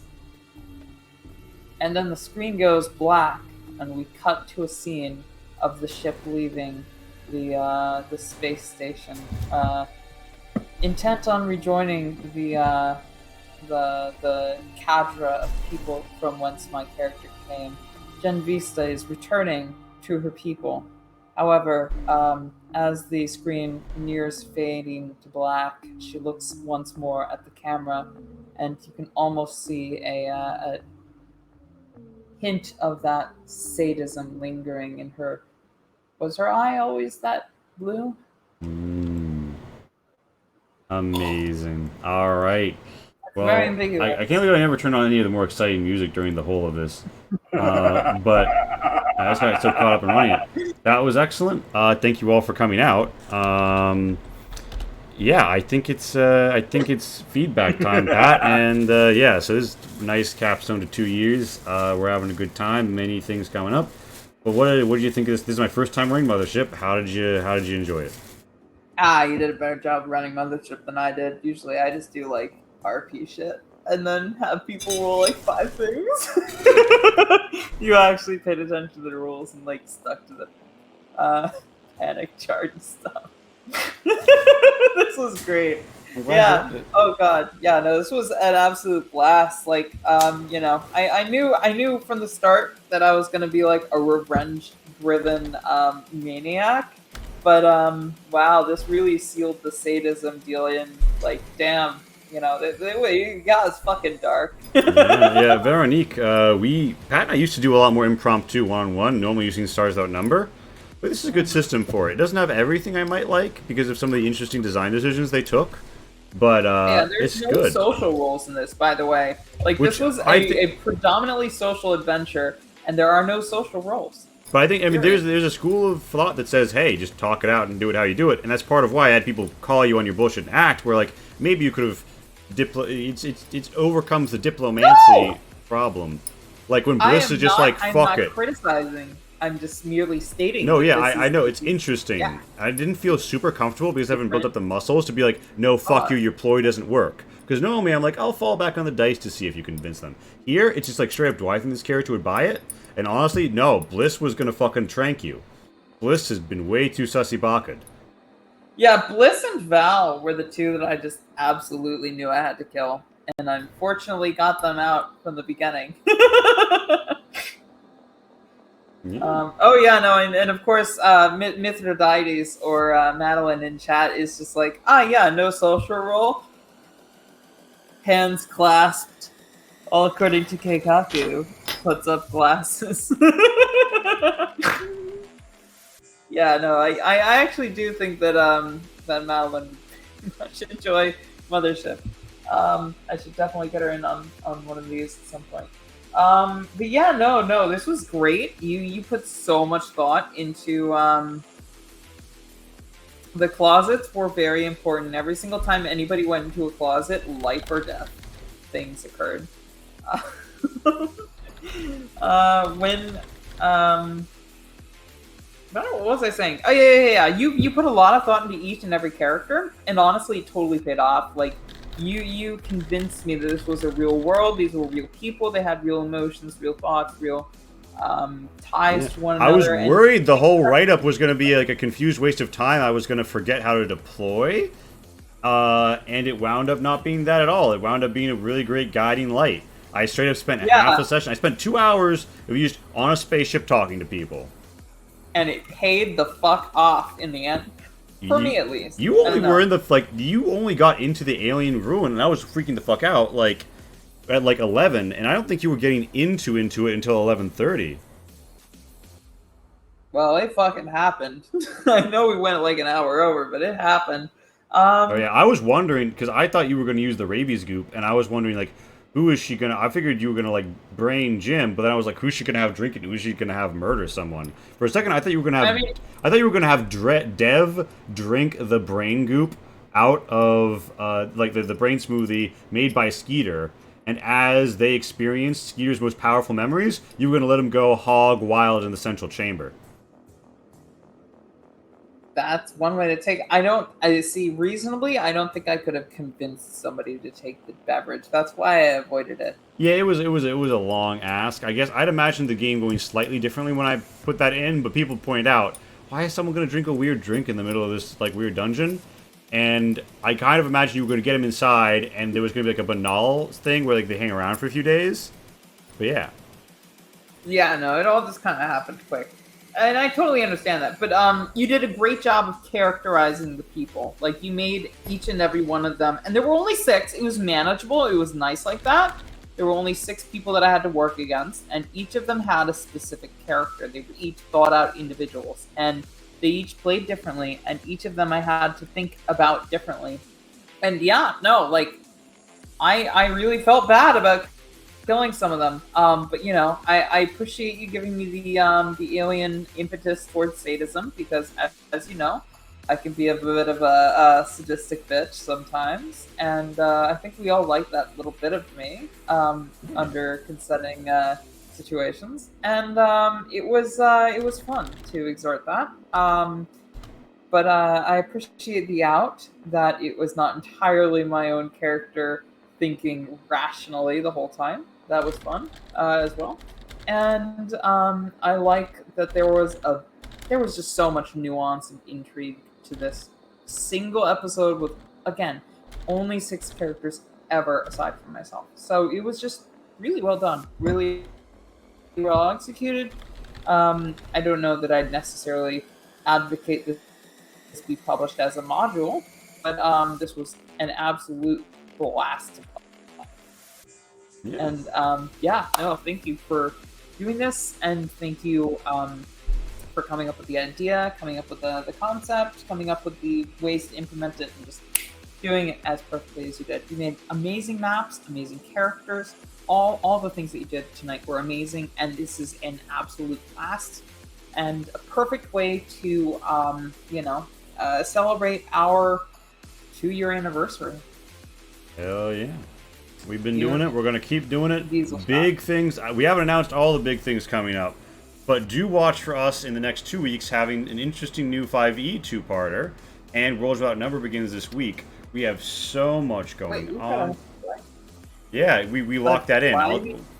We'll lock that in. Oh! Yeah, we locked that in. Hold on, I'll tell you more about that after the stream, but a lot of opportunities coming up, a lot of great things happening. We have so many wonderful friends out here, people in the chat, friends new and old who've been with us throughout this, who are just learning about us. And yeah, I could gush forever, but watch this space, baby, because Diesel Shot's rocket is flying all the way to the moon. The Kickstarter was but the booster rocket to violate the atmosphere. Now we shall sunder the stars. Let's fucking go. Indeed. And Lee, one more thing. Catch us back on Friday of next week, where Veronique in the chat and I will play a game of Mothership. It'll be 2 people and 2 players and 1 GM, and then on Saturday around the same time we will be playing Mothership, the same exact module, but with a very different setup that I have to arrange in the next coming 24 hours. But it will be a multi-person and people that I haven't necessarily played with before, so it'll be very interesting. All right. And with that, Call of Cthulhu, our boys at Tabletop Anthologies are still live. You already know. We show up for the boys. We love every single one of these lads. Tabletop Anthology raid. If you want some good fucking RP, you want a fun night, anthologies, and you want to have just a relaxed time, stick around. Tabletop Anthologies, unironically a great show. Thank you, Jor, for coming out. Snow Dogs, Omega on TV, Veronique, for the days. Everybody, we've seen lots of action in the chat. It helps keep us motivated, keeps us going. We're rating. Really you know where to find us in the Discord. We are around. Feel free to ask us about this module, about games, about what's up. Yeah. And yeah, that's it. Until next time, dreamers. Keep it weaving. Press that button. Let's go hang out with Tabletop. Let's give them more than 6. They deserve way more. They deserve the world, baby. We are rating the world. We love them, and they're fucking stream values. God, just beautiful. All right. I just hit raid now, and